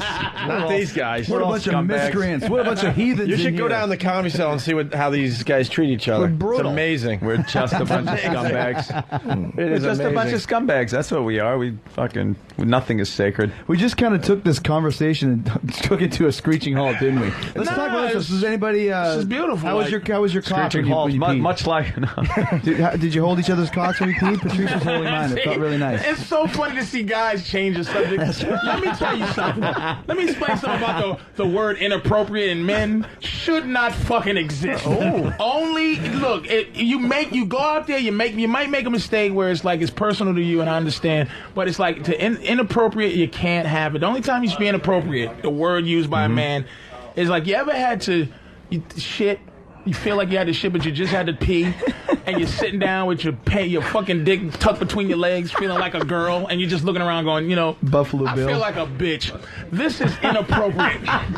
Other than that, you should be able to take, because we were talking about earlier, it's context. You gotta try a Christopher Reeve joke, even though it's just. I understand what you're saying, but I gotta stick up with Jimmy on this one, just because this is what we do, and it fell flat and it was awful. But if you're gonna But bomb, I know, but it's not a joke. If you're gonna throw one out there, you gotta throw a good it's one. a friend. Jimmy didn't know it was a friend of his. I know. But hold on. What do you mean you had to throw out a good one? That wasn't a bad one off the cuff. It wasn't that vicious even. It was. I didn't realize he was a friend of yours, but it was like it wasn't that vicious. It was like. Let's play some tape of some real vicious shit. Yeah, but I'm saying, but it wasn't done. Let's get vicious. It was just done in the moment, and he was a very famous guy. I mean, it was, I didn't mean that, asshole. Don't find it. Look at this fucking asshole right here. Hey, we're still waiting for. He loves this. He's not Opie just got a saying- big smile. Look at him. He's like a godfather. His hands are You together like you fucking asshole. Don If we were Opie. talking about, like right now, going, hey, it takes 1,000,000 years for the energy of the sun deep down to come out. Enough of this. As Jimmy's getting ready to get raped by Chris Jericho. And I will rape him. I will sodomize him. Opie's sitting there. Look at how his fingers are together. Well.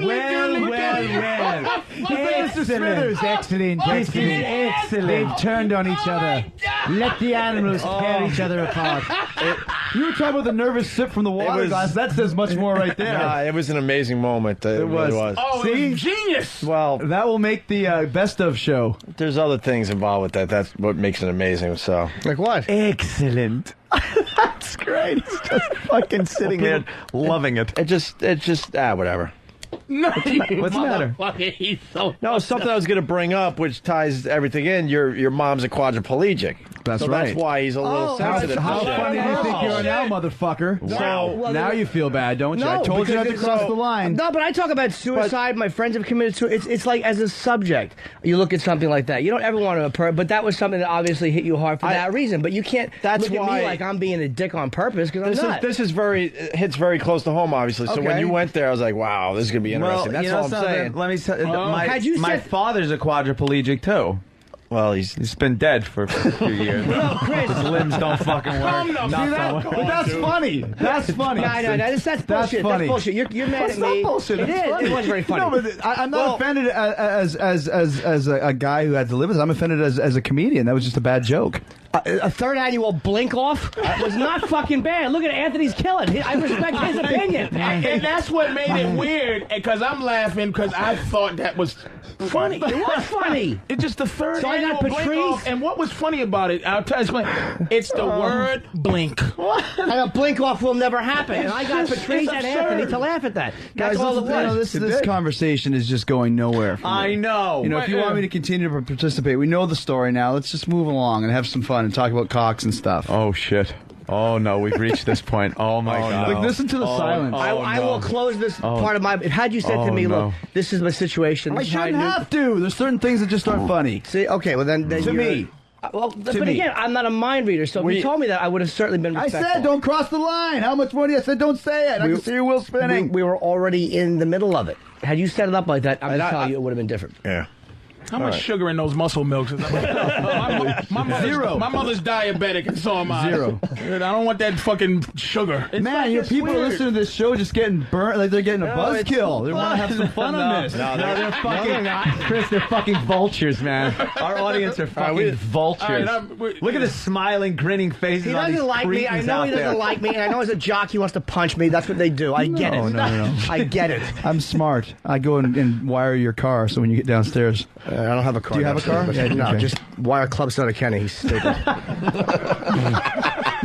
Wire him to. Good. All right, I got the approval of the crowd. All right. I hope he punches you in the mouth so they get some type of meat to him. So they swell up like it's some Botox instead of those thin bird lips you have now. You just never know what's going to happen. Just punch him in places, punch him in his arm so it gets muscular.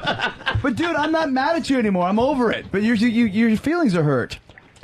You're really not. You're not a good psychologist. My feelings are not hurt. No, I'm not. But you got a different look on your face now, though. Well, Jimmy, I'm not going to be phony about it. It's like, don't be phony. Don't be defensive. Just move Jimmy on. can hold a It's grudge cool. like Simon Wiesenthal. I'm only irritated Said a Dennis Miller that he joke. said like Simon Wiesenthal. I was telling him I was being respectful. Like, had I known that situation, I would have been respectful of it. I really would have been for anybody. But what he's saying, but I told you not to, like, that's what's bugging me, is he's like, hey, I instructed you not to, and you should have known that. And you should have just followed his instructions. He told you. Now fucking So now shut you want up. to continue this? Now you're bugged now? No, you're asking me No, why I'm telling you, we're over it, man. You want to continue arguing about it and disrupt the show? Because I'll argue all day if you want. You just said to me, I was done with it, and you just said to me, now my feelings are hurt, and I'm explaining that they're not hurt. Okay, well then it's over. It's cool. Tell us some jokes. Give us some wacky material. Oh no. Okay. Oh boy. Oh no, you see, you can't say that because I would almost take the beating to get the laugh I would get. See?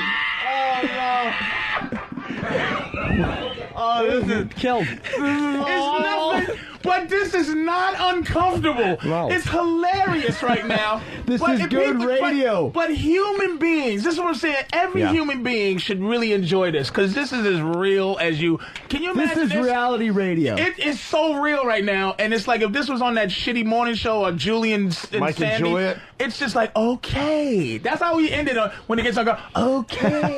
Yeah, well, so. But look at Opie leaning back, hands behind his head. But my thing is, Jimmy, there's no reason to continue on with this. You're continuing. I'm done. I'm not continuing. Sure it. you are. I'm done. You said to me my feelings were hurt. I was saying that you were wrong. They really weren't. Okay. That then- was why I had that, and then I you explained win. it. It was not a Okay. winning thing. Okay, well, your feelings aren't hurt. We're You- both you bothered said by your part. something. We move on. But let's go. Yeah, there's no bothering anymore. I'm done. We're done. It's fun times. Good times. I'm done. Good days. Good days. Fun times. I'm done. Holy shit, man. Wow. You just never know. Live radio, man. It's compelling. You gotta love it. It's like the 50s. It's like the old Hollywood, man. Dean Martin. Fuck, it's only 10:34. Shit. I was hoping it would be 11. That whole segment was like a minute. And we can't move on. How does it happen? What do we do? This is the great thing. Is oh shit, here we go. Oh, Paul. What are you doing? Hold on, you gotta explain it, Patrice. The security guards just walked in the studio. That's the way to Here's the great thing about this. This is out the there. journey that's going to be great. Is finding out how to move on And out. So, Especially with the heavies behind us now, now. let me ask you a question. The raised ink on the bottom cover, of the book. yes, it's How- red. It's raised. That's called. It's embossed. Embossed. It's And embossed. that's a special kind of printing press. Yes, listen, it is. that It does was that. invented in 1965 by Elmer Jones. Bring Red Rum in. Red Rum's going to get naked to try to calm everyone down. We did notice that nudity does always- solve the world's problem. That breaks the ice. We're going to attempt. That does. If there was nudity at peace conferences, at ooh, here we go. Oh, she has double piercings. Actually, a triple piercing that we can see. Is that Wow, and is she that got an more than explanation that. for a breast? Well, Wow, there you go. there we go. And that was just on command. that. The power of O&A. Just Little come in, nudity. get naked. You have recovered beautifully, by the way, from having a baby. You look fantastic. Oh, she just had a kid? Yes. That's good to throw All that in to right. really sexy it up, Jim. No, but I'm Thanks. saying I'm complimenting her. She looks beautiful. Now you see, What's with this guy? What's the matter, Jim? What? Bring up that she has a baby. We're all looking at her real nice. You got to bring up that she's got a baby. Because everybody knows she does. the fuck is Now the you matter didn't with know. you? Now your fucking feelings are Why hurt. are you on my case I today, just hurt your man? feelings. She looks good. What is going on? I can't even be nice in What the context. fuck is going on I'm with you? telling her that she looks very sexy. Everybody knows she had a baby, so I'm saying We didn't she looks- know. Well, you didn't know, but she knows. Yeah, and, but and he knows. And Now a you woman, know, and I know, and everybody knows. McGarity knows it. And the thing is, when a woman has a baby, every woman is self-conscious about her body, and I'm telling her she looks fantastic, and I told her that before. Sociopathically, on a sociopathic level, focused, and he is like this, a nasty little man. He will not stop.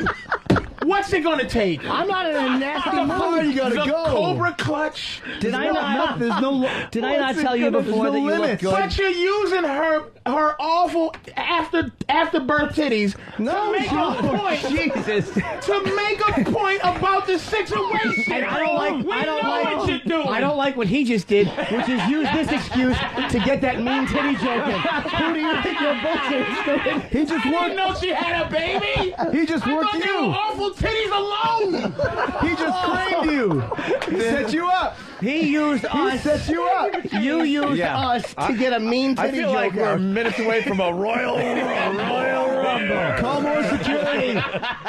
Help us. Yeah, you know what? We don't need security. Don't We- insult I Chris hear Jericho. Jimmy Hold on, Norton hold on. got his feelings hurt. Is that what happened? Don't insult Chris Jericho. Leave the studio, Yes, please. Master There's Paul. everybody. There's no. What That's the silly. fuck? That's kind of an insult, to be quite honest. Oh, that the security came Like, in? he was only Chris doing- Jericho's Is that a why he came in? professional. He was thinking Oh, that come Jericho on, was man. First of all, I'd be in big trouble before Poe got there, but it was not Dude, necessary. come on. Chris Jericho's Come a on, professional, guys. and he He's knows rich. that the lawsuits. Believe me, I have no dignity problem saying that I would be cameras on fucking. him. I There's would cameras sue too, him right? in a second. Oh, would that be great on? How funny would that be on YouTube? Just you pounding Jimmy in the face. And just him suing Chris Jericho. They do it in slow motion 20 times. It would look like when Smith got hit in the Matrix. Your cheek would just go in. Tell your jokes now, funny boy. Lord Jim Norton National Wrestling, the NNW, as he owns everything. He sues Chris Jericho. That's why the security came in. I just figured that out. Thank you, Chris. No, I don't have a pot to piss in or a window to throw it out. You're fired. Thanks to you. This is because we used to do on Tough Crowd. We would get into these.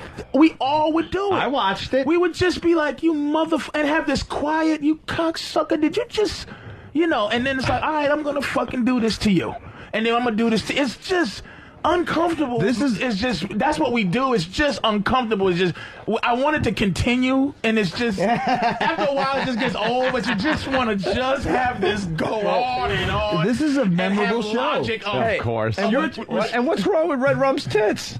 They look like. Oh no! I think she looks great, man. For real. They look fine. I'd fuck them. It's not like I'm just saying. She's mad. Yeah. Hey, look. And the guys the crowd is getting mad that everyone's turning on And the us. psycho she's married to is going to be angry. Opie is funny. He's a psycho? Oh, he certainly is. Yeah, which one? This guy? That guy's insane. Oh, he just looks crazy. Look at the size of that guy. He looks like the guy that beat up I fucking think she's Linderman. hot. And he don't look like he got enough money to sue. That's your bike? Mike. Here's the thing. This is the thing. Now, here's where I think it's unfair in life for this. It's like, okay, I don't want to know all the context before. I don't want to know the whole story before I make a titty joke. And I don't want to hit the whole story. You don't have to hear the whole fucking story till you go, I'm going to try to make this funny. So she pulls out her little tits, and they just look like little scared things, and I got to comment on them. Without having to fucking go, I have to now be a man with whatever. If my girl pulled out she had stretch marks on her ass, you know what I mean? And come back and goes, Jesus, ass looks like a road map. I don't want her to go, look at my big nigger boyfriend who's going to fight you. I don't want to deal with that. But that's what he'd be thinking. I am focused on the titties. I'm not getting into, sorry, now I have to go deeper into your past. Like, my family, I come from a family of baggy little titties. A couple minutes ago we were talking about and then I got to hear his story. But you know how many niggas I killed? I don't want to hear What that happened shit. to our fun show? It's still fun. It's still fun, Chris. You know the best thing is, Opie, It really earlier you were is. saying sometimes it's a grind. Like, this show, you will remember This show. isn't a grind today. No. This show will be remembered. Nothing personal. Well, that's what happens with comedy, though. It's okay until like a joke gets too close to home. We talk about that on the show all the time. There's things we joke about that personally I don't like, but I sit here in silence and deal.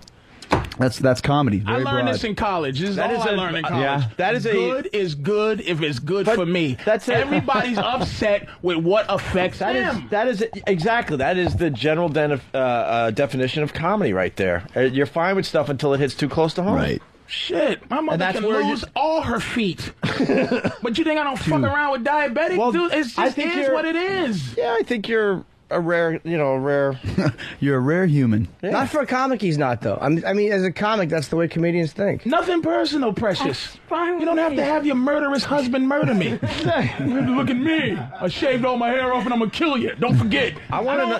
It's nothing personal, Precious. Why no? You could have been spectacular naked. Hold on. Why no panties, though? I never wear underwear. It's freezing out today, though. But how come you how come you came in and got naked on cue? Is this something? Do you do this quite often?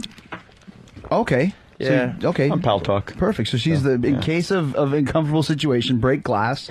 She comes in and gets naked, and everybody's cool again. Dude. See what I'm saying? Dude, come on. Dude. Like that's the thing. Like, how would I?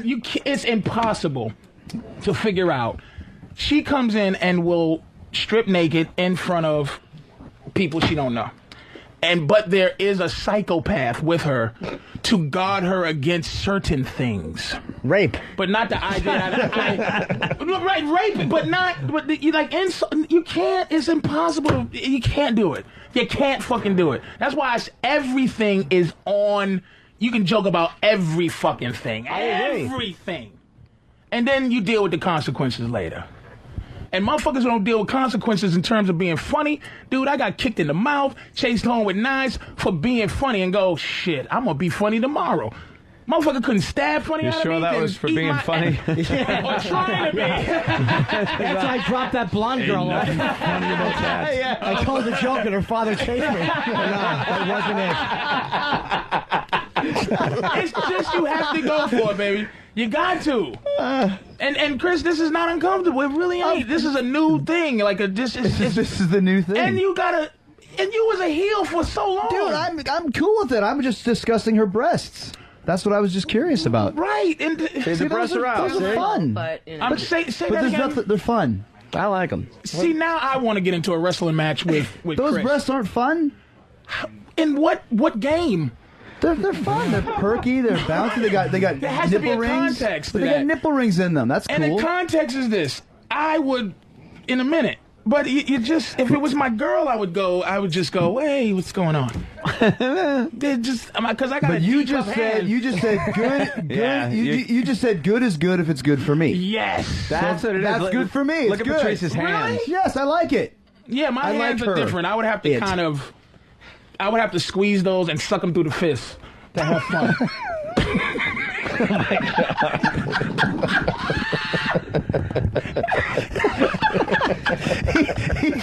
He's surprised he came out with that one. And it's not even on her. It's just. But the thing is, too, if she's going to come in and get naked, you have to deal with the consequences. People are going to make comments. So, I mean, it's not an insult. You're But she commenting. understands that. I'm not insulted. Sure she does. She understands that. What do you think of your breasts? I don't like them. Well, I do like them. I like No, little they're A-cups. getting bigger this year. Yeah, you shouldn't. And that's smart, and get him just to fill in See the the big ball space. guy? He promised me boobies. So. Yeah, he should get them. Are you gonna get After today, he's going to feel so bad. He's going to definitely get boobies. Don't go too big though. I know, I can't go Just that fill big. in the space. Yeah. That's all you do. Whatever that, you know what I'm saying? Don't just fill in. Squeeze him in his fist. You know, like a balloon. Like, like a water balloon. and then twist it. Fucking So it stays right you there. are awful, man. You are just an awful man. That was a good one. Yeah, that was a doozy. That was a good one. Want to play Crying Wrestling Fan? Yeah. Good. There we go. Good segue. That's why nice. you run the show. That's what we were going to do before break. Or That's just right. Yeah, after we've been break. waiting for that.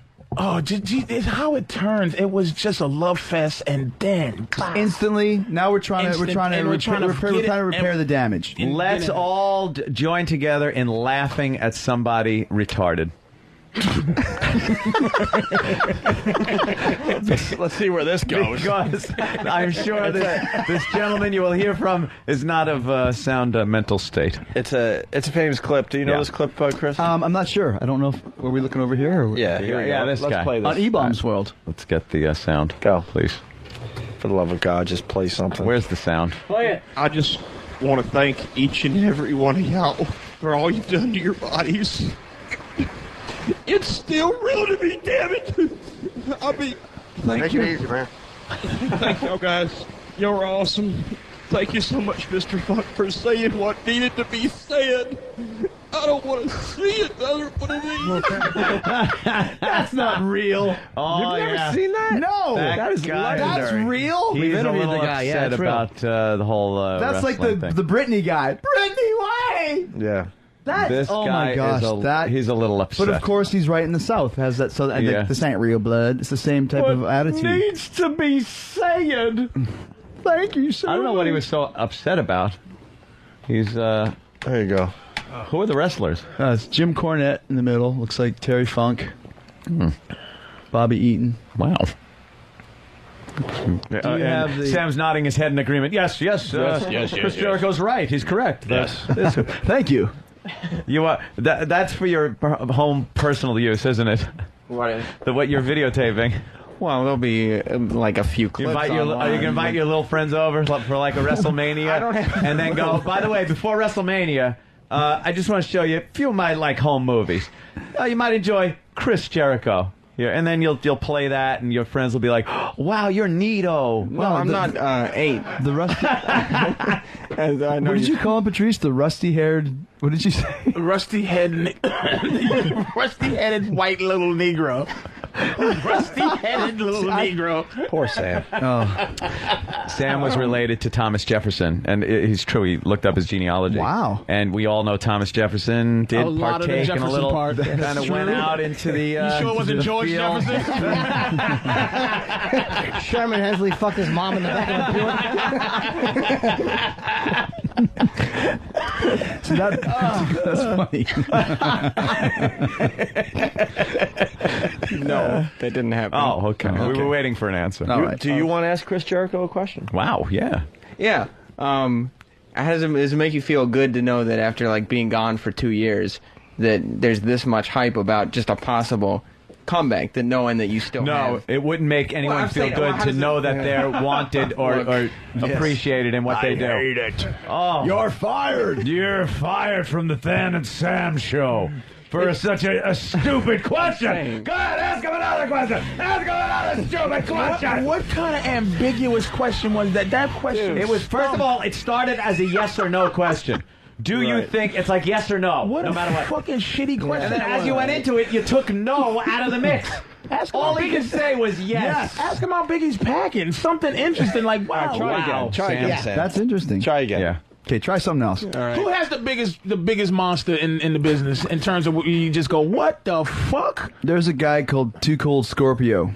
2 cold Scorpios packing the monster wood? Radiator hose. That's fucking figures.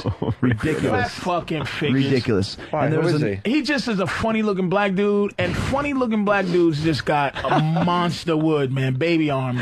Yeah. Like a 70s baby's pimp arm for a holding while. an apple. Holy shit. 2 cold fucking score. That's why he did that move he flipped. Because he just would have something protecting him. And right on his balls. Blah! Yeah, the momentum from the unit take him right over. Exactly. That's all right. My balls kept me from dying, nigga. Go ahead, Sam. When I was a child, I saw something. Go ahead. Last week, would you ever allow Ralphus to return? Ralphus was my weird sidekick guy that he used to drive the truck around, drive the lights, and he had like no front teeth and had these spike incisors that stuck out of the side of his teeth like punji sticks from Vietnam. And I dressed him in a half shirt that said Jericho Personal Security, and he was just this weird guy that used to just come to the ring with me as kind of a funny thing. You still alive? I don't know where he is, man. He got weird. He was like just a truck driver. The next thing you know, like girls were talking to him and people were chanting for him. I'd be getting like really big heat with the crowd, like, you know, you suck, and then turn around and people would be cheering because Ralph was on the other side, like waving at the crowd. And I said, you can't wave at the crowd. We're bad guys, but these guys they're nice people. They're cheering for me. They're very friendly. You hate them. No, they're really nice. This guy just didn't get it. So I don't really know what happened to him, but he was literally a truck driver one week. The next week he was on TV and everyone was chanting his name. And I really don't think he really understood what was going on. Like, he was banging broads in his truck outside of the arena. He would be taking flowers from girls like at ringside. Like, people just went nuts for him. Time of his life. Exactly. Now he's wondering, I don't know what happened. It was fun, but I don't know what happened now. So I guess the answer is no. No. Another Jeez, man, yes. he had to make some interesting. Exactly. I'm doing the best I guess. Why don't you ask him what hair care products he uses? 2 His hair looks lovely. 2 hours we've been here, and that's the best you got. Give me something better, man. Not even 2 hours we've been here. You're a fucking wrestling fan. Yeah. Years. All the stuff that's went down today, fun stuff, heavy stuff, everything in between, and you ask me, do you like your fans? If I had asked Patrice's penis question, I would have been considered a gay guy. You just can't win, Sam. No, I don't know. Thank you for your question, Sam. I appreciate it. Sam. Just ask a goddamn question that somebody wants to goddamn hear. Like, if they were here, you asked a question for them to do. After your question, 5 people turned up their radios to get the answer. That's 5 people, though. That's pretty good. That's wonderful. We're talking to 1 million. Nothing. Let's go. Give him another one. Last chance. If he's not your favorite wrestler, ask him something interesting about your favorite wrestler that you want to know about. Well, he is one of my favorite wrestlers. So then ask him a favorite wrestler question. How about, Not a Sam, man. Not a newborn infant question. It's like a 3-year-old. Mr. Jericho. He has to be fake with you right now. You're making him sick. Am I making you sick? He's not going to say that because he knows that he's a good guy. You ask me anything you want, bro. Here's your last question. And Patrice is right, by the way. Think about this, Sam. Think that a lot of wrestling message boards, no matter what we do, if we mention wrestling, the boards get slammed. Now, of course, with everything that's been said and stuff today, there's going to be a lot of information on Chris Jericho on the message boards. You have the opportunity now to ask him a question that's going to end up on all these boards. You'll be kind of like a wrestling board celebrity. Oh, wow. But it's got to be a good question. Yeah. Why is that a pressure question? I don't understand. What the hell is the matter with you? Did you feel slighted when you were kind of pushed out of the main event scene towards the end? I mean, right at the end, you were banging on main event. Wow. Horrible to horrible. Wow. When you were pushed into middle cards, how did it make your life feel? Yeah. Shit. Yikes. That's what he was saving up for. Wow. I'm saying I thought that you should have been the main event. When you're on the road to has-beendom, was it really rough to... Next stop's the real life. And it's just the same question he asked, except for now it's uncomfortable. Like, yeah. Okay, hey, do you enjoy when you do the moonsaw? Yes, I do. Do you enjoy when you would bump down to middle card and wrestling right before the guy who dressed as the Green Lantern? Do you like cake? How do you feel to wrestle? How do you feel to wrestle without the TV cameras on? How do you feel to be in the high school gymnasium? How did it feel to wrestle on the Allentown wrestling tour? When you went from main eventer to jobber before the cameras came on. The guy just like a Green Lantern. When you started being Gangrel's Did it bother you when all? tag team partner? Did it bother you? Oh, God, did he stop? when they made you put in vampire teeth with Gangrel. Here's a literal Vince story. You're talking about Vince firing people. Here's a Vince story. Gangrel was a vampire guy, for people that don't know, and he had one of the coolest ring entrances. Right, he would come up from the bottom, fire, and he looked cool. Had something, that but guy. just wrestling wise, it just wasn't there. But he wore a shirt. And they kind of didn't know about it anyways. And he was wrestling, and he took a bump. And when he took a bump, his shirt came up. And I was sitting right by Vince. Vince was watching the show. And this big roll of flab came out of the shirt. And Vince looked at it and went, ugh. The next week, Fired. You want to eat like a pig? You can live with them. You're fired. That's right. Pack your stuff and get out. You and your fat roll.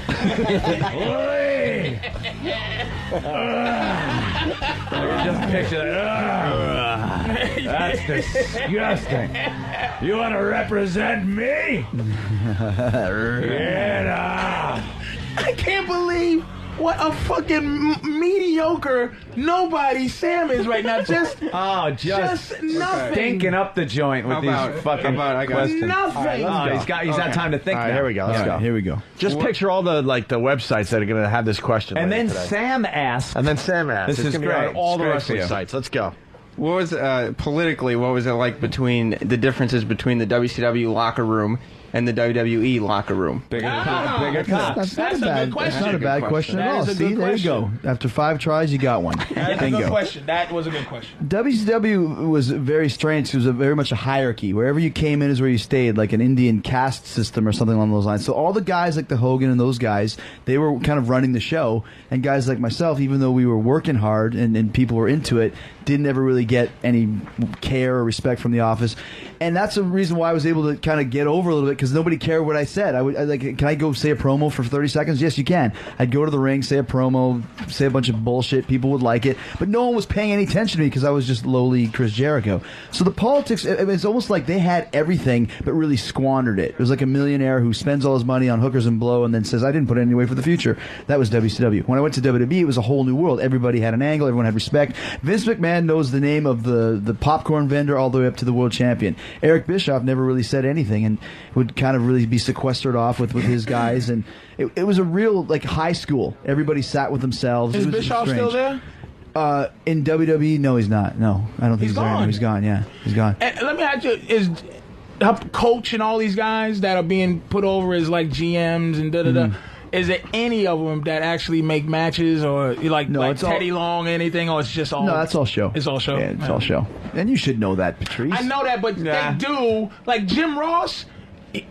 When I was there, Jim Ross was big boy. Like Jim Ross was like, he was the head of talent relations. He was big boy. He was a big boy, but all he was on tape was the guy with the he was like doing his thing. Oh my God, King!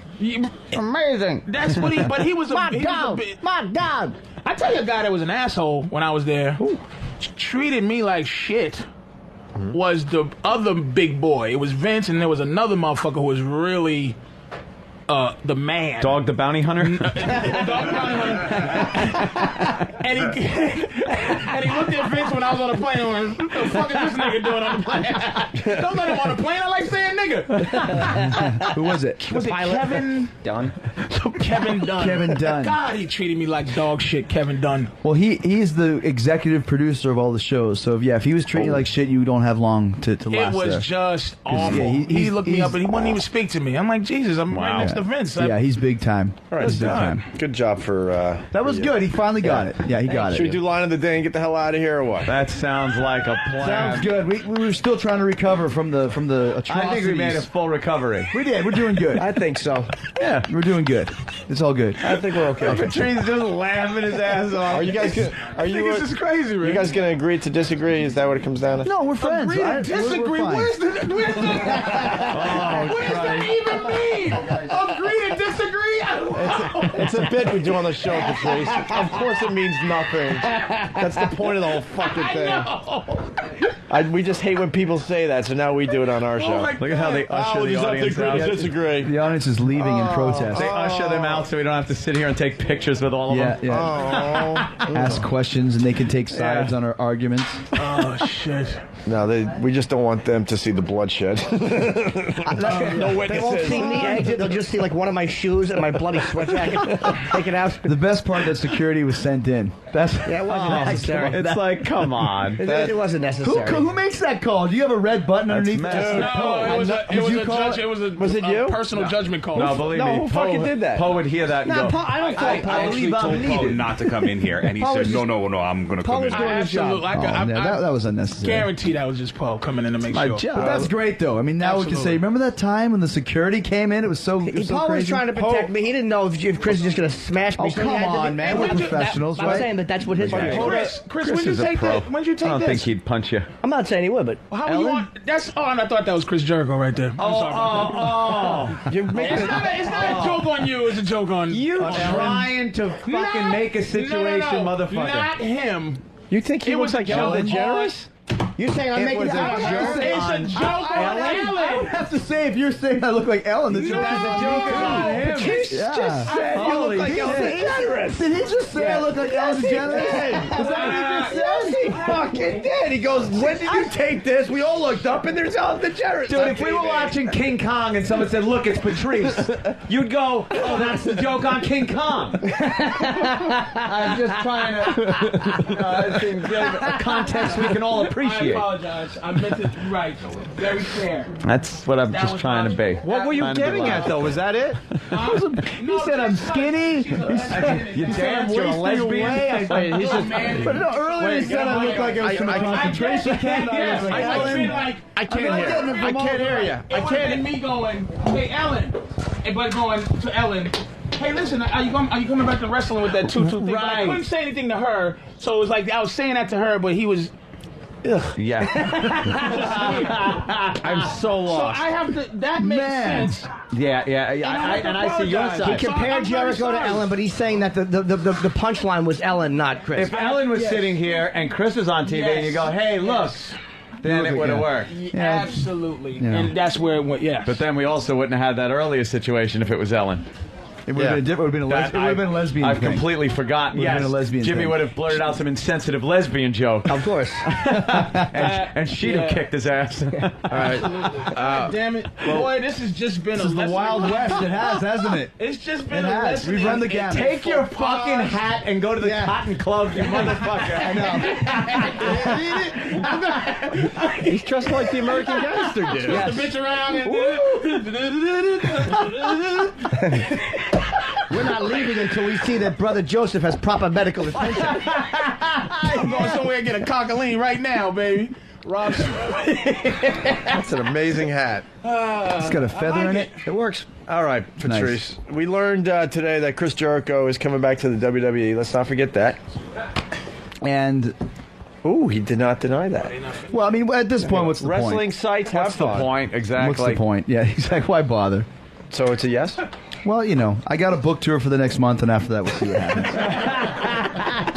We just beat him down. That's gonna, you know something. At this point, it's like, oh, fuck it all. That right there is gonna scoop your great questions on the wrestling websites. Yeah, exactly. Everyone's gonna know, but that's the speculation that's going on. So, and I never denied or confirmed anything. So usually means it's true. By the way. Well, you know, It could be, you know, to get my truck.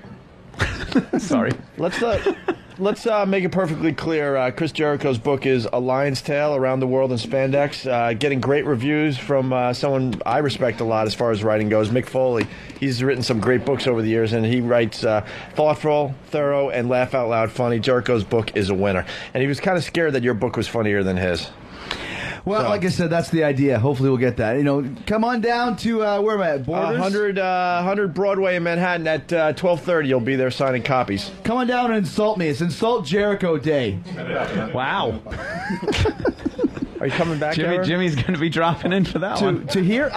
Guys, this is fun stuff. Yeah, it is. I have no problems. I had a great time. You know, sometimes you get into deep discussions. This is what we do.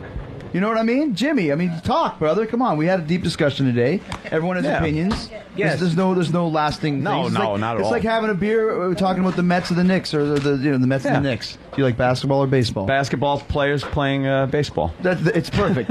Sounds like an idea. Yes, and I'll be in Queensbury tonight at the Saratoga Comedy Club. In that shithouse Sweet Basil restaurant, so come see me there. And hopefully, that's enticing. Hopefully you'll be funny. Hopefully you'll be funny. Let's hope so. It'll be a first. But if you can make it, come on, be up there. Saturday early show sold out, so try the other three. Wow, and solid. Patrice's Stress Factory, 732-545-HA tonight and tomorrow night. 2 shows tonight with that revolting phone number, and 2 shows tomorrow night. The great Patrice O'Neal. Thank you, Jim. And of course, Chris is doing his book signing today at Borders 100 Broadway, Manhattan. and there's going to be a line, so get there early. You do Best Week Ever still? Not Best Week Ever, but we just filmed I Love the New Millennium. And even though it's only 2007, they're already doing that. So. Oh, okay. I want to thank Quick from Harlem Nights also. I am going to wear this hat, man. I knew it, but it's going to happen. I'm just going to wear my goddamn hat. No, we learned when you wore that fucking Pink Panther shirt, and we didn't give you any shit about it. Right now, Oscar Madison's head is cold. This guy came in with a Pink Panther T-shirt one day. And we didn't give him one fucking word about it. Not one word. We let him slide for whatever reason. Y'all some sneaky bastards. You know a lot of little, Quick from... That is a fucking amazing reference. You know something? There. I wish I could sit here and take credit for that. And there's the bell. It starts the third round. I wish I could take credit for that, but that was handed to me by... Danny. Danny did. Who came up with it? Was it Danny? Danny. Yes. All right. Danny Googled blacks and hats. See,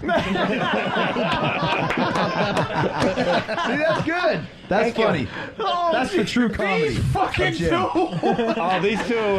We're going to a club Chris after is that. a goddamn troublemaker too. Yes, of course because he he is. thinks he's slick because he's smarter than probably 98% of all the wrestlers. They don't know when he's being an asshole. But the thing he knows that's jabbing him is his validation of each joke. Yes. Now that was good. And then I'll say something. Chris is fully aware of what he's doing. You are, See, now I'll For the people out there, this thing is still going on. You just got to listen very closely. We'll have to bring the rematch back. You got to hear the little jabs that have been going back and forth for the last 40 minutes. I'll say something. The great Khali doesn't know when he's doing that to him. That's Jimmy, don't let Patrice stir you up, man. No, Patrice is right. Of course, I'm not stupid. Like, you think I don't know? Like, gee whiz, thanks a lot. He liked that one. Fucking 40 years old. He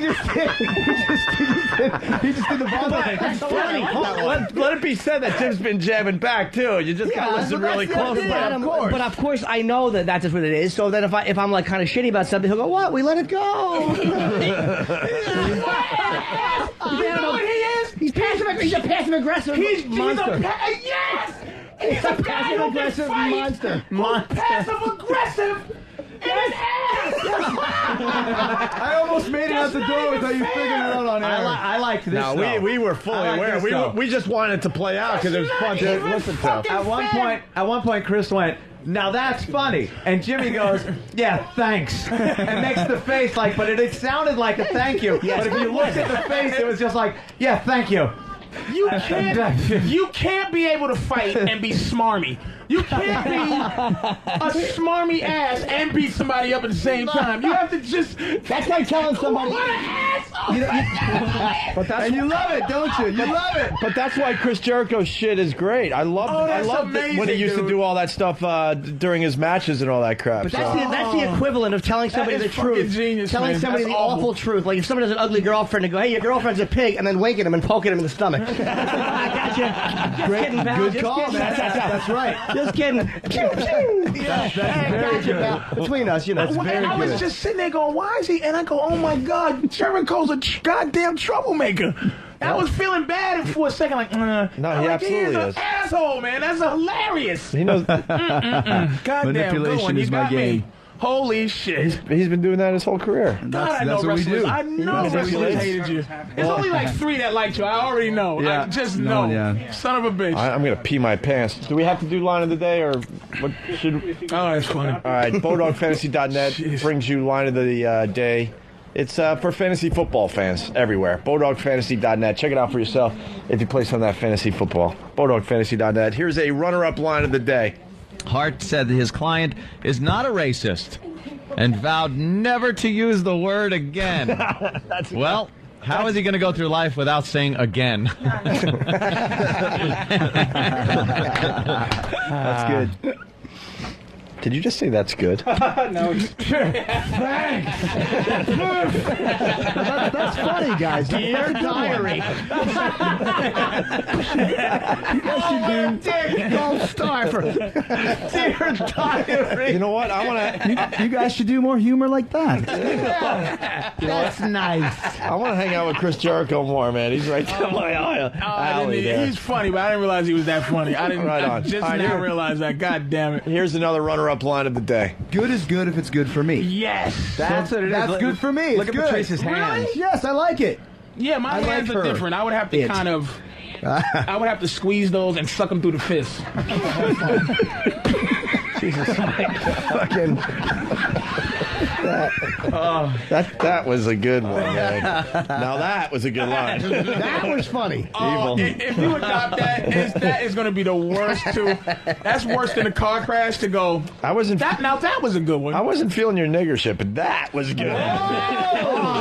Holy shit. Oh. The fuck is that? God, I'm It all comes crashing down. Unbelievable. I haven't heard a lot of your stuff, Patrice, but that was really funny. I'm not a fan or anything. You should do more of that right there. Do a lot more of that. That's a good Do one. a lot more of that right All there. right, hey, here's another runner-up line of the day. I'll be playing Pose Revenge. It's set on a video game of F.H. Riley's. No, in the parking lot. Oh, yes. I want to make it very, very clear. But you have to walk through the establishment first. We don't It's part of the condone that game. activity at that fine restaurant. Then you go out back. Pose revenge is he ties you to a stake and then talks to you. Oh shit, swim walk. Oh, shit. Is this bad? I just texted Poe to get my car and face it west. I said, make sure it's facing west. Do you think that's gonna be a problem? Yeah, he's got his stupid finger up in the air. Poe, where is it? It's in the Parker Meridian lobby. Is Chris texting wrestling friends Yeah, here? I have. No, my wife just called me because I haven't called her all morning. She's What'd she probably one call of you? those. She called me an idiot. It's just gonna She called me not funny. All right, here we go. Another runner-up line of the day. Yep. Just so you know a little more, WWE sent him a real belt A for his champion birthday. belt, yeah. The real one. Really? Yeah. Why is that? With the spinning thing and Because everything. he's such a huge fan. Are you sick or? talking about That's a great line. That's all right. Now that one's good. No, I don't Chris. like it. That plays off of sick children because that is what they send sick kids. Honestly, See, not. they're still going out. But I'm not. I'm saying the truth. What is he sick? They send sick kid shit. Oh shit! They really do. That's a play off sick children. Can I say to you, I believe it. I can't fucking. I got the line of the day. No, the problem is that I got the line of the day, and I'm not even a comedian. It's not line of the day. holy shit! Can I show you the face? I know it's radio. Yeah, play it out But for he everybody. would not. When that happened, when Norton just did that, Chris's face went down as to go, how it went like a computer to go, how am I going to get him back? He is competitive. Of course. He is awful. Dude, you should be like that. You're actually right. That's what I was thinking. He just went, all right, good one, motherfucker. But I can't say that. Come back. Holy shit! This was one of my favorite fucking radio shows of all time. I found out Chris Jericho is just horrendous. And Norton is just pure. His whole body is a heart. I know he's shaped like a inside of a body, like an organ. He's shaped like a liver, but he's all heart. This is better than the main event at WrestleMania. Oh, yeah. This has been going on for the last hour. The little jabs ever since the moment. Well, the main event at WrestleMania, but not his main event because he's on the middle cards, right, Sam? Remember Sam? No. Yeah, that's right. Dress sock I eyebrow. worked in a battle royal on WrestleMania once. Sam wanted to ask this question: is it true that you had to write a book because the WWE doesn't care about you anymore? You needed something to do. You motherfucker! What is this? And by the way, there's fucking Opie's beauty. I want to say something awful, so I'll pretend so-and-so wanted to say it. We are learning the rules of comedy. And look at Anthony's looking at him like, hey, cuntface. Wait a minute. I did not. Anthony's not looking at him like that. This is the meanest show I've been on. This really is mean. You're pretty much watching a show just unravel in front of your eyes. This is so mean. A show we've built up for years is coming apart today. Jimmy's fucking pegged that right on the head too. Using somebody else. Well, because I think Jimmy's been waiting to get back at me because I kind of jumped in on the Jericho thing earlier. No. I think he's been waiting to give me a slam. Noticed it. No, I just noticed it. Jimmy has been pretending to be him since that happened. He's been a doppelganger of Jimmy. He has went into another place. Oh my but God. Chris is still there. Also, but he's more political. Jimmy's just his little eyes with no eyelids are just open, and Chris is like, I want to get this little piece of garbage. All right, we got to get Jericho out of here. A Lion's Tale around the world in spandex. But here's your line of the day. Thank you, BodogFantasy.net. Uh-oh. Here Let's see who has balls on staff. Oh, shit. Duck and cover. And then you got, in second place, manliest video games ever, according to Arthur'sPaul.com. Mike Tyson's Punch-Out! From 1987. I remember that classic. one. Yeah, that's a classic, obviously. Yeah, I agree. As the other game, actually. Tyson's Revenge. And Custer's could have been the same. Can I get line of the day? Yeah. Nice try, kid.